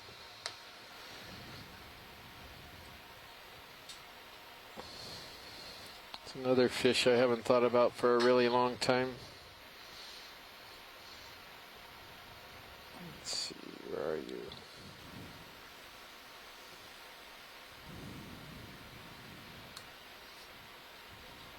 Nithopus. Nithopus.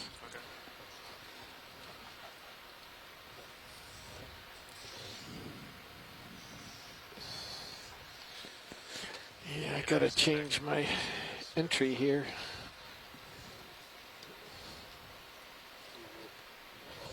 Fortunately, that's as far down as you can go. See if I can spin a little for you.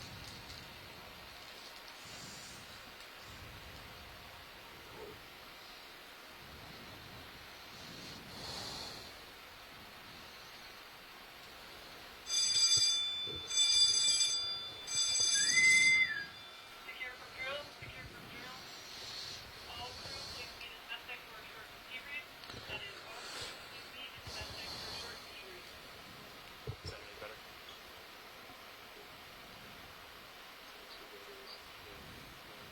Okay. Switch.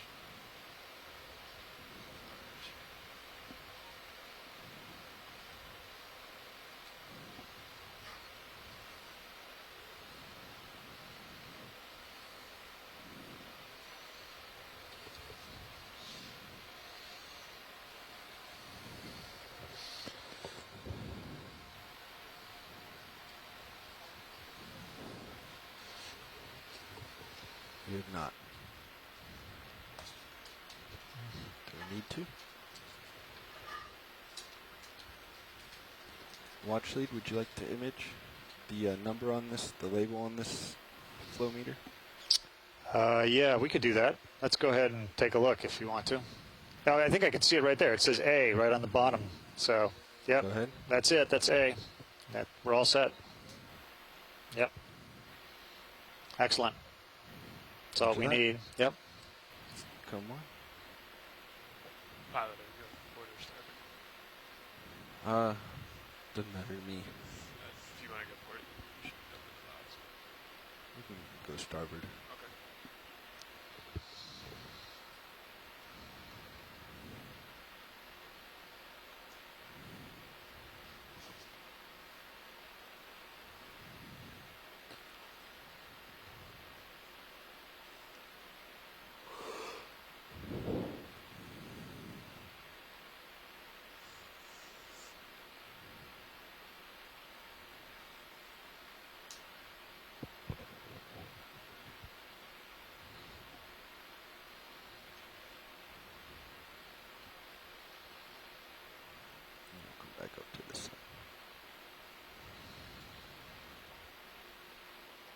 So maybe start with your method, Chris. Get my claw in there and just try to crush it.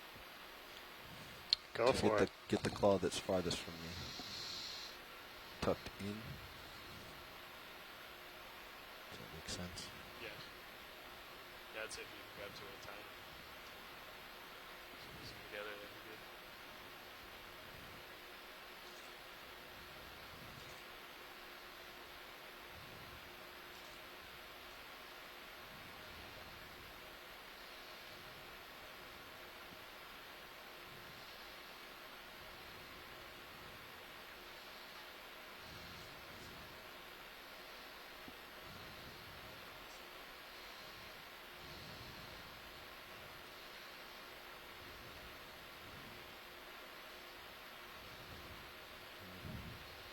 I'm a little worried about getting caught in that wire. Getting caught? Yeah.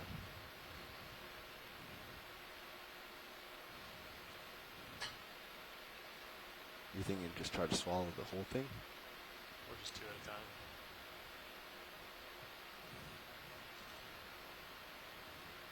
I'll think we can. I don't know.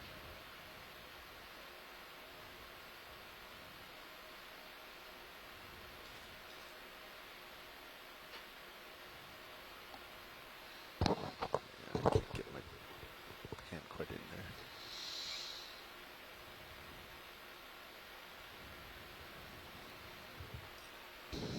Oh, I meant like these two legs right here. So you can get around both of those. Just like so? Yeah. Yeah, okay. Maybe I will. It's hard to see it. No, we're not getting anywhere. You just grab this one and push.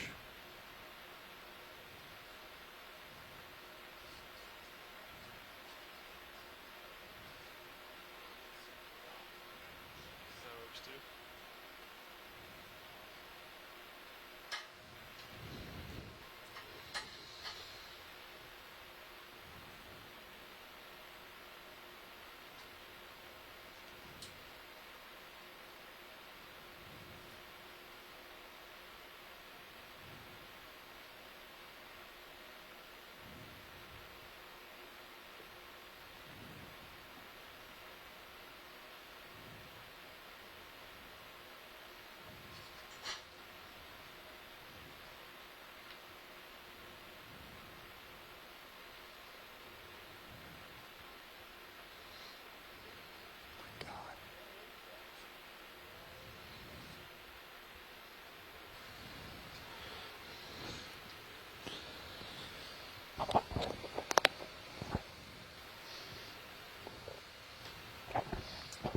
If you're just joining us from perhaps the Maui Ocean Center or from the Aquarium of the Pacific, Long Beach, California, welcome.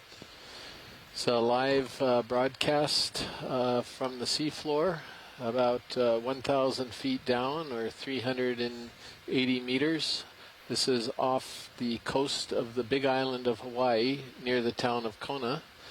We're on a precious coral bed, and we're in the process of recovering a number of instruments that were left there for the last 4 years, Frank, is that right? Since 2012. Yeah, since 2012, 3 years ago.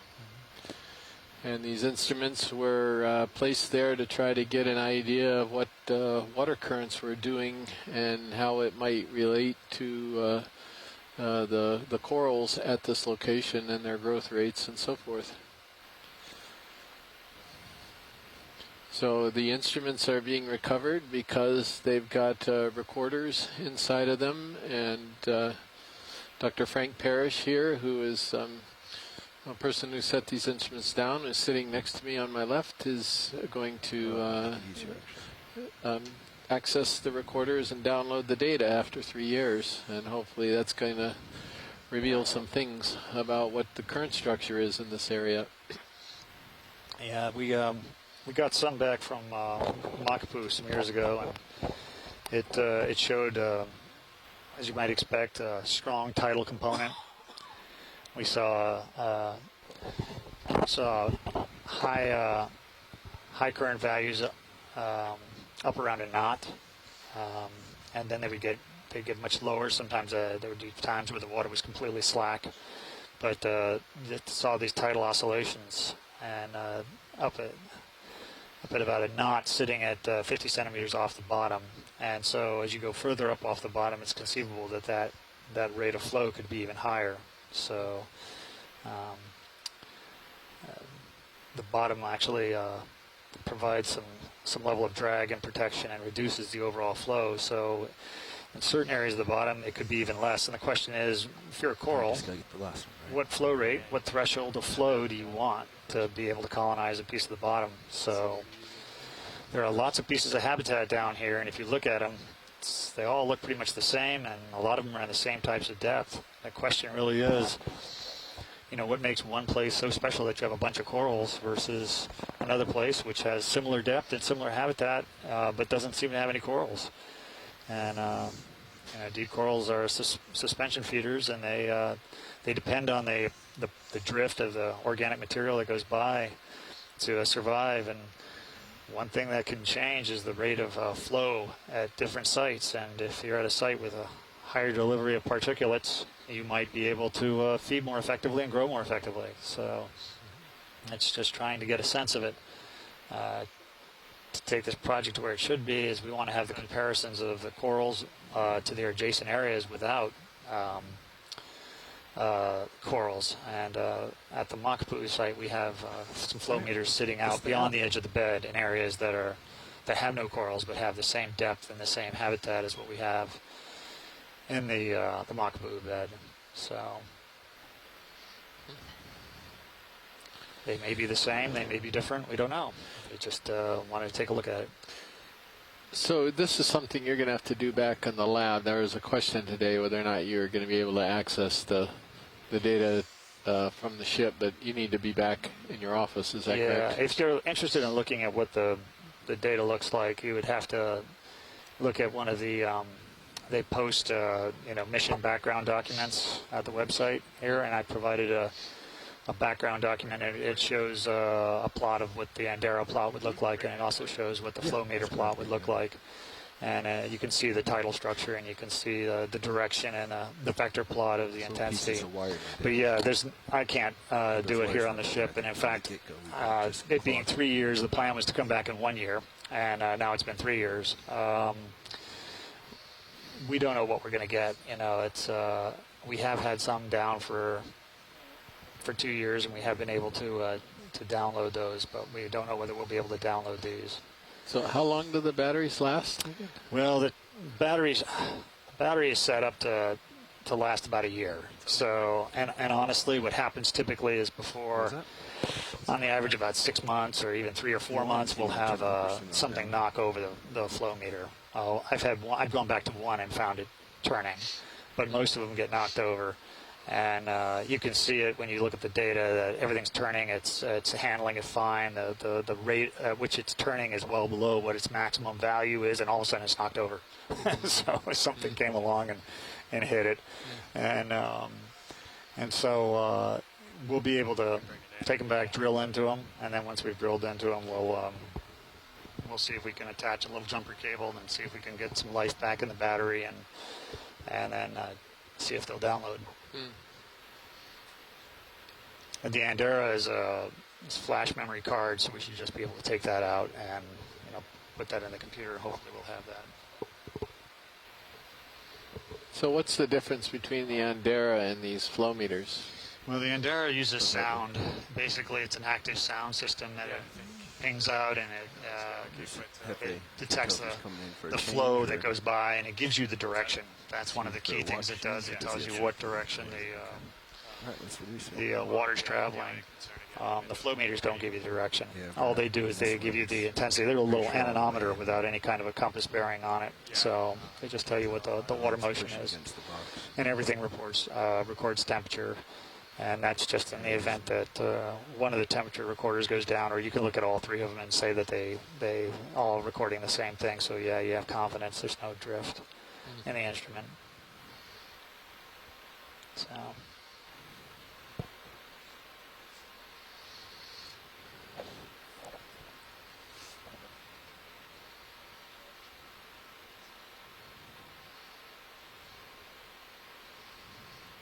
Oh, we've got most of the things up. We've just got one more instrument to recover, right? Yeah, pretty much it. We can go look at a dead coral on the way. Yeah. We'll try it. We can swing by, head to pot 11, and then we'll work our way from pot 11 to the dead coral, and then we'll go to the next one, the next instrument. Yeah.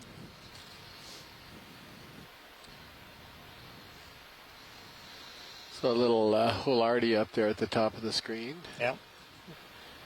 And it looks like maybe another Crionema or something over there to the left as well.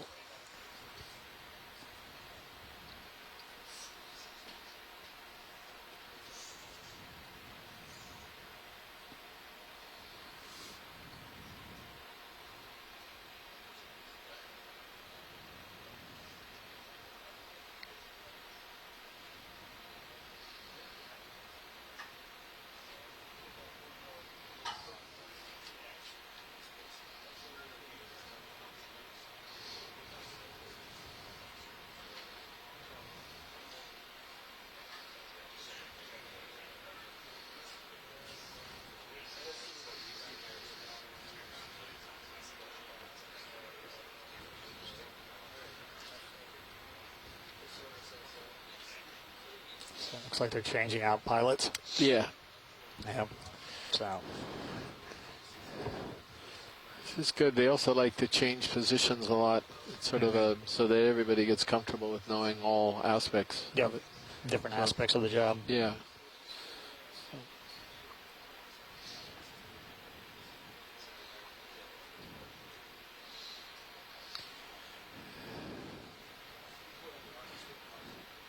So after, at the very end of the dive today, so we're pulling up from the bottom, we are going to have a post-dive brief, and usually it'll be about 10 minutes long, sometimes a little bit longer, and we'll not only answer any questions about today's dive, but we're also going to use it as a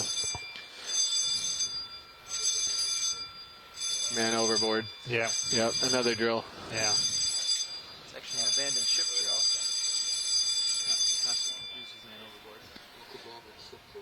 Abandoned ship, yeah. Not man overboard, sorry. Abandoned ship drill. You know, Frank, I could swear I haven't seen you in your Gumby suit out here yet. The rest of us had to get in our Gumby suits. Oh, well, you know, I can try, but I'm really not good at wearing off the rack, really. So.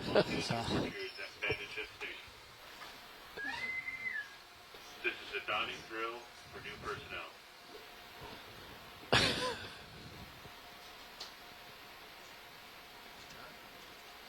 I think I put it on twice last cruise, and the second time went a lot faster than the first time.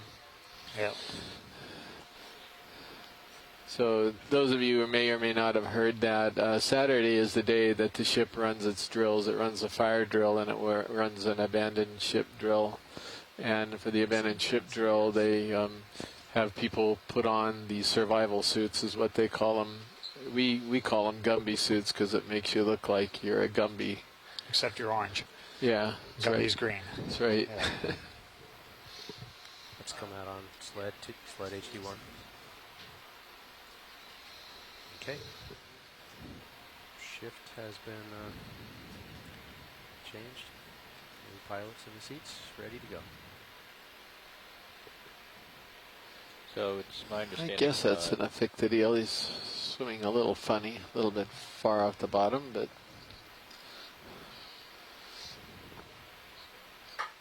The one right in the center of the screen, the pink one, or the one in the water column?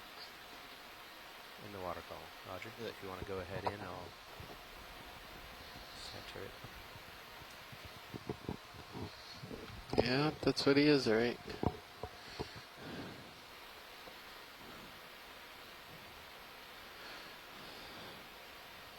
Yep. Oftentimes you'll see them swimming real close to the bottom, and this guy was kind of up there a ways. Yeah. There's a Regadrella sponge. Yep. These are really hard to ID if you don't have a specimen in hand. So I've shown all of these to, all of our pictures to John McCosker. Mm-hmm. Yeah. And there's another Hydrodendron gorgonodes again. And I wonder if you can see the gelatinous base on that one. It's really... Yeah, he was pretty comfortable going through that. Yeah.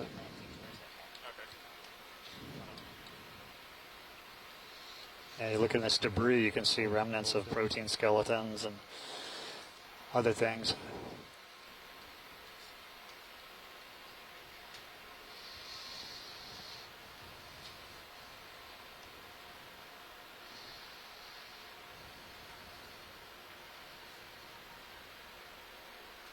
See, it doesn't have the bands in the head. See that? So it's probably an Athopus, unless it's... Oh, the one sticking out of the sand there. Yeah, unless that's it a looks Fictid. Yeah, it looks pretty similar to the guy swimming by him. But do Fictids burrow like that? I'm trying to...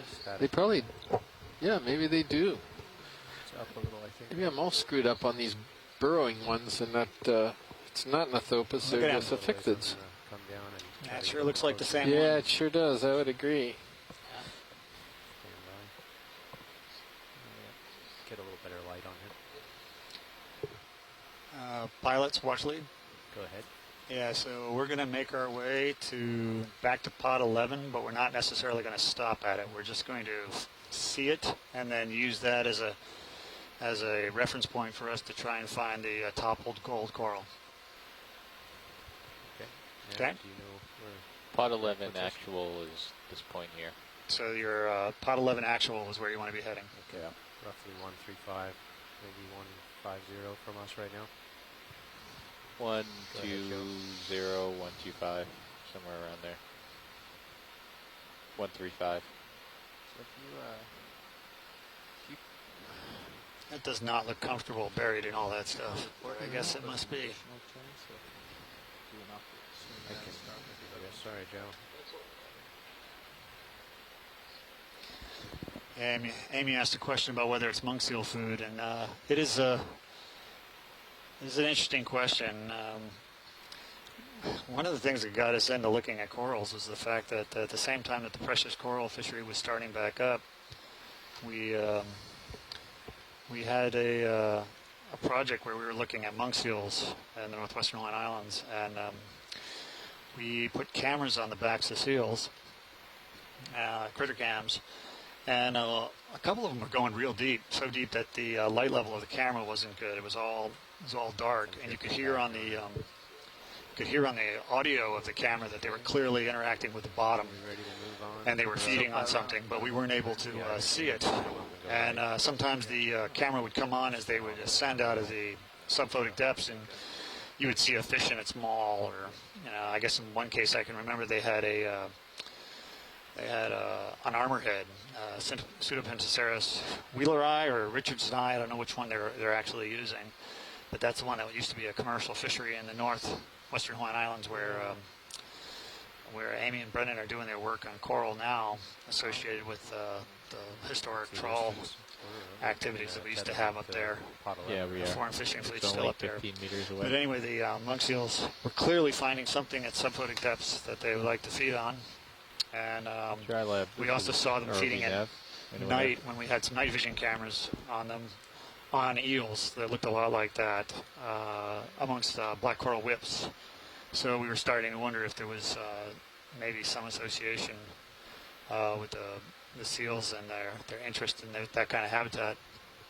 So that's the other pod up there, right? Yeah, Is that the one that you it looks like wanted? there's one there on the right there, so let's take a look at that.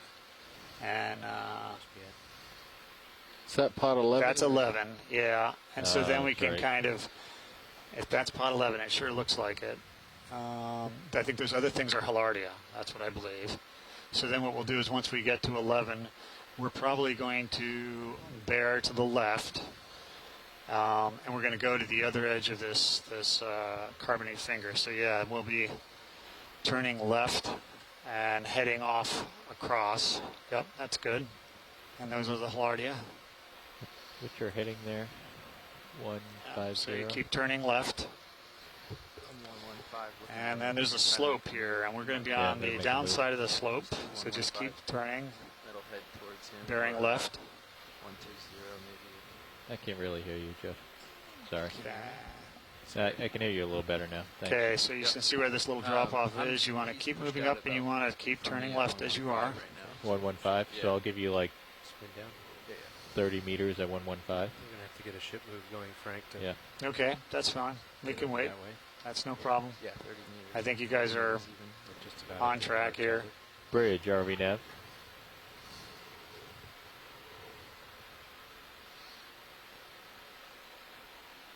And it may... I'd like to request a ship move, please. 30 meters at a bearing of 115 at 0.2 knots.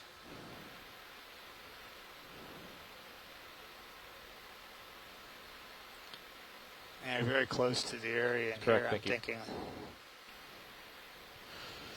So that gold that's right there in front of us is roughly the right size. So I'm thinking to the left of that, we should be seeing a toppled gold that should be in very bad shape. So it won't look like it's yellow. It should be really run down. But we just keep looking there.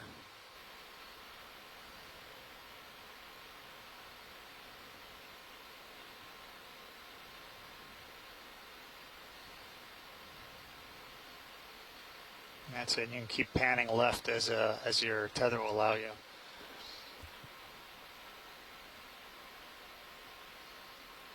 So we're looking for a dead coral? Yeah, it's a toppled gold. And it's right in here. And if it's fully dead, it's not going to be, I mean, How about there? What do you got? Something over there? Yeah, doesn't that look like a gold to the right? Could be. Let's go to the right a little bit. Take a look. Yeah, it's right on the edge of the screen. Okay. That coppery lookery branch. All right. It's pretty faint. So like here, you see what he's got right here? This is what we're looking for. Oh, well maybe that's not it. Maybe not. So. No, in fact that could be just the edge of one of these sand edges, yeah. edges. But when the tether allows, we can kind of move over towards where the gold is, and we'll see.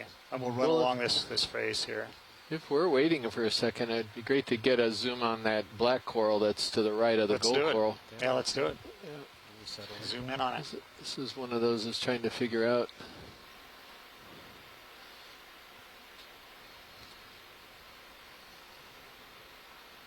I'm really impressed that the current is so low.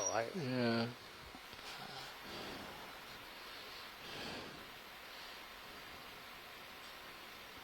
Copilot nav. If you get a chance, we might be able to get rid of some of this backscatter in the lens, the flaring. I saw it. I thought it was probably from the... It might be, or it might be that the swing arms were brought in, the lower swing arms. I'm not sure. Are they outboard fully? Yeah, I think so. Let me just turn the wrist slightly here. Well, I mean, the other thing is we could bring them in a little bit. I don't know. It's not too bad when we're zoomed in.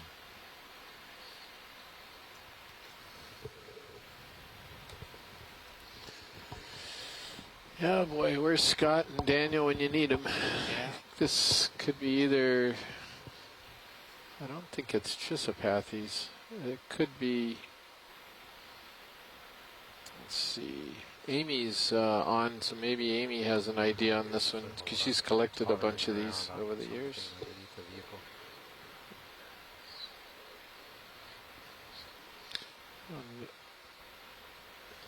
Okay. So,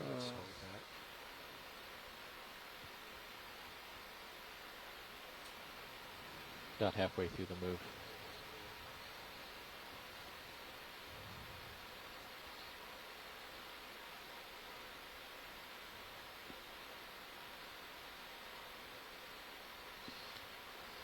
the other thing it could be is Chrysopathes.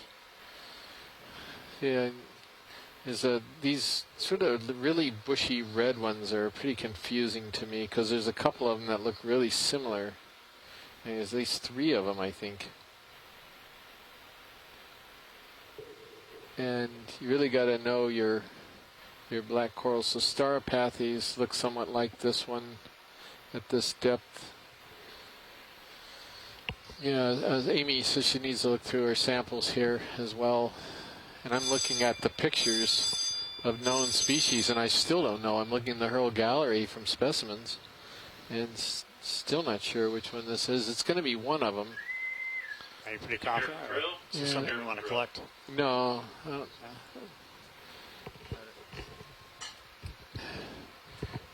Well, get I mean, a lot more tether now. we could collect it, but why don't we get your final instrument first, Okay. and then That's fine. because these things have been all over the place. Yeah. So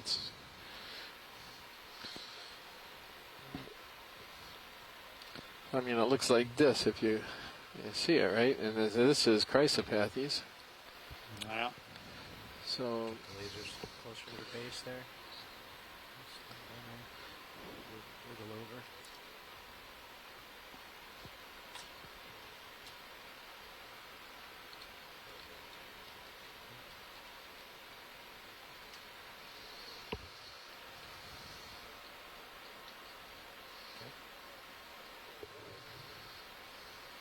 So the request for collection or some discussion, watch leads? I think we're going to wait and get his final instrument, and then if we've got some time, because there's plenty of these around. Yeah. This is just an opportunity to. This is We do have some RV tether, nav. if you're ready for me to continue. Well, you want to? Yeah, let's come up a little bit, and then we'll spin to the left, and maybe looking down.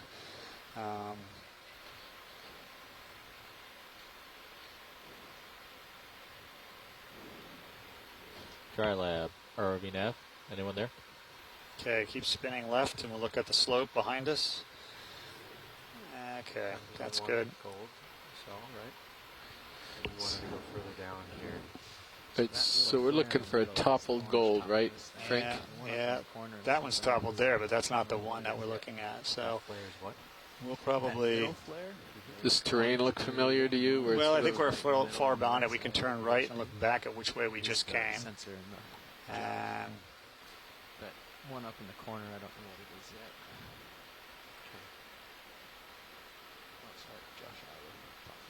yeah, go ahead and come right, or you can come left and turn all the way back and look at the ground we just covered. Okay. Yeah, see, here's another type of black up there. Yeah. These dark red fans, and then they're not all dark red. I think. Yeah. So keep going left if you can. Okay, that'll wrap my tether up pretty bad. Okay. You want me to keep? Yeah, we're right on top of the area, so we're just looking in there. And then I'll come back. Yeah, you can kind of head back towards the Hilardia, that white dot you have there, and we'll keep our eyes on the bottom as we progress. You can keep the wall here on the right as you're going. Okay. So, So you want me to go back where we were? yeah, go back where we back were. Up this little ridge. Yeah, as you keep going a little more to the left, so we stay on the lower slope there. There you go, right there. That's good. Like that. And you see that one yellow gold right there. Right in the middle. Yep, right in the middle. Let's go to that. We'll be looking down on the lower right area, almost right in here, and see if we can see it. If we don't see it, it may be that it's expired. You could spin. Oh no, that'll make it. Never mind. We'll fix this after. Yeah, I mean, Okay. just spin around. All right. I'll fix it in a moment. It wouldn't. Let's look over to the right here. We'll see where the fish is. Maybe a little bit to the right of the fish in this area here. All right.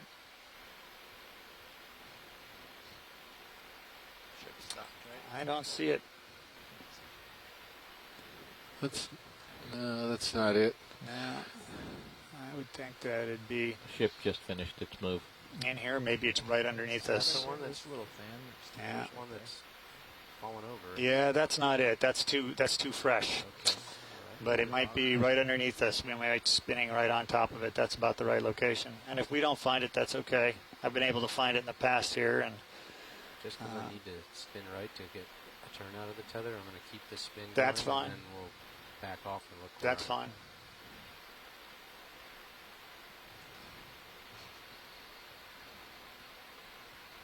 Okay. Shimmy over, and then I'll look at what where we were. Dry lab, this is ROV nav. Anyone there?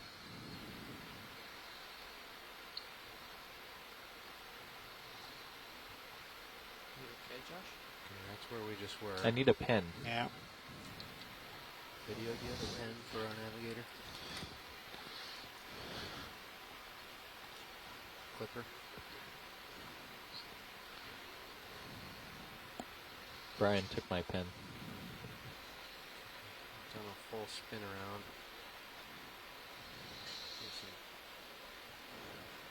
Back the way we came. Okay. Well, That I don't really like the way that one gold looks. I'm standing up there. It doesn't look like the right one. So I think we should just start moving on to the next station, and we may encounter the set. It may be further in the line. So as we head towards flow meter B, we may see it. So you can just head from here to that location. Looks like a bearing of 145. Yeah, that's as good as I got as far as suggestion. Flow meter B, is that correct? That's correct. Okay. I'll line this up, and probably need to go ahead and move the ship. Yeah, I'll move it. Let's see. Do the full. Just do the full 60 meters. Do like, yeah, or like I was doing like 10 meters short, so like 55 maybe. 55. Okay. So we can stop and have them look around. That right that there? That might be it. Right, right below you. What's below us there? Yeah, so In the field of view? that's the right direction. So, but it looks bigger than I remember looking at that right there. But let's take a look. There's something here too, way off there. Yeah. But no, I can't believe that's it. When you look at that, I don't think that's it. I think it's just another one there. So we're out of step, I think. So yeah, go ahead and discard. This one's not a target. So let's go ahead and move on to place. So one change, Todd, is you can now turn on and off the lasers. This right with the here gray wouldn't box. be it. It's possible. It's also possible that I came too far to the left and we should have stayed on the right side. But I see. It's see how smooth the sand It doesn't is, all light up, that, and then you get but into the partition. So it's somewhere you can turn them on along and this off. this sand line right here. So It's pretty satisfying. See these C pens coming up? yeah, They ring a bell. yeah, they're out in the flats. All right, I'm going to call in the ship move. Yeah, go ahead and pan to the right a little bit more so we can look down this ecotone line. Bridge, RV nav. Yeah. Okay, that's good. Thank you. We would like to request a ship move. 55 meters, bearing 145 degrees true, 0.2 knots.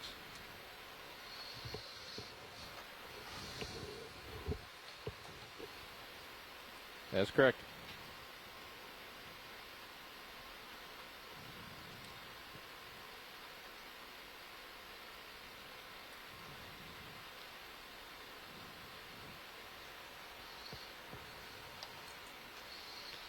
It's about it on the tether until the ship starts moving. Just a whisker more.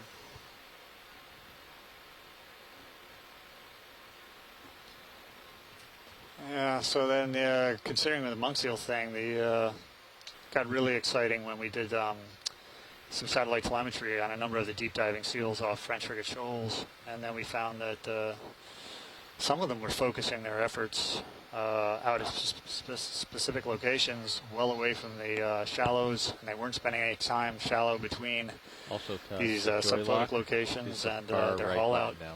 It's nice. And Reach it. Yep. we went up in 1998, and Amy was actually on the ship, and she did one of the dives right on the site, and we found that there was gold coral beds right where the seals were focusing their attention. And we still don't have a real good sense as to what they're doing. I think it was in 2003 that we were up in the northwestern Islands, and Amy was down in the sub, and the seal came down and looked right inside the porthole at her. So she has the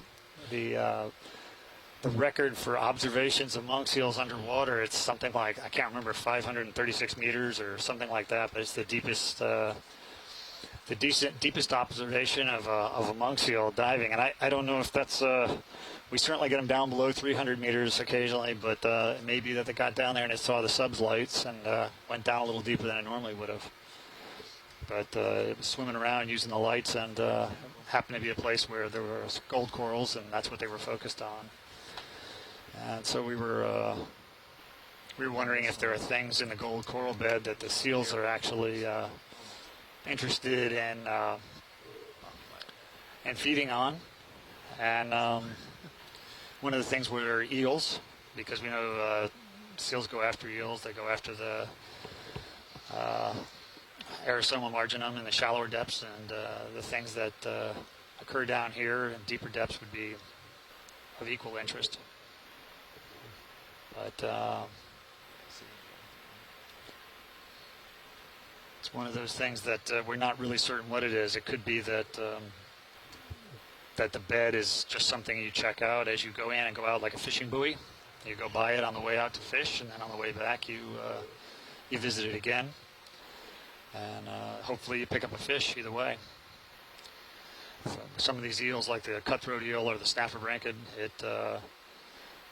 it will actually, you'll see them actually laying in the large gold coral colonies, and that's kind of interesting, because then they're brushing up against the polyps, and if you shut the lights down and use your manipulator and you stroke the gold coral, it actually fluoresces, has some bioluminescence. And so the question is whether contact with a gold coral tree, if you're an eel, discloses your position, and maybe seals show interest in it. A lot of it's just speculation at this point, but it is interesting that we have encountered the monk seals down there.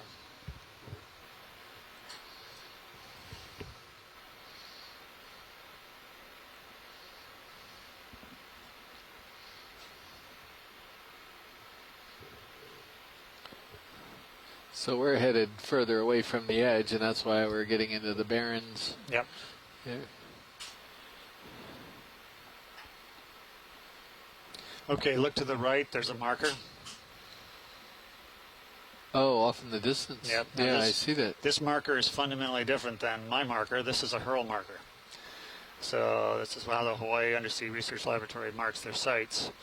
And we have my flower pot sitting right next to it, probably because there's maybe a thermograph in it or something.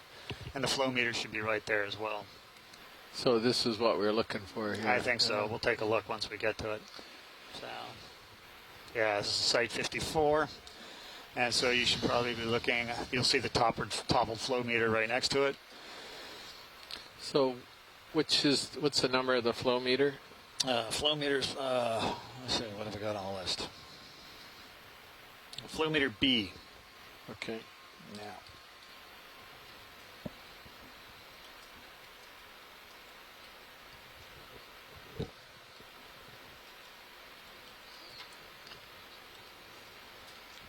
All right, I'll stop the ship here. We'll give you a little bit more. Or should I set up for the collection of this meter? I think they've been imaging the Yeah, and at writing this on the point you meter can take... before we touch it. You gotta be able to read B on it. We can pick up the flow meter and pot 42. I'm trying to remember who wears hurl jersey number 54. Is that, what is that? Is that a linebacker? I think it is. In the 50s linebacker? I wouldn't know. Wouldn't know. And pot 42, let's see. Would that be a lineman? I'm trying to think of what the... 42, well, Yeah. pot 42 is the answer to the meaning of life, isn't it? So, there it is. I think that is. The data on it. Yeah, that's right. All right. How's that look, co-pilot, or ship location? Just swing a little bit. Yeah, okay. It's like a beam or like a 3 when I Bridge, put this, RV you can nav. see the vertical. Well, I was kind of waiting to see we if hold that big position Andera was flipped over. You know, all these other things get flipped over. I wanted to see if the Andera would get flipped, but I guess it's big and heavy enough that it's not a problem. So, Yeah. Frank, is this different? Are the legs different than the others, or is this about the same? Are they both? Are the legs going to squish in just like the other ones? so this one's kind of outside the bed. And Frank, are these legs the same as the other sensors? Or are they going to squeeze inwards yep, as I squeeze them down. squeeze them down? Just push them down and they'll bend. Hey, And there's your name on it. shouldn't be a problem. If you're ready, I'll park the ROV and reach out. And scoot in just a little closer.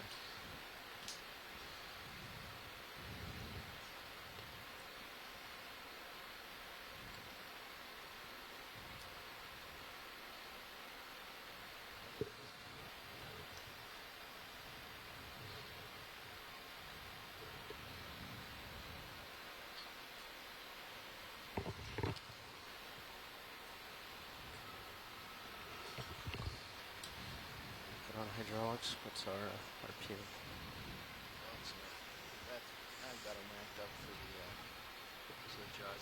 So this will be the same type of flow meter that we'll be picking up on the last dive of this this leg at the S19. Roger. Okay, arms coming live. Thank you for switching the camera.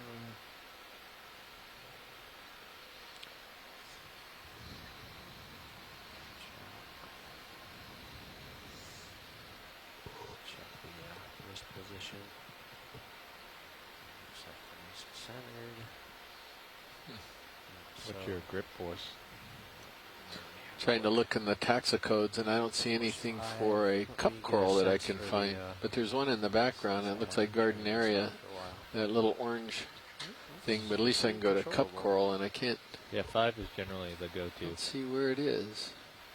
Unless we're picking up something really soft.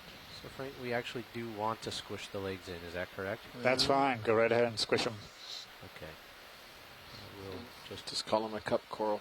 I think what I'll do is just mash the top one while it's still on the bottom, if that's okay. Yep, go right ahead. We'll, if I have the ability to do so. Can we get a partial zoom on HD1, please, video? Thank you. Yeah, just a touch, Jeff. I'm sure I'm going to... Oh. Try closer to the end. I might get less leverage on it. Less leverage, but I have plenty of force. So.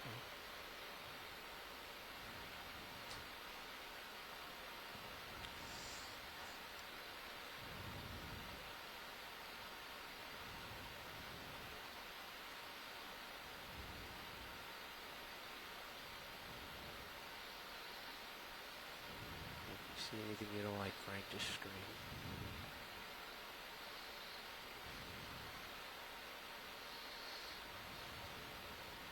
Okay.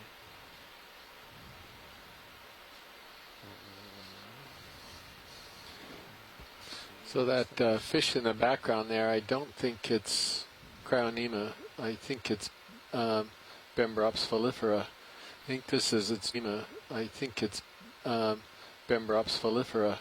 I think this is its dorsal fin, possibly standing up there. Really? Well, I would have called that Cryonema. Well, it could be Cryonema actually. I thought Bembrops had kind of a more of a barring pattern. Yeah, maybe you're right. Maybe I'm misinterpreting that shadow in the rock there as being the dorsal fin. But Bembrops will flash this dorsal fin. You'll see a really marked black border, but maybe that's not his dorsal fin. That's yeah. Now I think I can see actually faint green dots on the black pattern, so it probably is Cryonema chrysaris.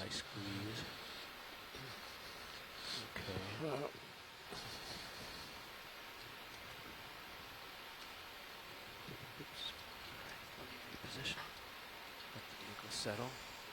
That's fairly squished. Yeah, because a little closer together. They flash that dorsal fin, I guess, normally. Well, no, he's lowering it. Did you see that? Mm-hmm. I could swear he did. Put it down. Yeah. Looks like a recessed back. Yeah. All right. What are you, fish? Yeah, I was right the first time. View my pictures here.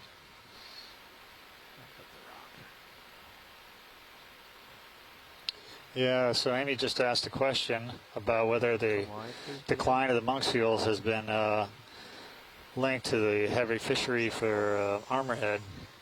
And yeah, there's an interesting look at the fish composition at the depths we're talking about.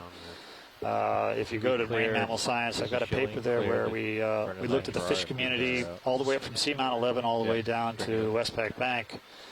And what is interesting about it is that I expected that we would have a greater number of fish encountered at the higher productivity latitudes where the chlorophyll front comes down and bathes it. And what's interesting is we didn't see that. And we actually saw that the fish community was better explained by the proximity to monk seal colonies So the colonies at French Frigate Shoals, Laysan, Lysianski, Pearl, and Hermes, and depending on where the survey site was and how close it was to a colony of monk seals, the bottom ocean fish community would vary. And one of the most interesting things that we found is that Westpac Bank, which is down between Necker and Nihoa, and one of the most impoverished part of the archipelago as far as productivity, at that location, I saw armorhead. I saw not one, not two, not three, but like 4 different armorhead in different places. And then the place we saw armorhead where the seal was feeding on it was at least on the east side of French Frigate Shoals. So there were armorhead in the lower part of the archipelago where we typically don't think of them. And even the guys who were doing bottom fishing, when they bottom fish down there, they occasionally pick up an armorhead. But as you move up the chain, you start getting to Laysan, Lysianski, close to French Frigate. Up around Mara, we weren't seeing them. And then they start picking up again at Nero and up at Seamount 11 and thereabouts. So that's a weird pattern. It makes you wonder, okay, so maybe the whole point is that maybe monk seals have some top-down pressure. They actually can structure the subphotic fish populations around them, and maybe one of them that are being structured would be armorhead. So looking at the fishery, the armorhead fishery still operates. It's a foreign fishing fleet, and if you look at what they're doing is they trawl up there outside of the EEZ on the Hancock that's not part of our EEZ, and then the nearby seamounts. And typically they don't catch very much, but then every once in a while they'll get a little pulse. They'll get a recruitment of armorhead in, and it's worth them going back. And so every year they revisit those sites. And I was surprised. I thought that the fishery would have pretty much slowed down, but they keep checking it periodically. So has it been tied to it? No, but I think it's an excellent question. Say that again? You could put it in this box. I just think it's going to be, it's not going to nestle in there. It's going to want to, That's the weight of it's going to be too high. far Yeah. outboard. Yeah. Let's do that.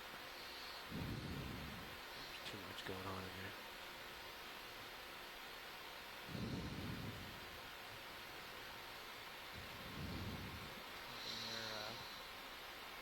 Go ahead and slider out. Yeah, bring it to starboard, get it out of the way. Starboard slider, starboard.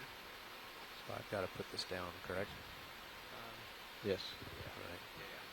Just watch the wing. You don't want it right in front of the wing. I'm gonna, that's what I was saying. I'd swing this one inboards and see where you can set that safely. Because you don't want to have it swung inboard to open up everything. That's fine. Correct.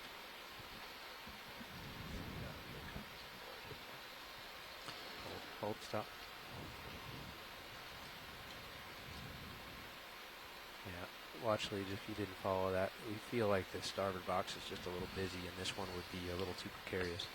Okay. So we're going to put it in the So if you're just joining us, we are broadcasting live from the seafloor, 380 meters down off the coast of the big island of Hawaii, near the town of Kona. And we have been recovering some instruments that have been down here for the last 3 years. And that's what you're seeing going on right now. This is the last instrument that we need to recover. Yeah. And as soon as they get this in the box, and then I guess we're going to go look around and see some other things and maybe grab a couple of your mini Zeus and your specimens here. are the best ones. We can do that. Your mini Zeus will give you your. I know that yeah, but the black starboard corals minute might cam be is of, really of nice. interest. Nice. Have you seen any carbonate down here that looks like? Not yet, coral but forms? that's another one that we're I've been going to looking keep our around eye and I on. haven't seen anything. It all looks very weathered. Yeah, it does. And so. Yeah, I would agree. I don't. There's occasional some of these black rocks down here too that look like they could be almost like bombs or something. They're out of place. I don't know what these. Yeah. Well, I guess There's a sensor it's right possible there. that they've weathered themselves out. Well, you're right? They used to grabbing be onto encased, a, and maybe But whether that's carbonate So or whether you it could don't be crush it, basalt, you're okay. because Yeah. of course this island is so volcanic. Right. You know, you could have some rocks rolling Yeah, down you might slope. be below it. definitely. Slider, Something like slider that. right all the way. Come all the way. I'll double check.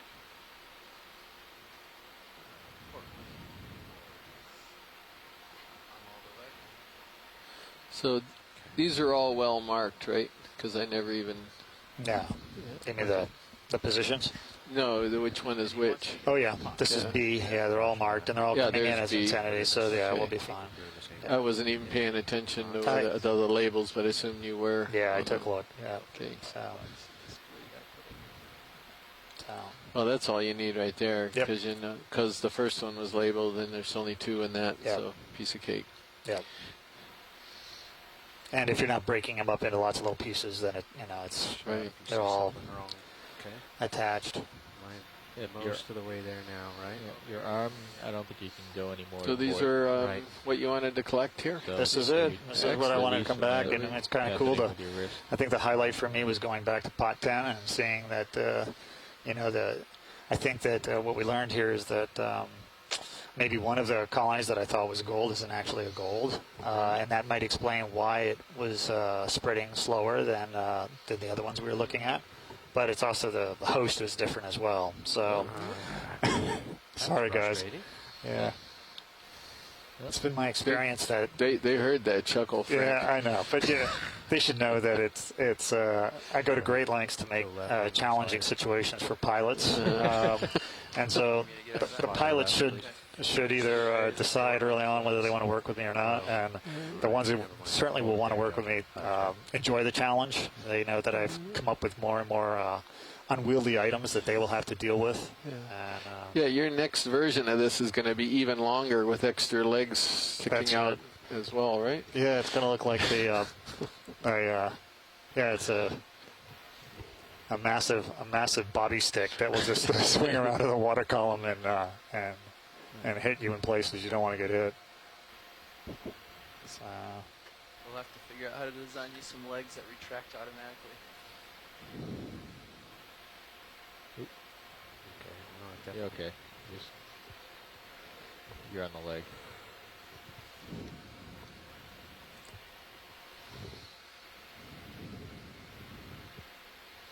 yeah, we have a mock-up made up for another tilt meter that we like to use in the future, and so on the last dive we're going to take that down with us and put it down and see if it can be deployed well and can be put back easily, and see if that's a viable option for using in the future. Coupled out.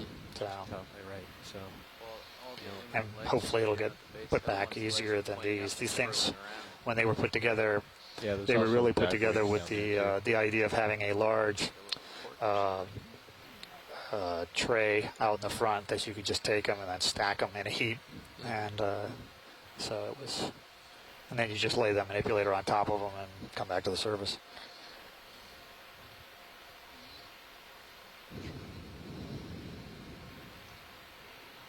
Not jamming it, am I? Still up pretty high, so it's rotate your wrist the Yep. other way. Now you're bending the leg there. There you go. Okay, let's go ahead and close that. I can split it if I close the box. Sorry, come back. If I push the Are you box talking to me? outboard, it'll close. Yes. There you go, because of the end arrow.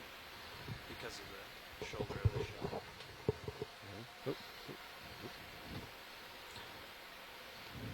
Take my front leg hit.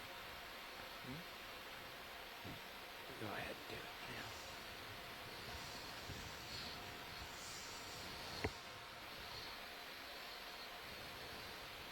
Starting. Yeah, go ahead and put the box away. Or still, just to make sure. Sure that's down enough. Yeah, that's fine. Okay.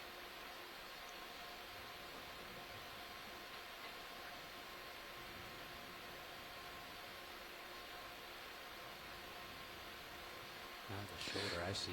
So before we leave here, could we take a zoom in on that C-pen? There's two of them, but the one to the left, that's sort of to the left center of the screen. And the reason for this is there something cropped up on the last cruise about these C-pens, and I think we could actually answer let's do it. the question if we took a look at it. Yeah. Straight in. There's one straight ahead, I think, right? A small one. Yeah. And one to the left. You have to be persistent. The one that's to the left, the larger one, or the closer one. Reposition. I think we can see what we need to see just from the orientation of that one too.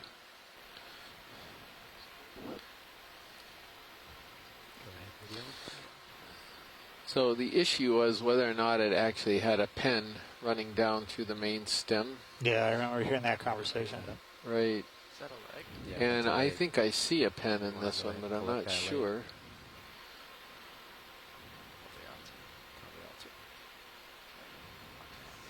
It's very, there is one, but it's very tiny, very thin.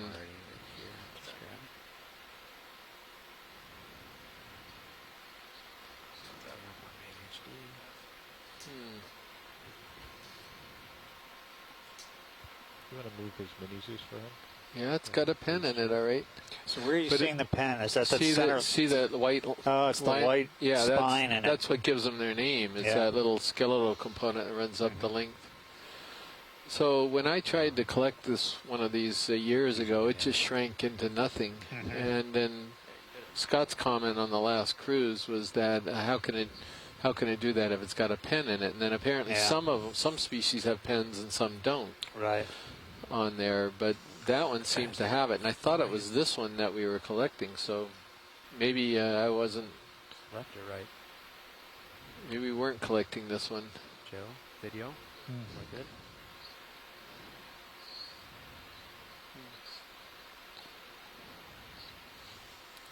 Well, get there. I'm gonna dump it in the starboard box, Jeff. Yeah, well, that answers that, and I can bring that up to Scott when we talk to him. It's too bad he didn't see this. Oh, yeah. But I thought when you guys were looking at this before, you were looking and you didn't see it, right? No, we saw it. You did see it. Yeah, we saw it, and that was his whole point, is that they're physically unable to just disappear, and they're just not bags of water because they have this hard structure in it. Yeah.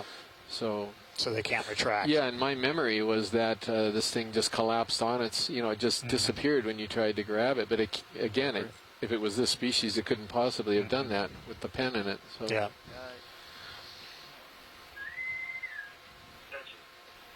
Just bring the box inboard just a little bit.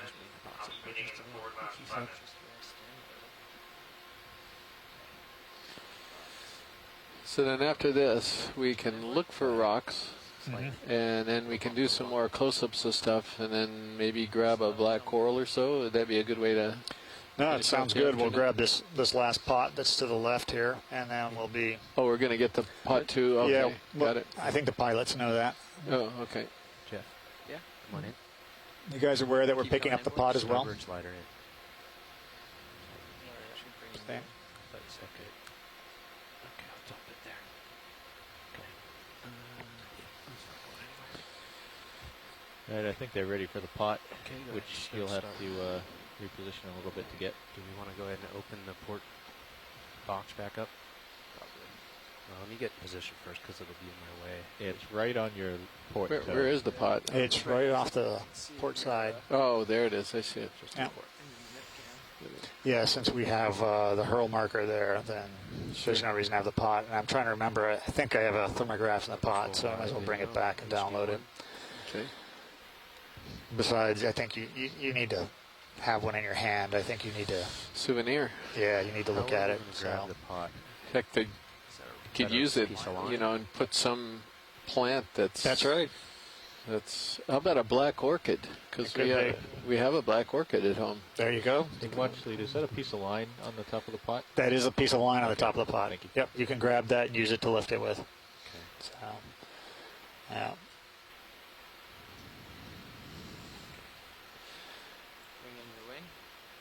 Actually, the first pot I ever put out was not planned. I was leaving for sea, and it occurred to me that that'd be good to have some kind of a mark on there, and I didn't know what to do. And as I was walking out, I stopped by my mother-in-law's house for another reason and saw the flower pot. So I swiped my mother-in-law's flower pot. The origin. That's the origin. I still don't think she knows where they are. So she's probably wondering what happened to them. But well, their flower pots wound up in the coral garden. They're in a coral garden. Yeah, absolutely. That's right.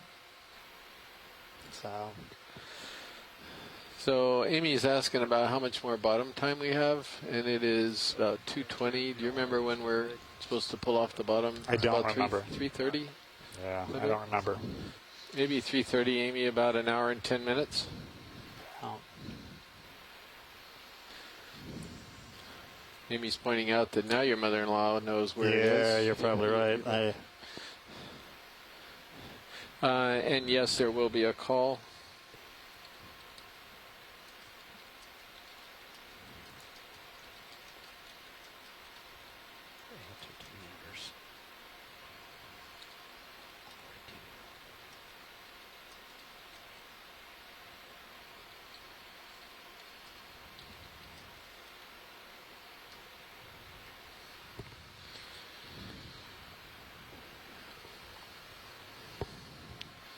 Yeah, so watch lead, looking at the our current depth, and we're looking at being at 50 meters at 1630, which is what's in here. Then we should leave bottom about 4:15. Oh, 4:15. Okay, we're great. 15 minutes on the surface. So.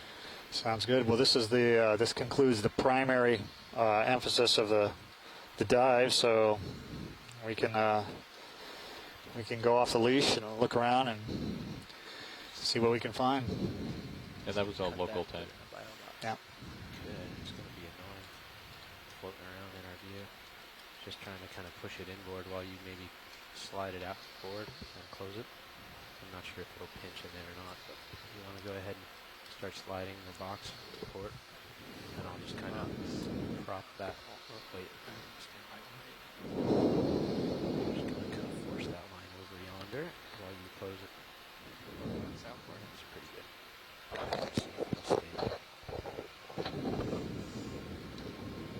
Let's see. Yeah. Try pushing it more forward. It floats, that's the issue, right? You can try to shove it down there. Thank you for that. Let's damage the cam. So I wonder where the number 54 comes from. Do you think we at Hurl put out 53 of these before this one? I don't think you can use the numbers as an indication, because if you were to use like that one right there, 42, there are not 42 pots out there. The reason to do that is to basically, when you start by saying, all right, 1 through 10's here, and then maybe you'll do 20 through whatever, and you don't have 20 of them actually out. You just say, all right, we'll go to a different site, we'll use 2, and you just make the numbers different enough that, if one of them gets erased, right, you can exactly. tell what it is. You can say, okay, this was 2 digits, and clearly I'm missing 1 digit versus. But fortunately, it doesn't seem to be much of a problem at this step. The pots can be down for a long time, and they seem to hold up. I think actually the ones that are going to last the longest are things like the Hurl marker here for 54, because I do wonder about the cement pots, whether the aluminum jumped out of there again. I do wonder if the cement pots get super saturated over time and just they go bad.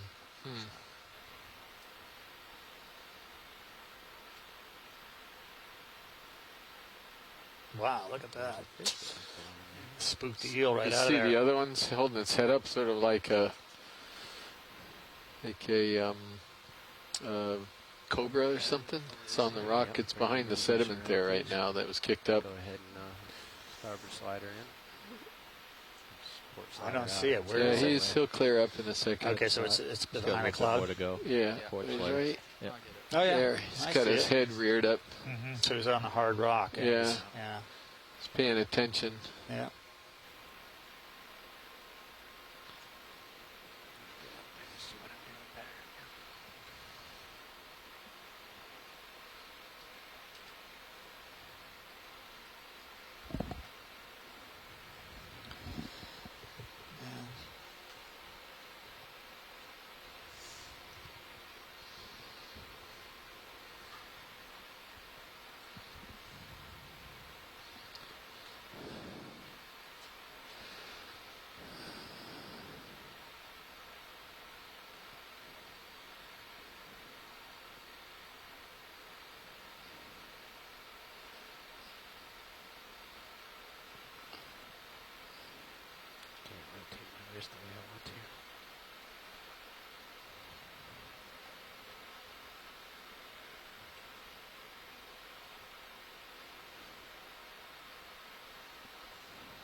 most of it.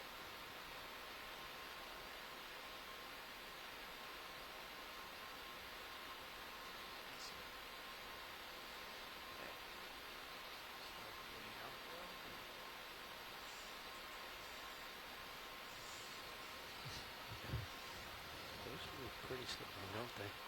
What's that? Do those move really slow at depth, or do they stay pretty the same speed? You can move them pretty quick. I just prefer to keep them slow.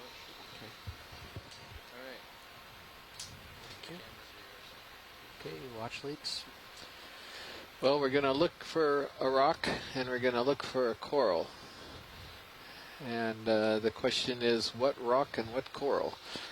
Well, I guess... so probably a black coral, but then we're looking for a rock that looks like it used to be a coral. Yeah, like an old coral, a fossil coral. Yeah, so a lot of rocks just look like they're weathered, old, consolidated sandstone, but do you remember what number if you was see on that anything flower that pot? looks like it could have been an old coral head, that's what the request was that we received this morning. Yeah. What'd you say? Do you remember what number was on the flower pot?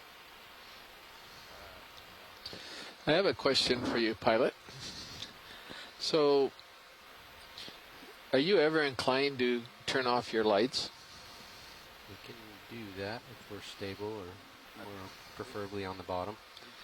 Okay, well, one thing you might be interested in trying, which is always a crowd pleaser, is if we find another Lepidopsis olapa, the wiry bamboo coral, you could set in front of it and have your manipulator positioned and then turn off your lights and do a little squeeze, and I think you'll get a treat.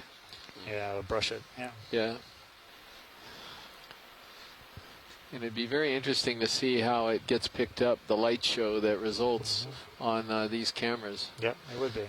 Haven't seen too many of them. We saw one early on in the dive, and maybe another. There was one early on in the dive. Yeah, You're right. there haven't been a whole lot of them. No, there haven't.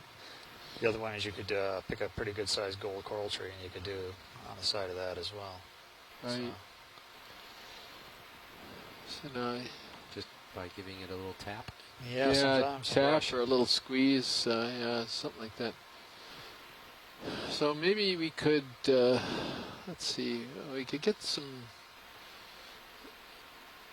This looks like that Chrysopathes, but maybe one of these light-colored bushes that's on the top here, we could go ahead and get a zoom on. I think we got the redder one already. Maybe that larger one over there to the right. See, this one to the lower right, Frank, that's what I think is a Chrysopathes, and that one in the middle right on the border, I don't know what that is. So are you looking at the middle one there you want to collect? Well, maybe we zoom on it first. It could also be a Chrysopathes, but this one right here, this red one that's come into view, I just wish Scott or Daniel are in here at the moment. They might be able to advise. Get the white one in the center of the screen. Go ahead. Yeah, go ahead. It's just that there's so many around it. It's hard to. Oh boy.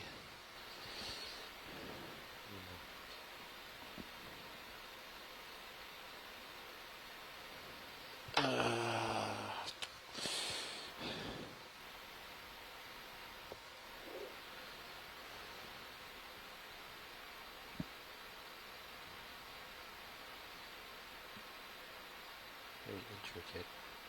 Yeah. I'm going to give you a ship move. Okay. 140. Make a guess as to 30 meters.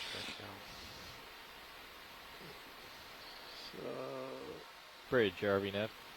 And now we're looking. Oh boy, I just don't know these guys well enough.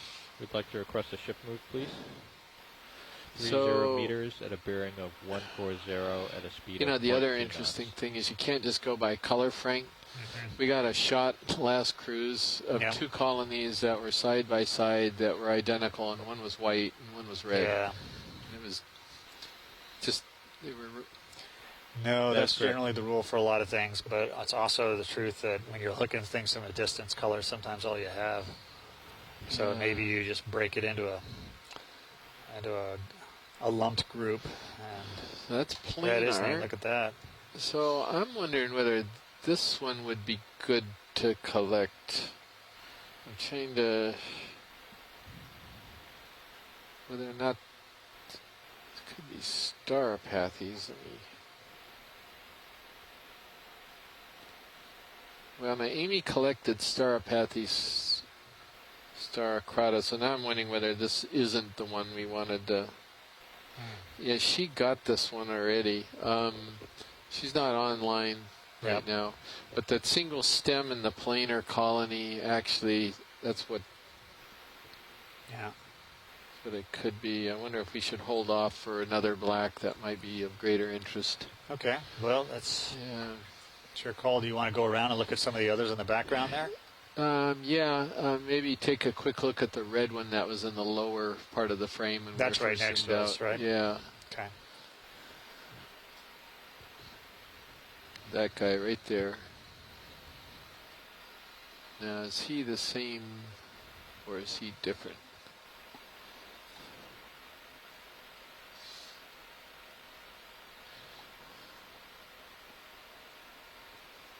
Just one.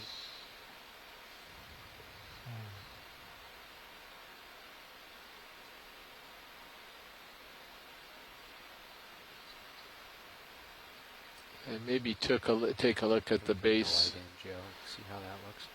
One upper swing arm, we're going to swing it in and illuminate it for you. Do you want to tilt down further? I do. Yeah.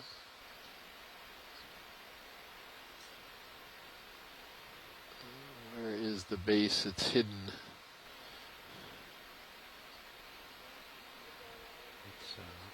It's ways. Yeah, it's somewhere there. Toward us, isn't it? It's sort of in there, isn't it? Yeah, it's in there. It's like I think this could be a red Starapathes, frankly. Right in there, I think. There it is. You can see it now. Yeah, I can see it. I suspect that it's... oh, there's the whole fast. I see what you're saying. Yeah. Oh, boy, I think it's going to be the same thing, so maybe we'll skip both those two. And there might be another one that's be worthy.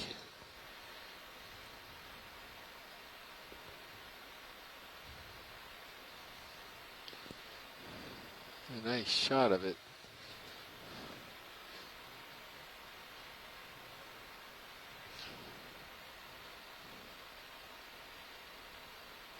You know what? Come back up, Joe. What I'm going to do is...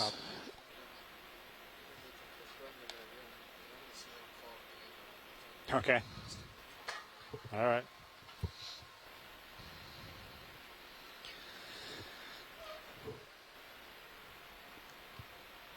Yeah, so just stay in this area with the panning around and looking, because we're going to bring an expert online to see if they can weigh in on these. Let us know. Okay. Bridge, RVNet. Can we hold position here, please?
Please pardon the interruption.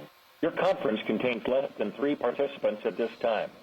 If you would like to continue, press star 1 now, or the conference will be terminated.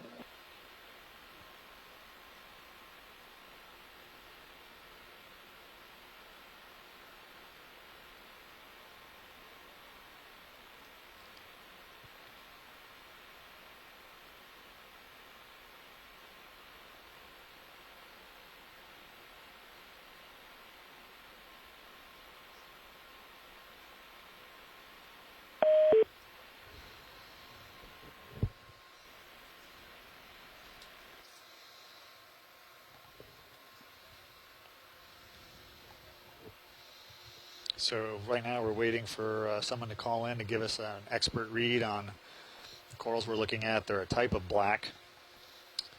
They're not the black coral that we typically think about as far as the species that are harvested for the fishery. Those tend to be a lot shallower. Okay, and thank you, Joe. they occur up in diveable depths, are typically harvested by divers, wet divers, and they most commonly caught or in Hawaiian. They were harvested in the channel waters off Maui, Lanai, and Molokai. So maybe we could stand by for a second because Daniel Wagner is going to be in the chat room and online very shortly. Yep. The cavalry is on the way. Yeah, I was just saying that we're bringing somebody in who looks at black corals, and Dan Wagner started by looking at the species that were in the shallower waters, the commercially sought black coral species. These are definitely not those, but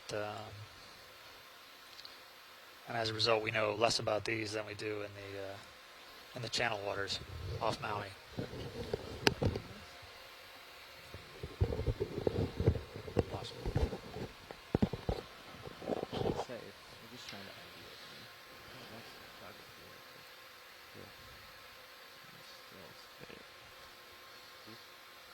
Stills.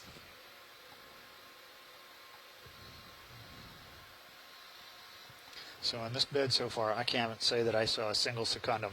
So everything I've seen is a red, or I saw Amy talk about it as a Coryllium lauanensis. So lauensis, right? That's what it is. Lauensis? Yeah. Yeah. So those are all the ones that I saw. They all look like reds, and that's why this bed was the only other bed in the main islands that the precious coral harvesters came to. It's because they were interested in reds as well, and they were looking to find reds here.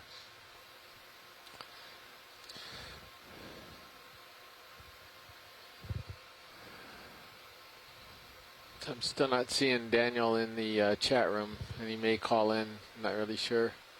Well, there was a page about whether this was 3 or less participants. The chat room was gonna shut down. Oh, not the chat room. I'm sorry, the call. Yeah. So yeah. So the chat room should still be viable. Yeah, these again are all over the place. If you want to move somewhere else, of course, this guy's right in front of us, but.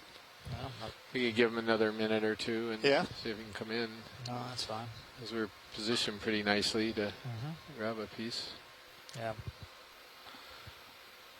And did somebody come in? Nope, not yet. That piece of line is just perfectly right in your view of the nip cam. Yeah. Oh, the stowing on the starboard side box, how's that been going? The stowing? How so? For stowing corals on the starboard side bio box. It's been fine. Yeah. The inner one. Even the outboard? Yeah. Starboard? Outboard's a little harder than the inboard, but they're still pretty easy. Okay. You kind of tuck in and then you go down on your shoulder. You come in and... So you were on the phone with him? Yeah, he was firing up the computer as he spoke. So that can take a while. Yeah.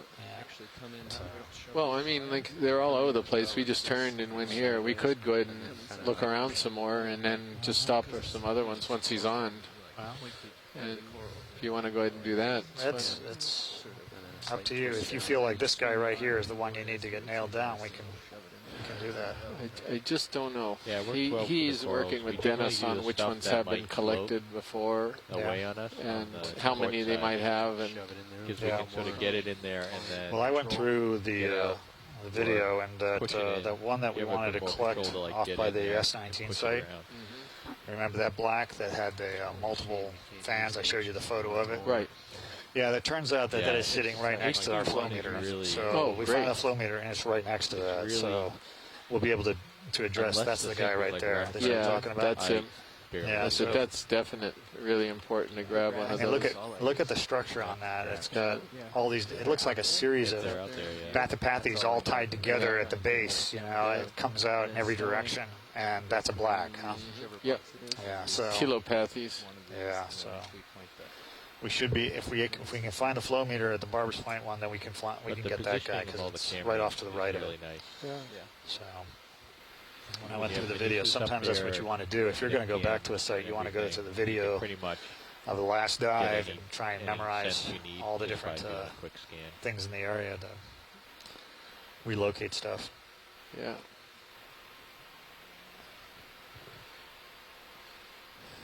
I take that back. If we're doing like a rock. So why don't we? You want to just? With the main HD. Yeah. What do you want to do here? You want to wait, or do you want to? Just go ahead and move on. I'm easy. We can start cruising around and look a bit. And if he happens to call out, we may be able to rotate back on this. So. Yeah, why don't we do that? Wait, Dan. Oh no, he just came in. He entered the room. Entered the room. All right, all right, Daniel. Let's see. I'm gonna go ahead and send him a chat right away. Okay. Yeah, let's go back in on this red color black. Sure thing.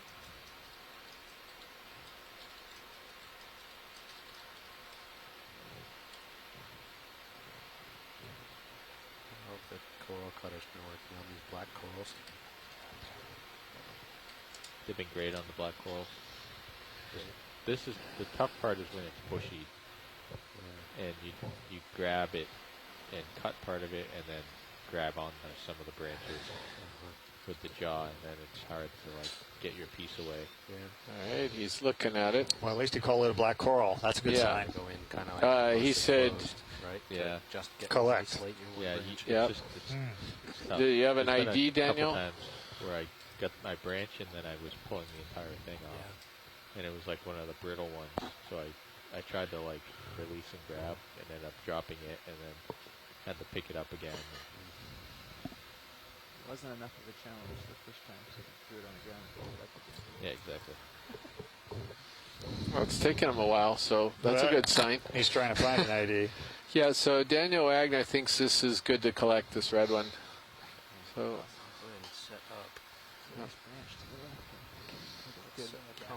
it looks very different from other black corals that I think of, but maybe these deeper ones have different structure. So he thinks it's chrysopathes, and that's good, because we only know these as chrysopathes spa. We don't have a species ID, I think, in the Hurl gallery. Okay. So watch things if you can guide us on if there's a particular branch, or how much of this. So we don't have restrictions here, but how about that branch to the right that'll fit in the box? Okay, sort of sticking out laterally. Like that? Yeah. Or this one here. Yeah, that one. Kind of where there's a open V, sort of straight down from there. Right. Everything to the right of that. Yeah, that would be good. Have you seen this error before?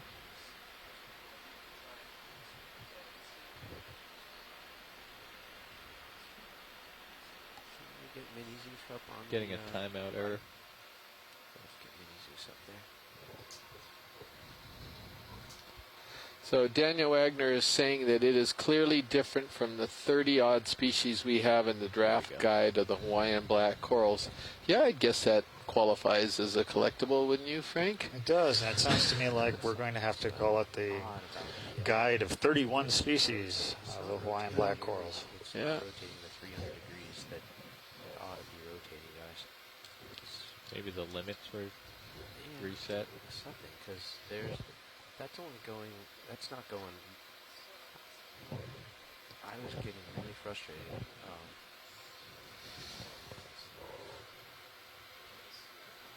When we were just putting those little aluminum pieces away a minute ago, I wanted to roll the wrist around and it wouldn't. You see? Are you sure?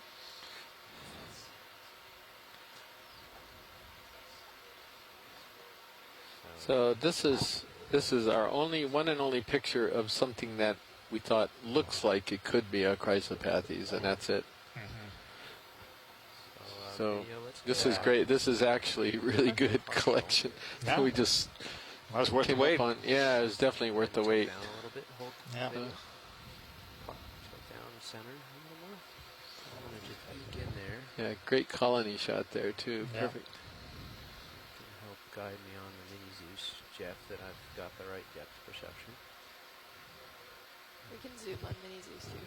How much am I in the? So watch that you can see the snippers on the left sides of the jaw. So I'm going to get everything to the right of those snippers.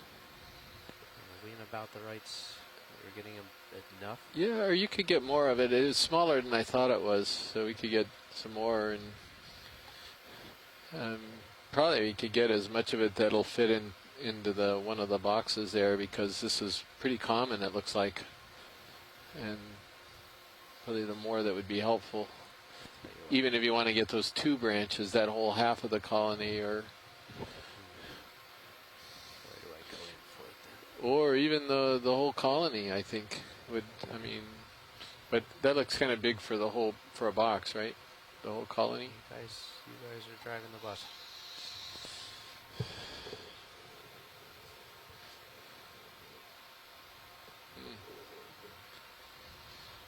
Well, how about as much as will fit in the box? If that's the whole colony, that's great. If it's half the colony, that'd be great too. What do you guys think?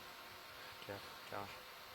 What should I go for? It's hard to get a lot of it without getting all of it, I think, because as deep as I go, it gets really populous, right? What's the, how many centimeters is it across? Yeah, let's see. It should bend too if it can be sort of stuffed into the box. Yeah, the blacks, I guess, are pretty flexible. Yeah. Right. Yep. Okay. And then we can close the jaw and So, kind of push a little. I think I want to go in from the back. I think from the right and behind it just a little bit, down low with the jaws sort of horizontal. Yeah. And Amy entered the room, so good. Now we're getting our experts back in. Experts are back in the room. Yeah. Sort of like, just zoom a little further out, video, please. Just let me get the jaw. Yep, hold that. Should we get just right?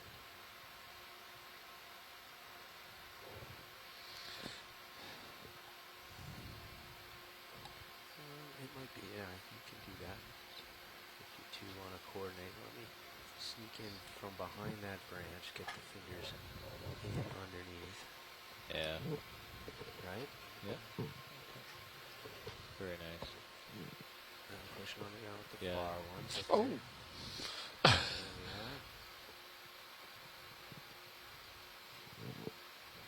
we are. I almost blew this. This is up. Okay, D2. It's because of the first sample.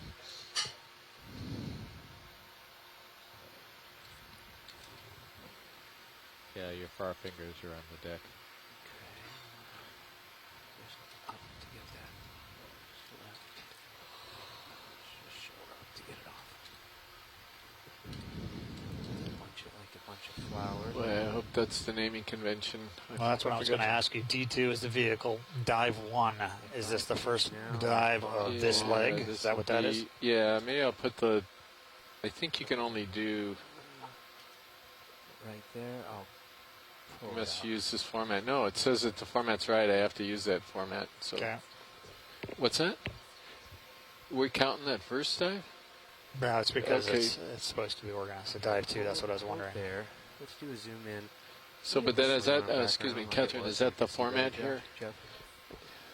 Yeah, bring it Zoom back on. up top and looking down. Get some light on it. Zoom on HD Yes, one. please. Dash, specimen Just 0, wanna- 1, before oops. So, Bio. go back out just a little bit. Okay. You don't have where it's going yet. I just want to make sure that I'm not like Shredding it. Shredding it, right? I want to basically pop the hold fast as I lift off. There, I think I got it. Just like so. Yeah, that's And good. I left a little behind. Yeah, to recolonate. Yeah. Yep. Okay, So port side would be preferable for pilots, I think. yeah, It's and fairly large. let's put it in the port outside then. This it'll fit in the port inside, but port outside. Oh no, port outside looks like it would work the best. Port outside would be wonderful Yeah. for me, Yeah, let's do that. since it's fairly large. Come on out, video, full wide. That is full wide on Okay, thank you. HG. Tilt up a bit, Jeff. Okay, hold that. Out, and you've got the boxes opening. Port boxes opening. Yes. Okay. Well practiced at this, aren't you?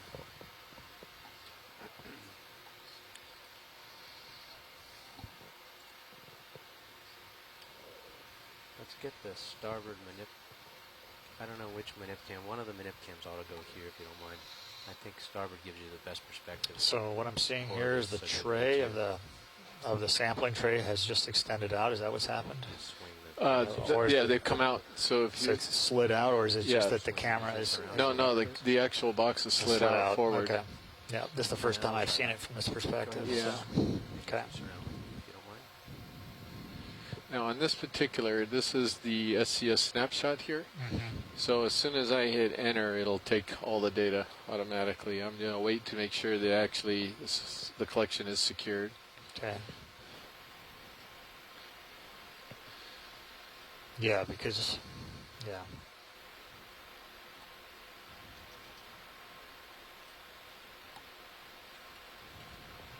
So you can see over there, you're looking straight down. You can see the view much better. Yep. So these are the two feeds that are being pushed out to everybody in the chat rooms. Yeah, but I think this one's important for them to see exactly where they're Yeah. putting it in the box. Okay. Over here. Thank you.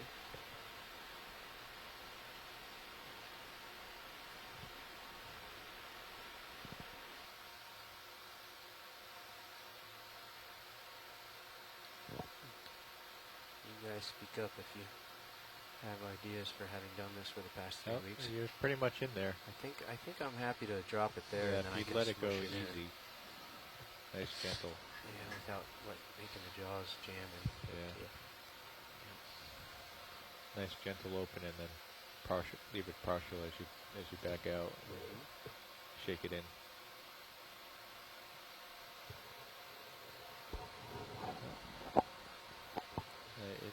It's enough in there. Ta-da! So you can just. I'm hitting it. What happened here?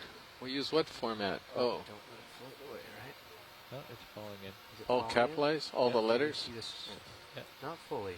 Not fully. It's got a Want little me to piece give sticking it out. just a little poke, so it doesn't get pinched in the lid. You guys, good. I'm just gonna poke down there, I think. Oops. A little bit. Your wrist is on there. Yeah. Ah, What am no. I doing? Okay. Dive. What is this? What is going on here? What if we start closing Yeah, and watch start it? closing and then if it. Sorry, Catherine. This is the Yeah, first let's time I've watch done the, this. I think it looks really good. Let's watch it. It might. I think it. All Let's right. watch Let me the study this. stick out Okay. of the lid. Lowercase, right? Should we bring the one of the starboard minute? Yeah. Oh, you can see it right there in your main screen. Yeah, It's going to got a get ways pushed to a go. little bit. Is it? Yeah, it's got a little ways to go, but If you bump it out again, let's see what it does. It's hanging up on the. And do I need to capitalize the field ID too, or so it's just that? If it Okay. sticks out, that's the whole Starboard, purpose of the surgical port, tubing. outboard. oh, it's falling in there. Yeah, it's clear. All right. Yep. Yeah, you're good. Okay. It looks good. Chris, Frank, are you happy?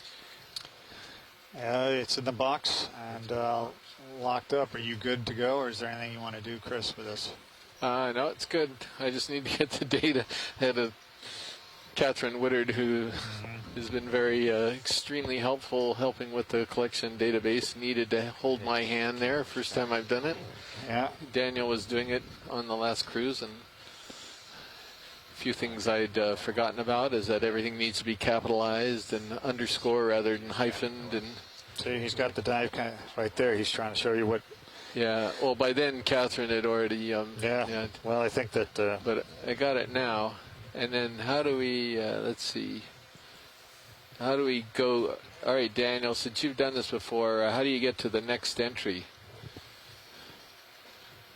Let's see, is it back to collection or what here? So if you ever sit nav, Todd, we have a naming convention for the samples. Okay.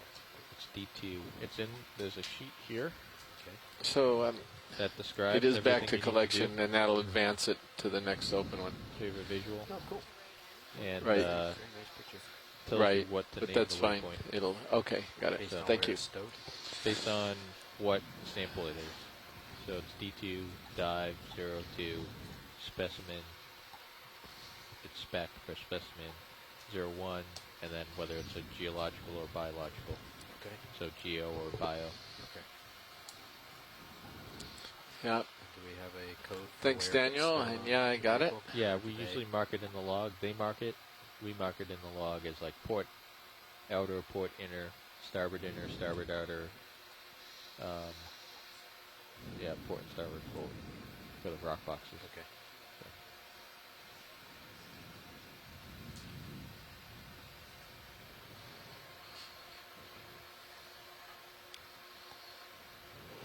So how close are we to the drop-off? Because that's where all the action was, right? Yeah, so we could either... You want to cruise along the drop-off, or what would be a good, good place the to... closer to the drop-off is usually the better. And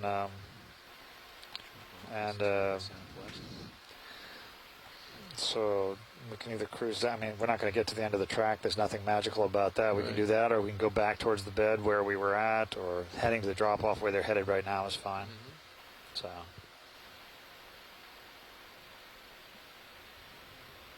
looks like there's some...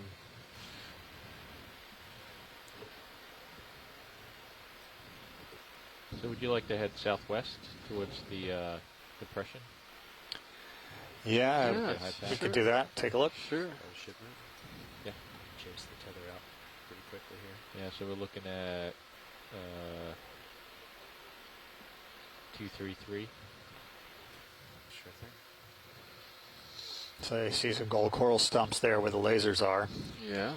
So those were full-size colonies at one point, and then go ahead, Bridge. No longer viable. There's this second stump here. It looks like it has some gold growing on it. So something's growing on it. Yeah. It may not be gold. You're right. Maybe something else.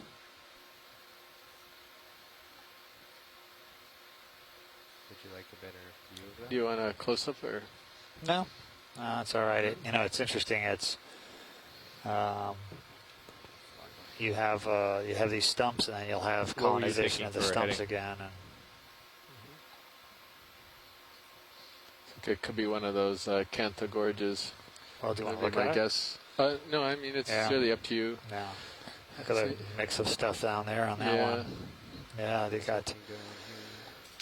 So again, browns oranthids and see one of these corallium that is missing all the red around the edge. I I would guess. Your head around. Yeah, that's okay as long as you're rotating. They usually have that white, white edge.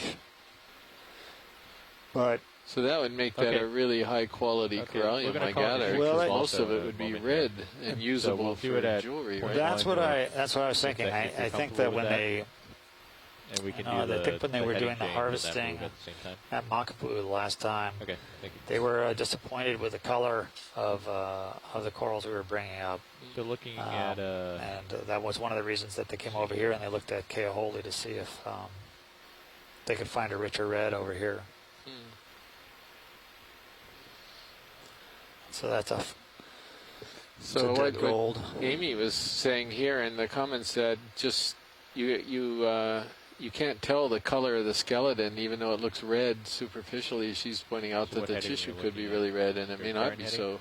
Actually, that was That's pretty interesting. Yeah, that was Yeah. actually a complaint by the guys who were harvesting 230? because they could get stuff that looked great, the color, and then they would basically ship's bringing after they everything take the around. tissue off, So it should fit on 'em. the color wouldn't go through the skeleton. And if it was really white, it was, they kind of called it. They had a word for a description. They called it dog bone. That's what they called it because it was just kind of white. Yeah. So, what we're on the lookout here for again is a fossil coral, and that's going to be a little tricky.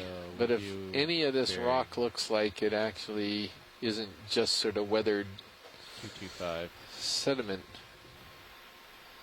then that would be a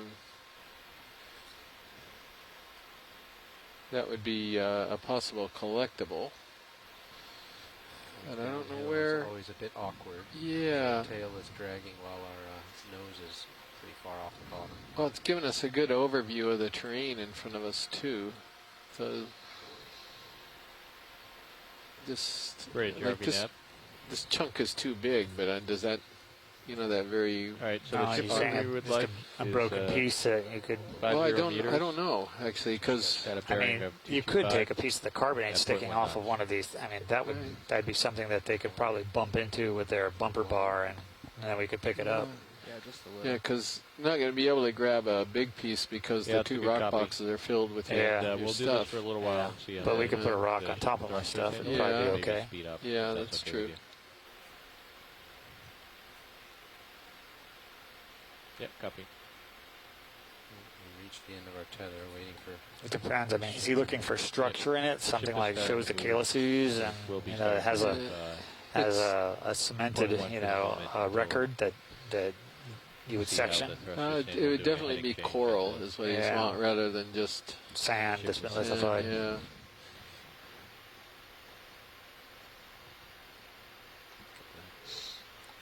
Well, It's a pretty gentle slope for a while. Nice view. It's cool. Kongsberg, you talking about?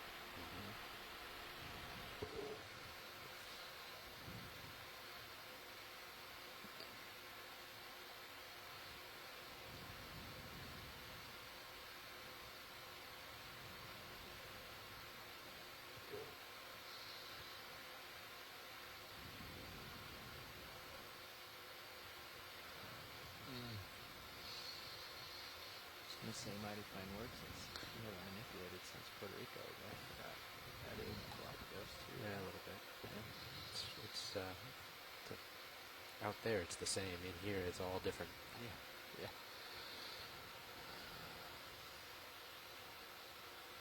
I'm gonna spin back toward the wall to get a better view while we're waiting for the ship to move. Sure. Can't see Tend much to- looking downhill. yeah, there's no white on those edges. Yeah.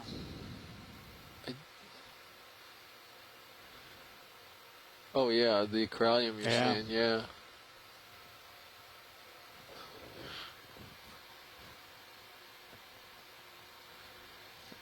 So there's a little discussion about, let's see, Chrysopathy says primary pendulums arranged in 6 rows.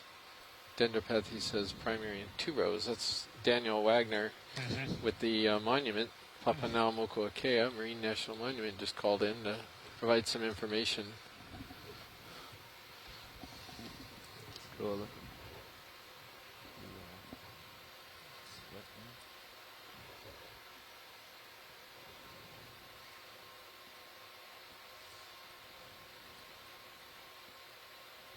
Close and personal. So it's pretty pink here. Put that in the screen. Yeah. Let me know when you have a sense that we're moving, Jeff, and I'll spin back around and get moving. Well, I feel like we're moving. It's just, Ship is moving now. Yeah. Set point 1. Okay. This is wiggled towards you. You've down a little. I'm also Right. coming back towards you. Right. And it's on the loose side.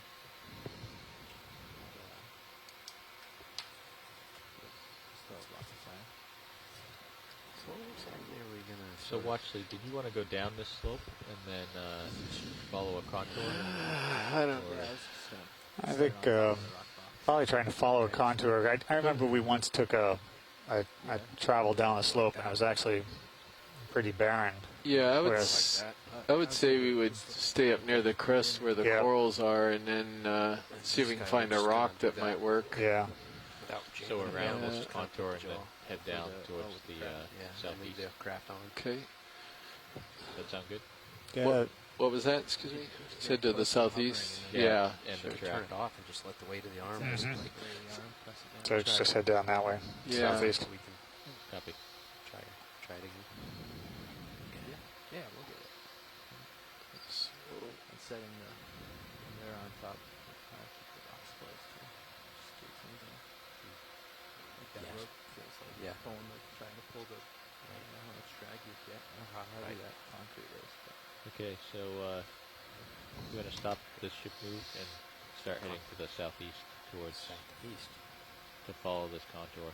Is that the kind of thing they're looking for? Or is that just dead stop? That's not what. It's not necessarily a fossil. Great, Jarvie, now. Yeah, can we stop the move here? You're free to continue your heading change. Okay. Well, I'm gonna start facing southeast. Bearing like 140. Spin left, and I'm gonna just kind of continue walking right. There's a star. Yeah, we could zoom in on that. Okay. We might get Chris Ma to call in again. This looks like Spherodiscus ammophilus. Well, Okay. Pretty stable now. Copy that. yeah, I'll bet that's what it is. Yeah, it sure looks like it. Spherodiscus ammophilus. It's hard to believe that that's able to actually move around that much. It's so small and I'm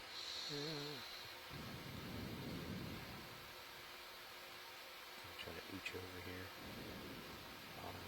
There we go. SR. You can take it. Yeah, go ahead and bump up while I hold it here. Coming up, holding. Just keep my toe jammed in. There you go. Nice. Almost looks like it has scales, doesn't it? Right in the middle. It like really this. does. Bump down. Yeah. Oh, that's a great shot of that.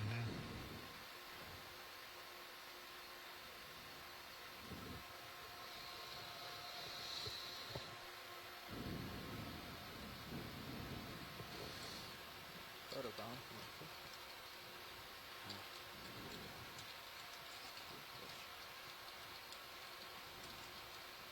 What's that? Tiny little 2 feet. Okay. What is that? I don't know. Tiny. We'll call you.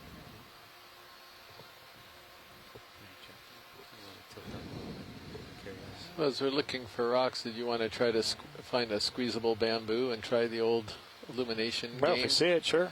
Yeah, because there were some keratoisis that we saw earlier on in the dive, and one lepidisis. All of them are squeezable, sort of Charmin corals.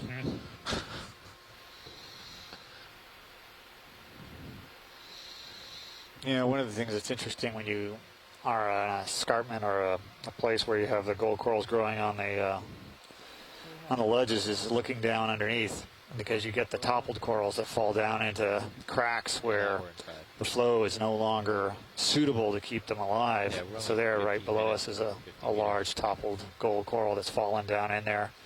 We're only 15 You minutes. get kind of these lumber piles that over time. There's our we have an hour left. armorhead up at the top there. Armorhead? Yeah, well, not an armorhead, but your, what is it, your hemi, Less than 15 minutes. It's like 11 minutes or something. the fish, the hemi, what is it called? The hemi. Oh, the cephalus. Hoplocephalus. Yeah.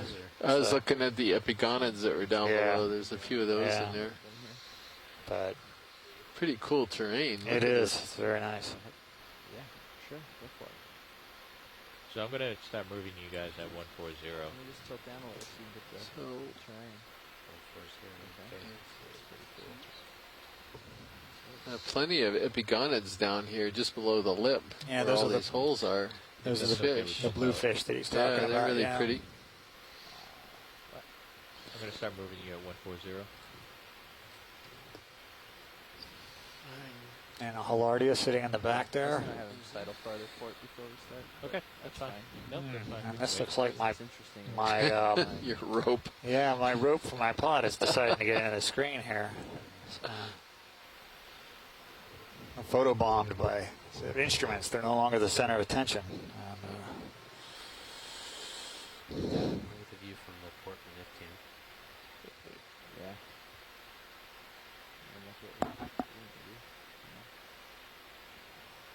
That's gorgeous. Yeah.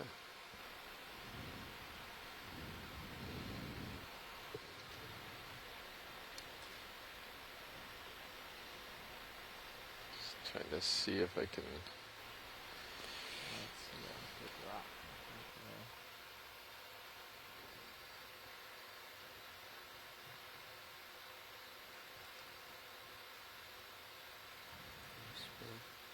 Keep myself a view.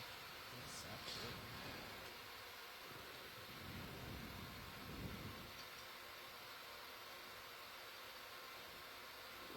I wonder if these are. Trying to figure out what these epigonids are. Could be Glossodona, but see, I have a little more robust.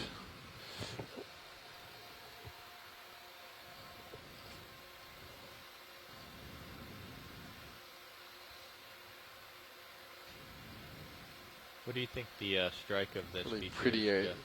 area where they're just below the crest. They're just going right on the edge, and so you can see if they could get exceeded pretty easily, and they're just going to go straight downhill if something bumped them, or if the carbonate kind of just gave way. Yeah, that's kind of why we started playing with these instruments, because you get a Makapu, and it's a nice shield pavement of carbonate across the bottom, and you have all the pink corals, the Coryllium secundums, oriented in the same direction across the bottom, but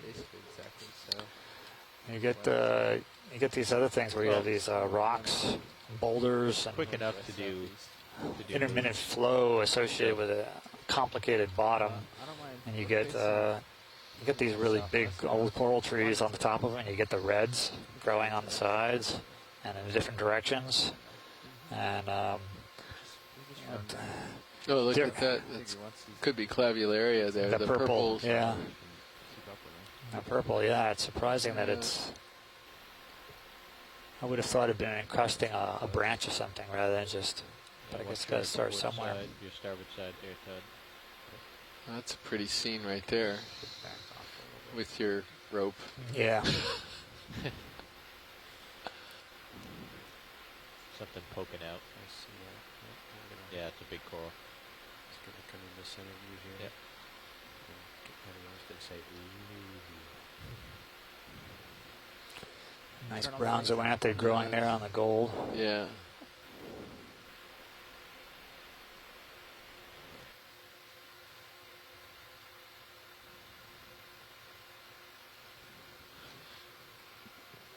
What that? I don't know what that thing is. I don't know what that must be. A stoloniferan. That's different from this over here on the right. Yeah, it looks like it. Yeah. Wonder if we could zoom in on that tiny colony between the gold and then the lighter colored one. It's right in sort of the hole. Yeah, it's the right. Get a fish down there too. Yeah, it's a morid. Yeah, it looks like it's Lamanema. Yeah. Sure. But yeah, that sort of strange looking stuff. Yeah, so say video. They're there. We got to talk to them. Yeah. So video. Can we zoom in on the coral that's between the gold coral and the white coral? It's right in the center there. Sort of up, right near the upper edge of the. Yeah. Right there, that little leafy one, right in the center. On your marker. And then over to the right. Oh, it's just... Whoa! It's just a Canthagorgia, I'm pretty sure. Yeah, that's the one. Yeah, it's a Canthagorgia. It's funny, it looked different from here. Yeah, so just a smaller version of the other one. Autos, so this is all just... There's another one there. So it's just growing in a weird way because it's wound up in sort of a hole. Right. Today, auto F5. And then this rock, again, it doesn't... I mean, that's coral, but that's not what he's thinking. He wants 135,000 euro coral. That looks like it's a bamboo that's that hasn't not that old. Yeah. That's weathering. That's not. Yeah, I know. And would you expect to get? I wish we knew. Oh, look at this beautiful shot of the Canthagorgia polyps.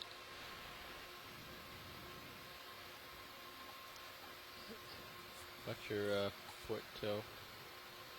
I think it's further than it looks. Oh yeah, you're back off it. Okay, never mind. Amy pointed out that the brown zoanthid that we just looked at is that's Kirby-eye. Kirby-eye. Koula zoanthus Kirby-eye, named after the Hurl operations director and chief pilot Terry Kirby. Hurl being the Hawaii Undersea Research Laboratory, which operates the two Pisces submersibles. And they're the ones that put that bucket lid down that we left, as well as all the instruments we picked up today. That's right.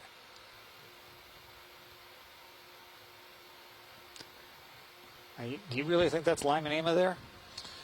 I saw a red filament on Did that. you? Maybe we could take a look at it. Okay. See the fish to the left of the frame, left center? It's down over the... under the overhang. Overhang there. Can you zoom in on that fish? Yeah. Oh, and there's the Satyrichthys coming into the picture. It's a good size one. I'm not sure which fish you're... You went into a hole, but if you go zoom in right now, you'll probably catch him coming out of the hole. That's the hole. Yeah. Straight in there. Yeah, and then where is he? Yeah. There's epigons. Yeah, so that is Glossodonta, Epigonus glossodonta, I think.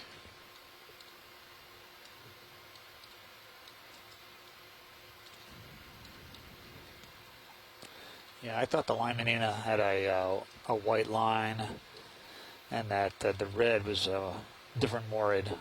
But telling the morids apart is difficult any way you look at it. But okay, well he's found his hole and he's out of the way. He's not coming out. Yeah, so that's fine. Fine, be that way, morid. Yep. So morid is deep water cod, and I'm not sure people think of cod when they think of Hawaii, but we do in fact have cod here in the cod family. It's just that our cod tend to live a lot deeper than cod in the temperate zone, say off the east coast of the U.S., and the reason being is that this is where you find the cold water, I assume, whereas you can find cold water a lot shallower off the east coast. Yeah. We're going to go after the Satyrichthys. These are really cool fish. Yeah, I remember when we were doing a dive at French Frigate, and we were working south of the Pinnacles out on open bottom. We ran into about 20 or 30 of these on the bottom, and they were all cruising around in a group, and they're very odd. That's a great picture of it. Look at that. Usually you see them, maybe one or two, but you see a big group of them. That's impressive. That's pretty cool. Yeah. Why do I think that might make the highlights reel? It's pretty. Nothing personal, Frank, but it might actually scoop the instrument being collected as a You think more it's gonna do popular. that? Jeez. Upstaged by a fish? Unbelievable. So Amy is providing, Amy Baco-Taylor from Florida State, and she's one of our coral experts, is helping out from Shoreside. She has informed us a little bit about the name of the gold coral, which is Kula Manamana Haumea, and it was, let's see if I understand this. All right, so Ka'ula is for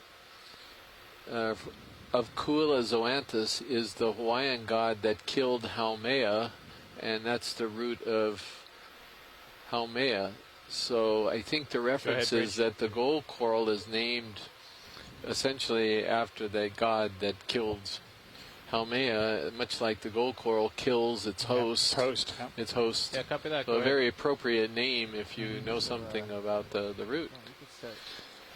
And it's nice because for many years we were referring to gold coral as a Gerardia species, which sounds a little bit like a waterborne illness. Yeah. So we can start now. There's a much better name. There's no doubt about it. Yeah. So, 110.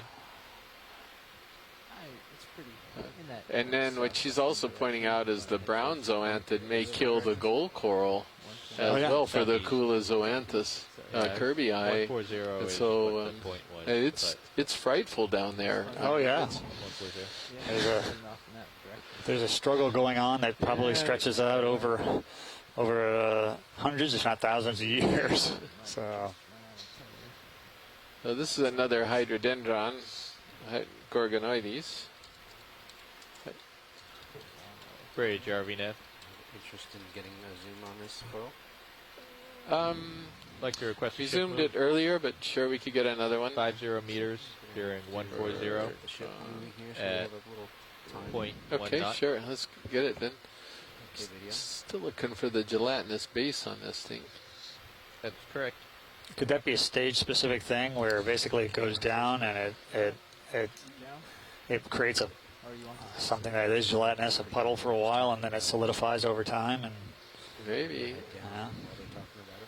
Or maybe it's not hydrodendron. Maybe it's. Well, see, now this is the way it's sort of growing over and looping over on this side. That's more characteristic of it. Yeah.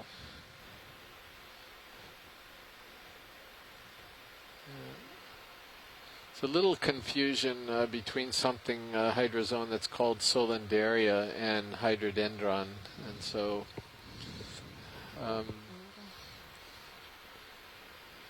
it's definitely a hydrozoan. Right. And what was that white thing on the to the right? The thing up on the top there on the side? I wondered if maybe it was a mollusk up there. Yeah, it almost looked like. It's awfully big. Yeah, video, if you could pan right before you leave this part of the colony. That'd be right there. It is. It's a cowrie, isn't it? It looks like it. And is this the same thing on the other side of a different... Because this looks like it might be the underside of what that is. So a cowrie is eating the... Or just moving it's on on there. Yeah. I'm not sure we've got a code for cowrie. We have something for mollusk, I think. Or gastropod.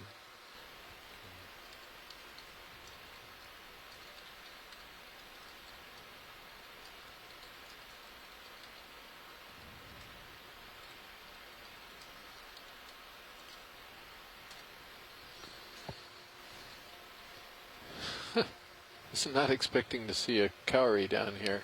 Yeah, well... Squat lobster. Yeah, squat That's lobster. interesting.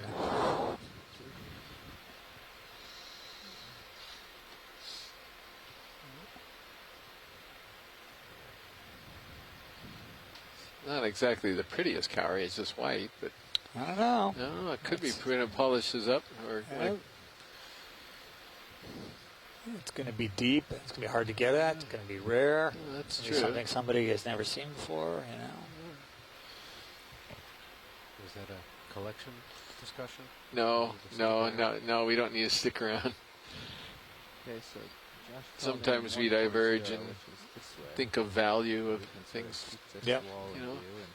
So there was a dive I did with somebody who will go nameless, who was pointing out, or he was basically counting and measuring different types of precious corals, gold colonies, and the way he referred to them is there's a $25,000 colony, there is a $10,000 colony. So it's an interesting way to describe coral colonies. Well, it was the fishery was operating in those days, and you know it was a. Oh, see the fish. Yep. There's the fish inside the hole. Yeah. And that's going to be that Hopleuctes, I think. Excuse me, Hoplostethus. Hoplostethus. Yeah. The next one I see, I'm going to try and say it right. Hoplostethus.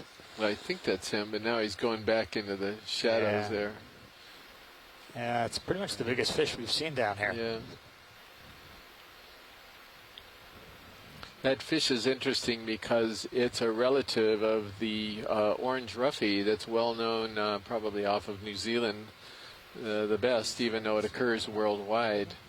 And the orange roughy is Hoplostethus atlanticus, and here we have Hoplostethus crassospinus. And one of the differences that the orange roughy schools and has therefore been very easily caught, and unfortunately so, because some of the seamounts down in New Zealand have been damaged very heavily by the orange roughy fishery, the trawl fishery. Here in Hawaii, nobody's fishing for this species because it doesn't really school. You normally see them solitary here and there, very close to the bottom. Yeah. And so, very different lifestyle. And so this is the anemone crab, the Sympagurus dolphini again. Sympagurus. Yeah, for years we called those Parapagurus. So, Sympagurus. Cam's fish is still way in there. He's hiding.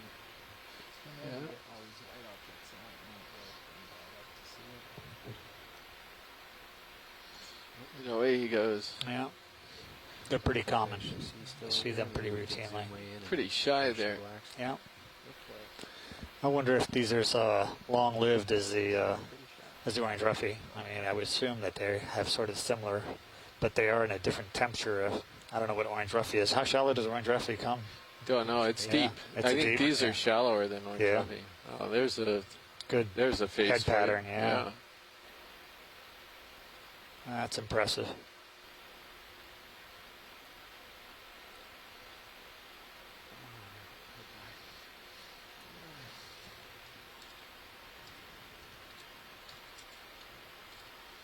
I was just reading Dan Wagner's point up there. A few more interesting things about zoanthids. Native Hawaiians used to poison their spears with extract from shallow water zoanthids.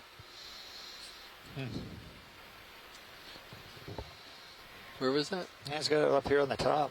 The top? Yeah.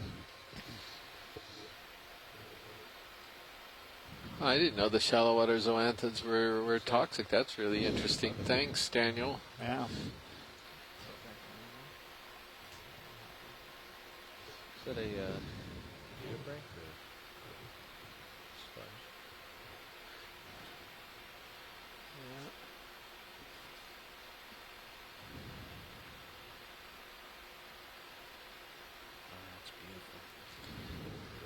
Wow.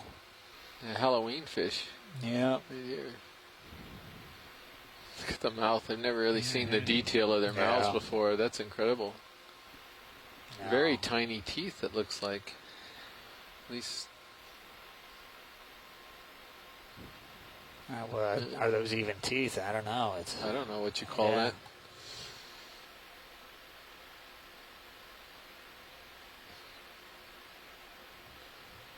That is spectacular. Yeah.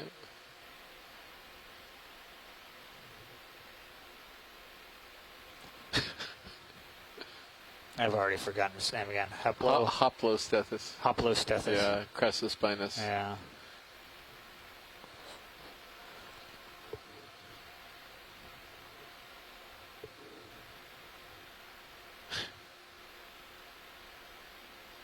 You got another highlight to take over. So I imagine this has got to be a pretty special day for this fish. I mean, you know, I don't know what he normally spends his time doing, but probably not looking at something huge and weird. Yeah, I have to say he's calm. He seems to be handling it very well. Yes, he does. He's taking it all in stride. Maybe a little cautious, but I can respect that. Yeah. That was wonderful. Yeah. Looks like we've come along a little ways with our ship. I don't know. I will continue scooting eastwards. Is that right? In search of rocks, in search of maybe another black coral that might be worth collecting, or some other, maybe a squeezable bamboo. Yeah. So, because it'd be very cool to actually see a Lepidopsis alapia and then see the light show on it. It's Yeah. really quite stunning.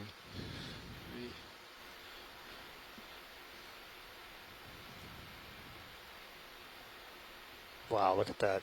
The topography there. Yeah. It's a great place to be a small fish.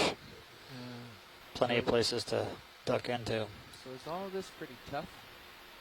You want to touch it, will it break off, or will it stay there pretty well? Shrimp too like the habitat, don't they? Oh, what is that? Could we stop and do a zoom on this? What on earth is this coral? Yeah, it's got a yellow base and a... It's a chrysogorgia, isn't it? Wait, no. Yeah, it is. What chrysogorgia is this? That's a collectible. What on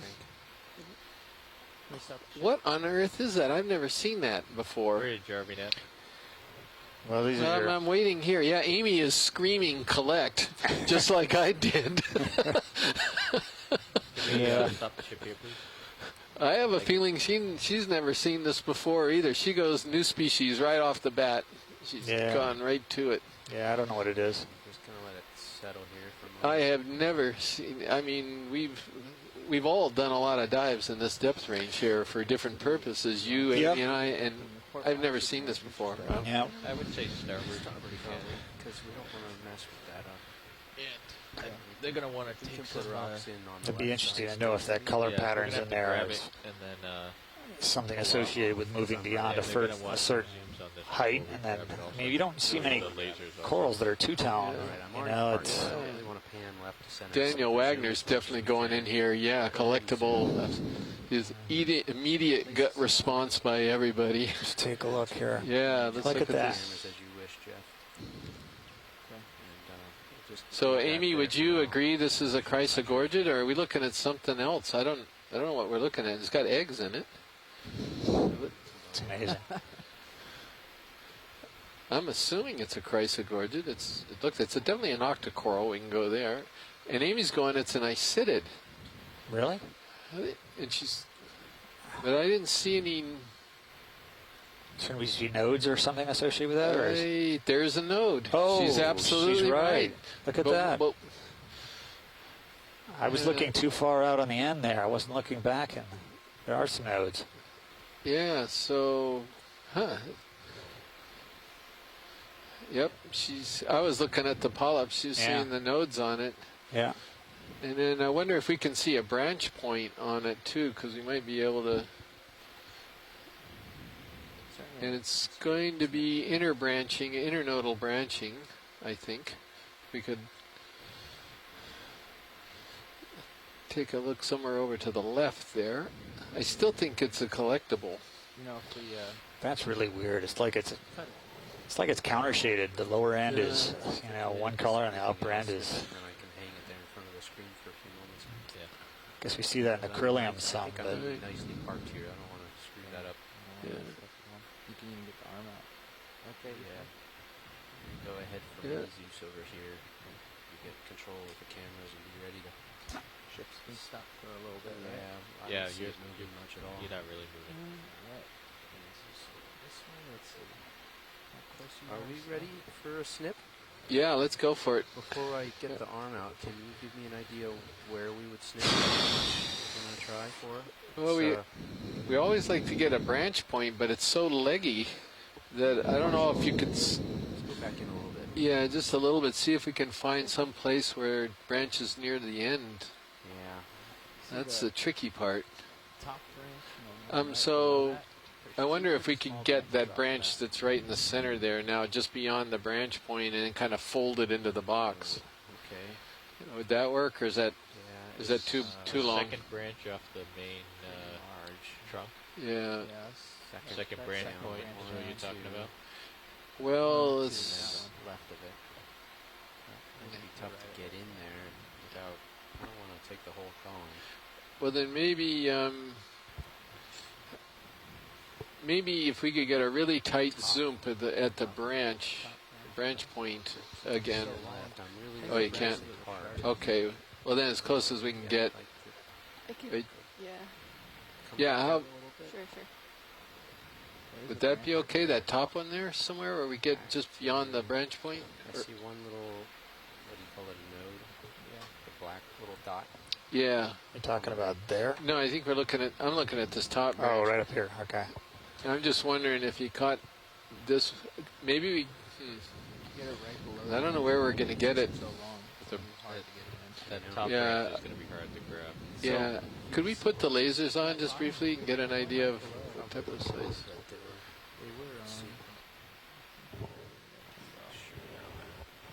they're hidden below. Come back down a little bit. Video. So let's put the left laser right, or just left of the left laser right now. There's a branch point. Well, it's 10 centimeters, so we're looking at something that's would be about a 30 centimeter collection. Is that right? Just left of the left laser right now. Yeah. I would just to the left of that branch. Yeah. The little short. Yeah, it's going to be like hard to get in the box. You got to look at it from Mini Zeus, straight down. Yeah, Bring Mini Zeus over. Because it's coming at you, so it's a bit hard to tell how long it is. Okay. Let's see how it curls around. It's like, I think you'll be able to get it in the box. That top snip right there. it's certainly easy to snip. Yeah. We want a branch, right? Yeah, you want a branch. But I don't think I can get one of the main branches, or else it'll be too much. That's what I'm, Just a single branch point anywhere if it was possible. if it's a baby branch. Yeah, even if it's a baby branch, it would be good.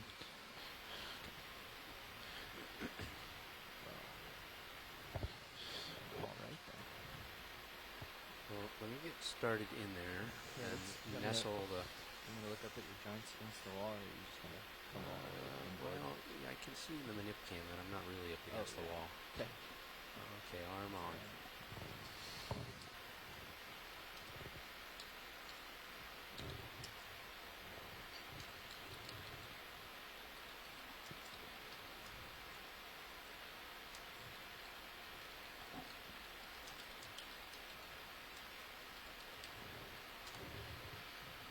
What's your delta, Jeff? 27 at this point. I think if I picked really high up, so I was right above it. can angle Back down. like, I don't want to get the arm against the wall, obviously, but if I can get into it like that, you know what I mean, and slide in from behind. Yeah, the wall backs away a little bit. You just got to watch your upper elbow, because I can't see that right now. I'm more worried about the wrist joint that's going to want to go into the wall there. Just watch it for me that I don't. So what if I roll the fingers underneath the branch that I want, and then as I go in, I'll kind of slowly just nestle it into place. So that's basically what I'm going for. That whole branch right there, right? Yeah, that would work. Yeah, so slide the fingers underneath without major disturbances. That might be easier said than done. You might have to come in partially closed. Yeah, that's quite. It's going to be tough. Or the other alternative is to come past it and then slide in from the top. Let me see how that. Oh, come in from the other side? Yes. Yeah. That's what I was thinking. Okay, I'll think that might be easier. Okay, blind myself a little bit. You want to follow me on the bubble cam? Let's see if there's a view worthy of looking at. I'm not so sure there will be. And maybe if I invert the arm enough, it'll be good enough.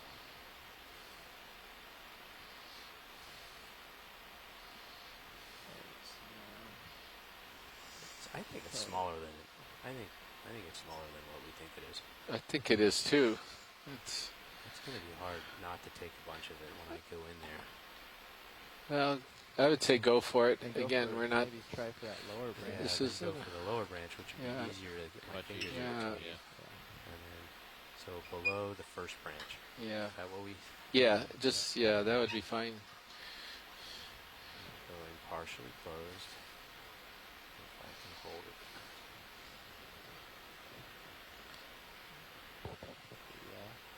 For just a small partial zoom, please, video. On HD1, hold that. Just a little bit of more detail. Absolutely. I've got part of the second branch as well. I know, I'm not going to be able to sneak it in between there, though, am I? I think you Easily. can. If you come back up partial and then just stick it in there. Yeah, but the one up kind of crosses over the top of the one from below, doesn't it? There we go. That's great.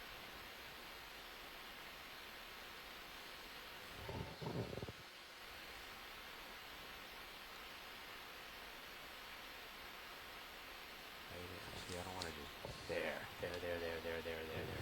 Now I just have to wheedle my way down there without making any damage, right? You got this.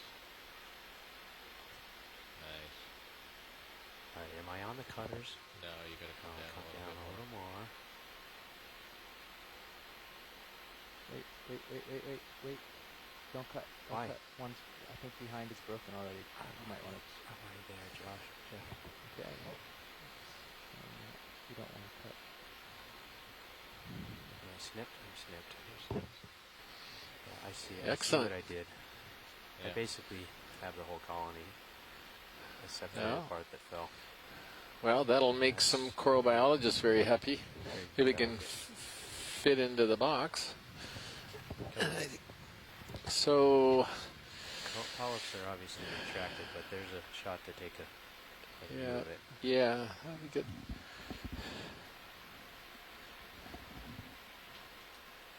Before we back off the wall and stow it. Yeah, I'll just zoom for a quick shot of the.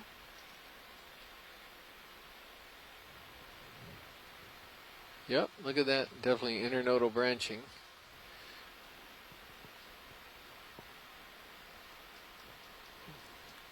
You want to have us come out just a little bit to get a branch in view? Yep. See if I can Right get there. a branch right in the Yeah. center. Right there. Yeah. Yeah, right there. There's a good one. Yep. Yeah. Interesting to see whether or not the actual stem is yellow or, you know, one of them we thought was red that we collected last cruise turned out to be not so red when it got up. Just whether it's. Okay. Let's come full wide. I'm going to back off and go into autos. Full wide. Right? Yep. You're in auto. You're in joy lock right now. I am in joy lock right now, and I've got very little thrust on. Yeah.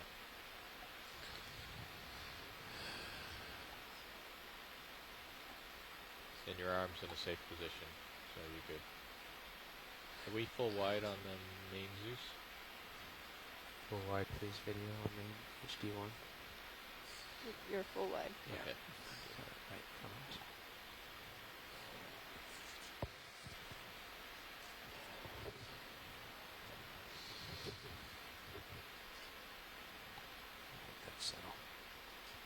Auto depth's probably better anyways. See, there's a hydrodendron again. You can almost see the way the base is really spread out a bit. Okay. Sort of. So I think I'm in a spot. I'm going to roll it around, tuck my arm like this, and you can draw out. Okay. You got the latches ready to go, Jeff? Yes, I'll double check them now. Okay. So where's it going to go, pilot? Starboard. Starboard. Bio, I'm not sure. Probably outboard. What do you Okay. guys think? Outboard would be good if you can reach over there and get it.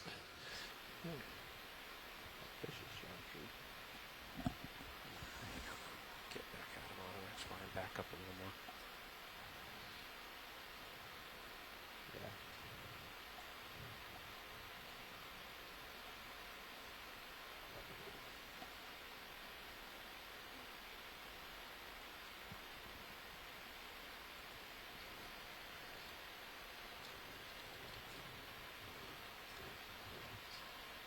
Okay, I'm going to start position.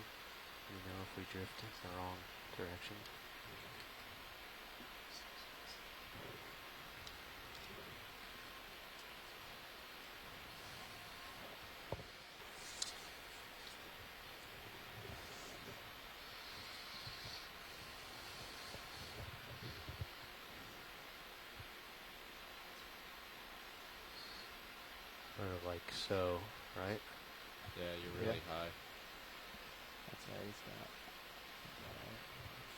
well. Get plenty out of the way. You don't want that. Let that straggler be anywhere near the legs. Yeah. So go ahead and draw out. There's nothing in there to risk. So. And I think we'll pop this port minute cam up on the left screen when you get it out there and ready. So just because of its noodly size, I think we'll go outboard, right? You know, it's slightly harder to reach. It's a bigger partition, right? Yeah. Yeah, sure.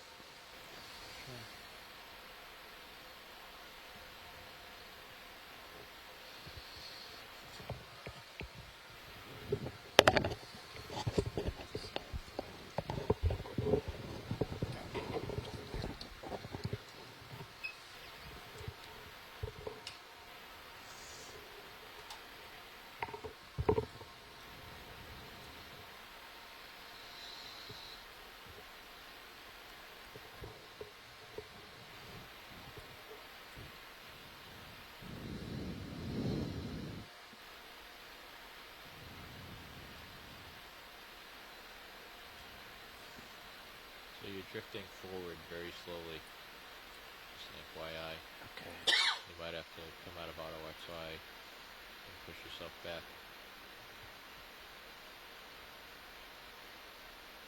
You say when? I'm hoping it will realize it's drifting and then back up and oscillate. Well, it sometimes will just sort of. Yeah.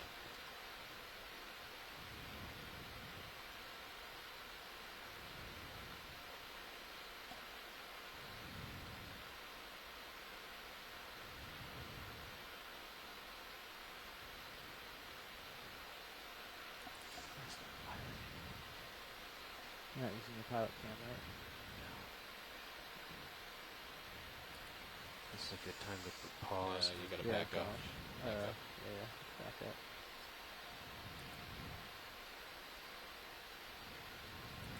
Not a convenient spot to stow, is it?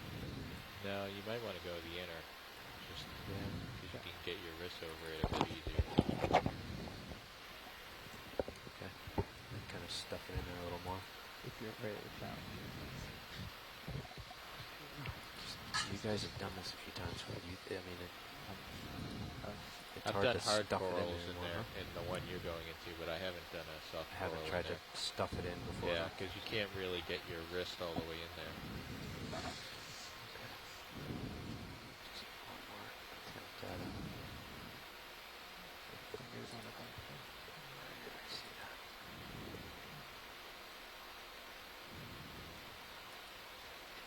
Yeah, that's all you can do, really. Okay, so we go. Got it. Kind of happy, right? Yeah. Lift up a little bit and continue to mash the elbow down. And then just a little more shoulder down. Shoulder right. I don't think I have it enough to like let go though. It's such a it's such a baby little thing. I'm afraid it's gonna. It's heavier. I think it'll fall in. I don't know. I don't want to risk it. I'm gonna go over to the inner. Yeah, and then you can bring your shoulder around. Shoulder around? What do you mean, like I'm doing? Or Yeah, exactly. And then you can just stick your hand right in there. That's what I want to do.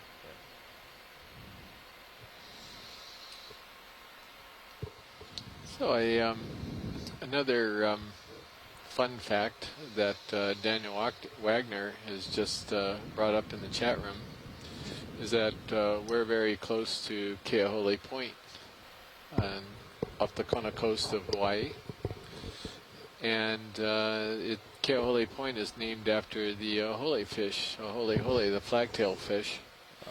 And so he was just pointing out that it seems appropriate since we've seen a lot more fish than we saw on any dive in the last 18 dives. Of course, we're shallower water when we're in fishy depths. But yep. Yeah, we're at the upper edge of the shrimp depth too. This is where we start to see the heterocarpus shrimp around these depths.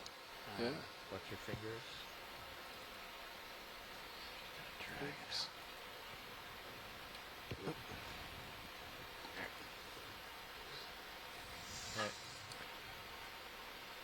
Back in the early 80s, we actually were over here doing some subdives to look at shrimps, Heterocarpus lavigatus and Ensifer, and there was a small little trap fishery that was operating in the Hawaiian Islands. They would send down these the starboard inner box. pyramid traps, set them down. Roger. Yeah, roger that. I saw it go in the inner box. Oh. Actually, the pilot asked if they want to piece that fell or not. If they want to try to find it or just move on. Excuse me, what was that, co-pilot? There was a little piece that fell that we, as we snipped that, there was a piece of the colony that fell. Do you want to try to collect that? No, not necessary. Okay. Thank you. Roger that.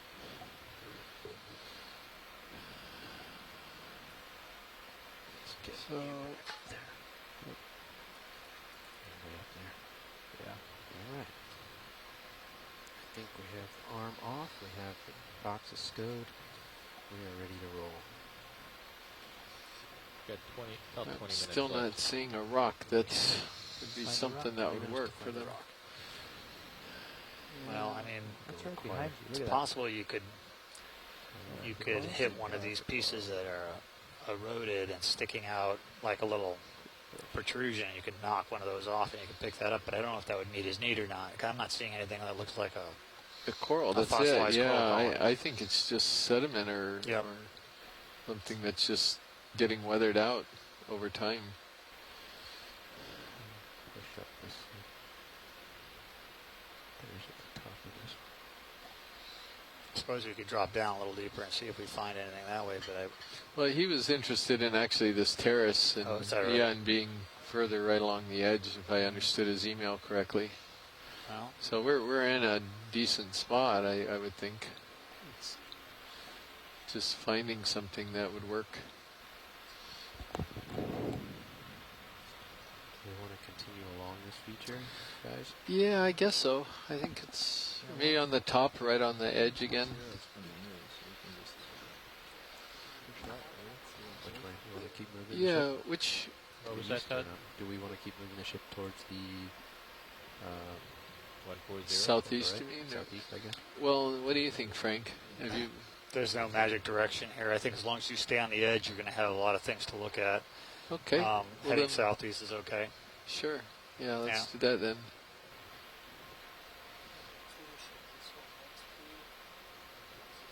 So I'll call in a ship move at about 140. Okay. Sounds good. I won't go far until the ship gets moving. I'll just kind of scan around this region.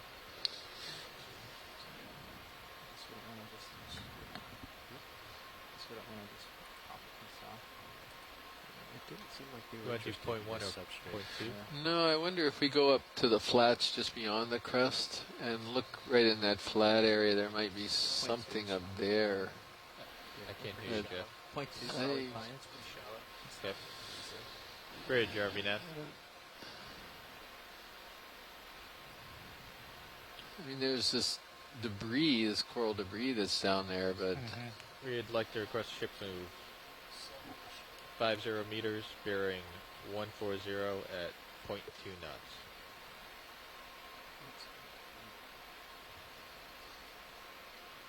That's correct. Thank you. Hey, Nav, let's just reserve a couple minutes before we leave bottom to situate the arms.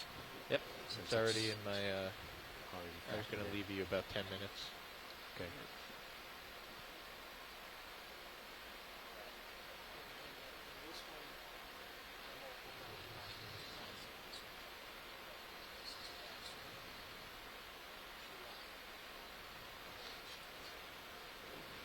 so what are all of those broken branches down there, I wonder? I wonder if we Yeah. could take a look at that just to see what it is. Just, I mean, we usually see piles like that in other places. They're the result of dendrophilia at upslope, breaking up and sliding down.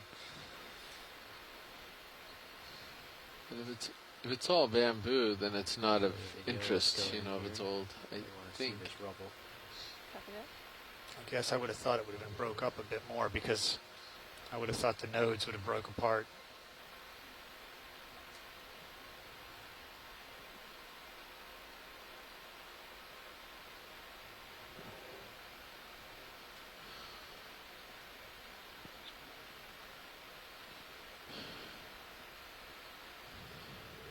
right. Well, we're running out of time here, so let's make a call. Why don't is it possible to scoop up some of the larger pieces of these branches and throw a bunch of them in a box without too much trouble, or because I don't think it's bamboo, so it could be fossil coral. Can you use the clay pot? So look for the largest piece. Well, there was the pile that was a little more to the right. Yeah. Yeah, like some of that stuff. Yeah, on the right. Come wide. Right. Go wide.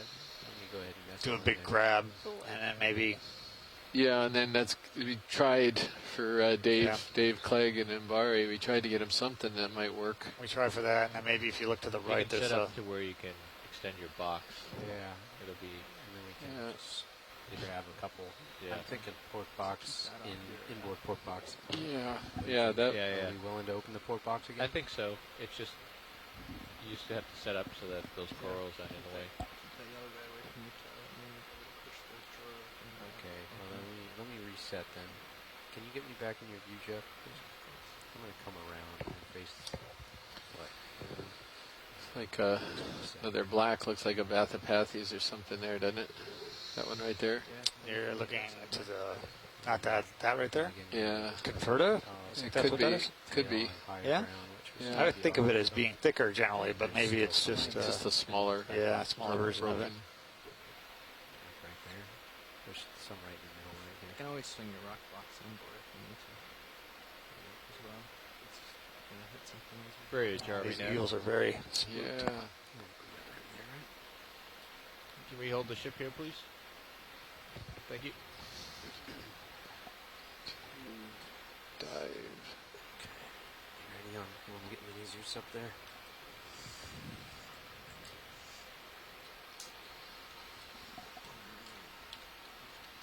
And video, we're going to do partial on HD1 in just a moment. So, Watchley, here's an interesting question. go ahead. Is this a bio or a geological sample? We're gonna call it a geologic. Okay. And you're looking at port inboard, right? I think we're going to try port. Yeah, we're going to Okay. try that. Okay. See what I can get. That is an interesting question. We struggled with that when we had the precious coral fishery. Was it a fishery or was it mining? And we spent a lot of time deciding whether what we were looking at. Because it was alive when we were harvesting, we decided that it was a fishery. It's going to take a while to clear up. Is there anything in there besides a little bit of sediment? I think. Yeah. Oh, So, you okay. got. Yeah, you got a couple Yeah, pieces. some branches, aren't there? Yeah. Drawer out. Mini Zoo silver. Well, the eels are not running. They're finding the whole thing worth watching. Are those other eel heads out there? 1, 2, 3 right there? Yeah, maybe. And is that one off in the distance? They're all sticking their head out, taking a look at what's going on here.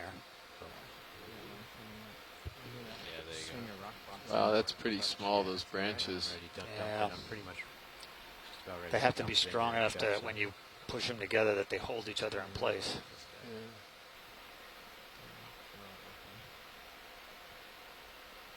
If you can park it in a position where you can just leave it open, if we're safe to do that, I can make a couple of quick scoops. And There you go. You're set. Oh, got some branches with. a couple more. Yeah. PhD. Yeah, whatever the biggest ones you can grab. Although they're all pretty small. Yeah. It's hard to pick and choose. I know. Just hold that video. That's all Yeah. pretty small stuff. Can you reach Well- out and grab this stuff? Well, yeah, that's all falling apart. I felt like there was Go out and a lot disturb of- those eels and take their patch. They've got a big. Yeah, something moved. Yeah, what's. Wow. That rock moves. If I can, what That about rock this right there rust? moves. That plate. It's a don't loose know. plate. Yeah, if we could. Okay. Is there anything in there? Grab it. Pitch it in there. I already have a grab as well, right? It just looked bigger to me when I saw it on there. I always sort of overestimate the size. Well, not having had a conversation with him, I'm imagining that what he was thinking about was some kind of Levada head or something, you know, that was eroded away. And well, if this is old, something like not meandrina, but compressor or some branches, that would probably could be okay. Yeah. Then your question is, did it slide down slope or not? Yeah. There's some branches, I think. Yeah. A couple, yeah.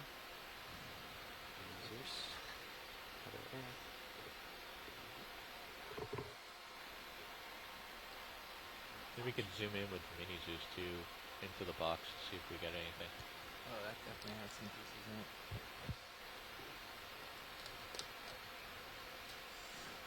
Yeah, close to the camera.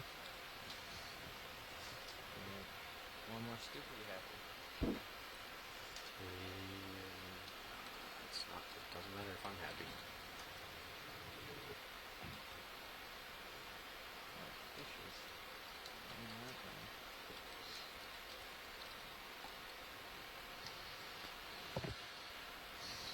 Came up with mini Zeus a little bit.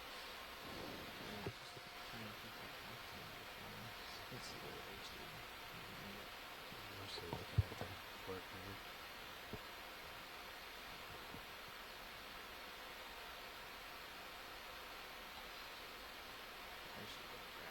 There's the grab. That's a nice grab. Yeah, that's it. That's what we need. Yeah. The coarsest material. And who knows? It still could have rolled down slope. Could be. Yep. But I don't know. We tried.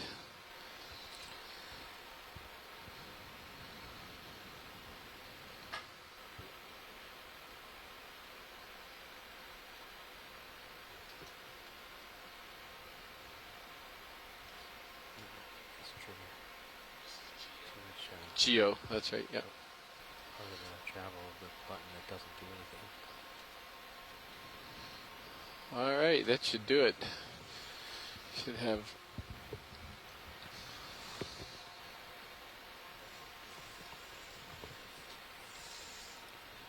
So with that, we have about. So it's special. Are we done with the manip, do you think, guys? Yeah. I think we're it's so, time yeah. to park the craft up and over the sensors for the best position for recovery. Insurance policy, so to speak. Yeah, that's good. It's kind of like a seat belt, right? It holds it in place. Get the on the left, which is report. Yes, no. Which one is it? How do I get this one? Yeah, thank you. Better drive. That one? That's the one. Okay. Good position I gave us. Yes. I would elbow it down and wrist. Just get Out the rest a little more, sort of in the right ballpark before we. Hey Jeff, can you tilt your HD down a little bit? Thank you.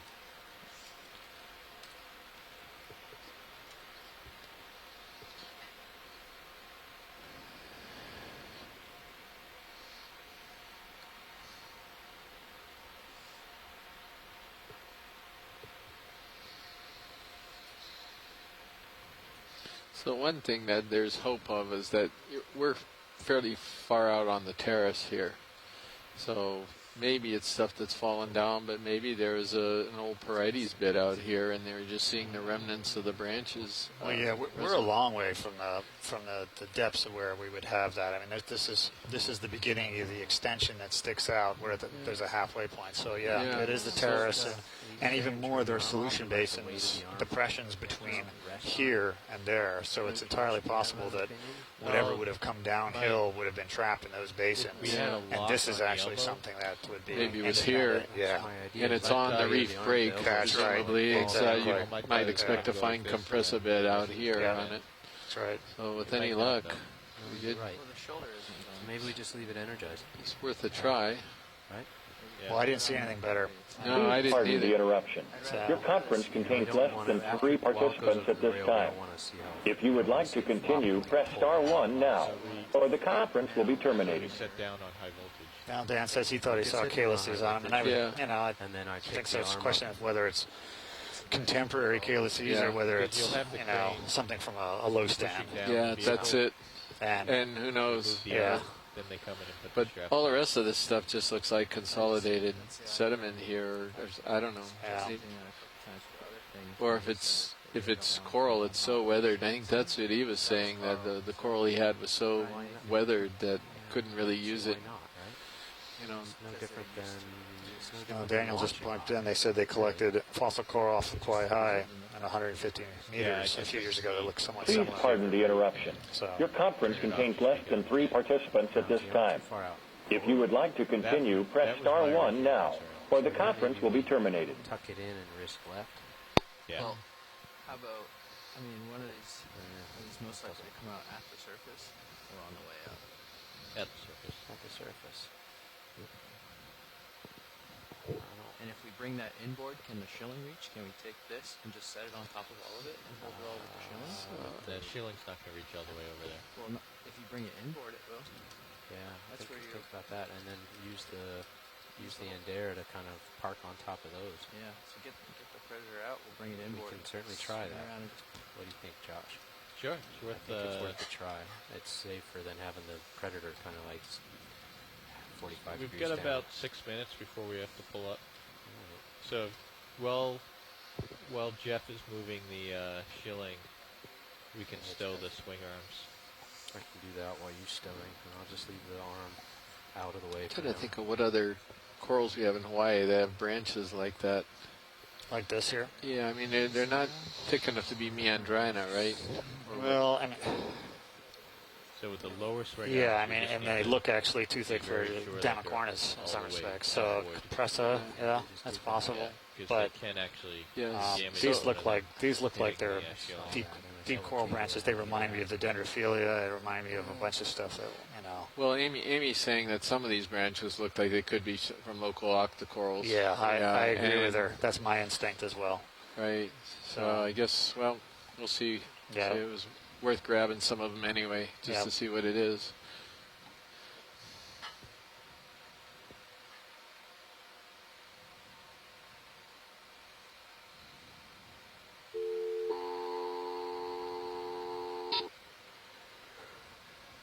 Can't see the. Okay.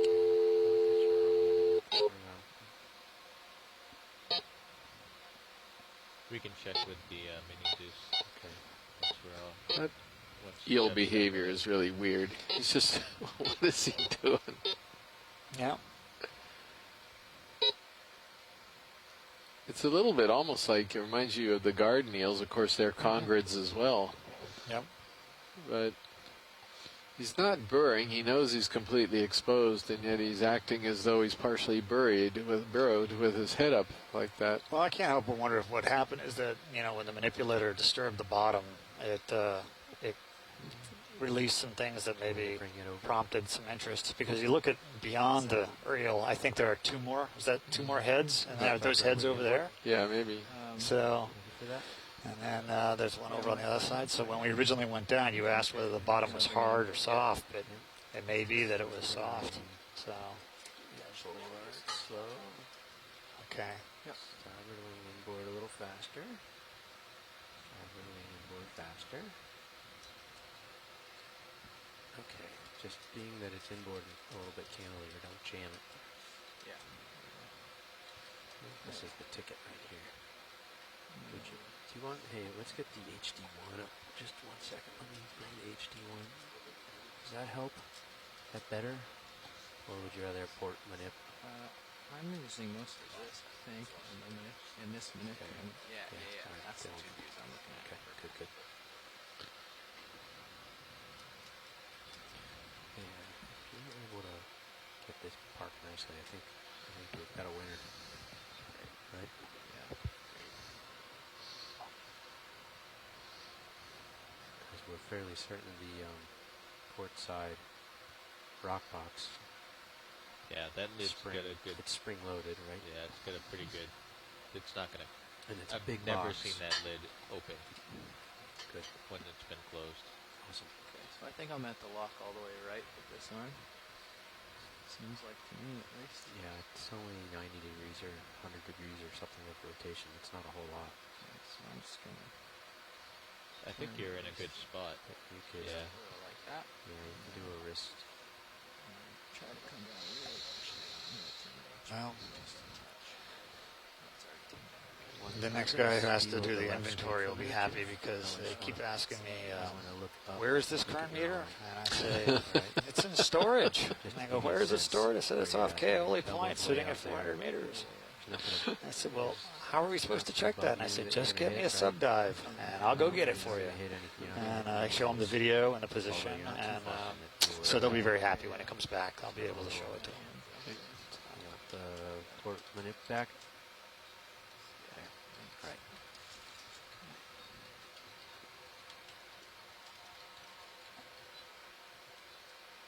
I like it. And now just the what? Combination of wrist, jaw, and shoulder, right? You're not elbow up all the way. Okay. Cool. You're like Even right better. there, man. Yeah. I'm gonna actually go a little past. Just a little past to get the head past the any of those metal sharp bits, right? Yeah. And then use my wrist to flatten it back out. Okay. If I can. And it's gonna be wrist.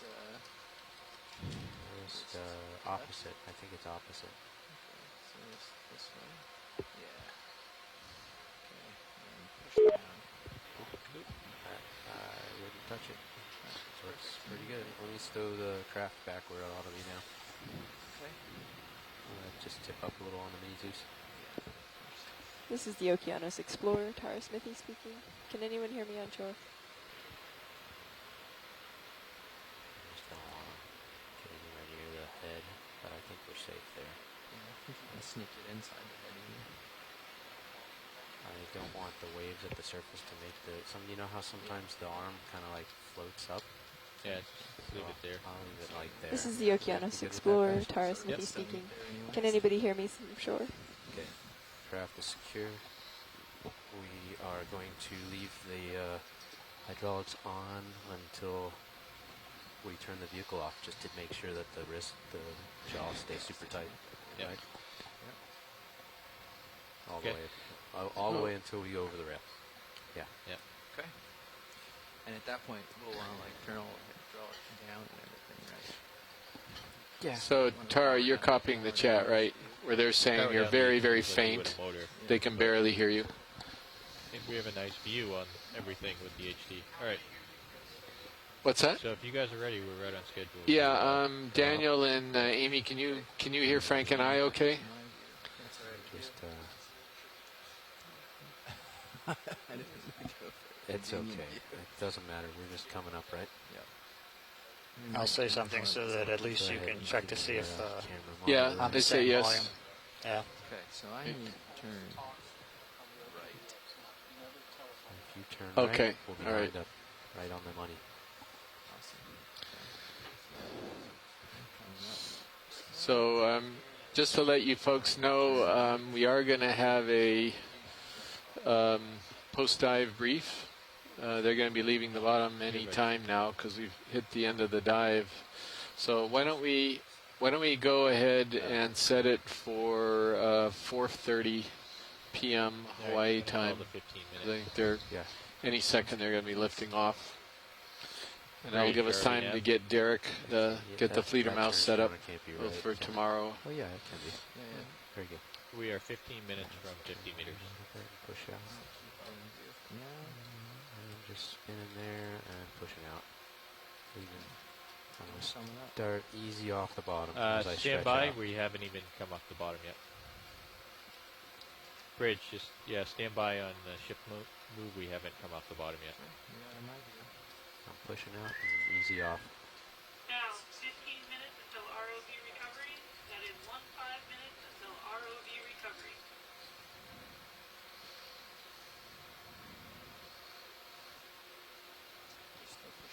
Still pushing out. Not up though, right? Just out. Just slightly up. Not much up. You're still way up. Yeah, you push out.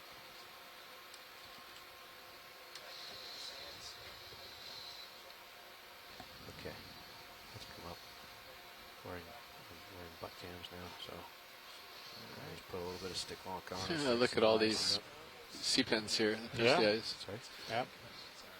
Yeah, we moved. We looked like we were moving pretty quickly. I don't know if that's the current has come up. And Yeah, I think we're good. Yeah. So why don't we take a break for 15 minutes, and we will see those of you who want to attend the post-dive brief. We'll talk to you at 4:30.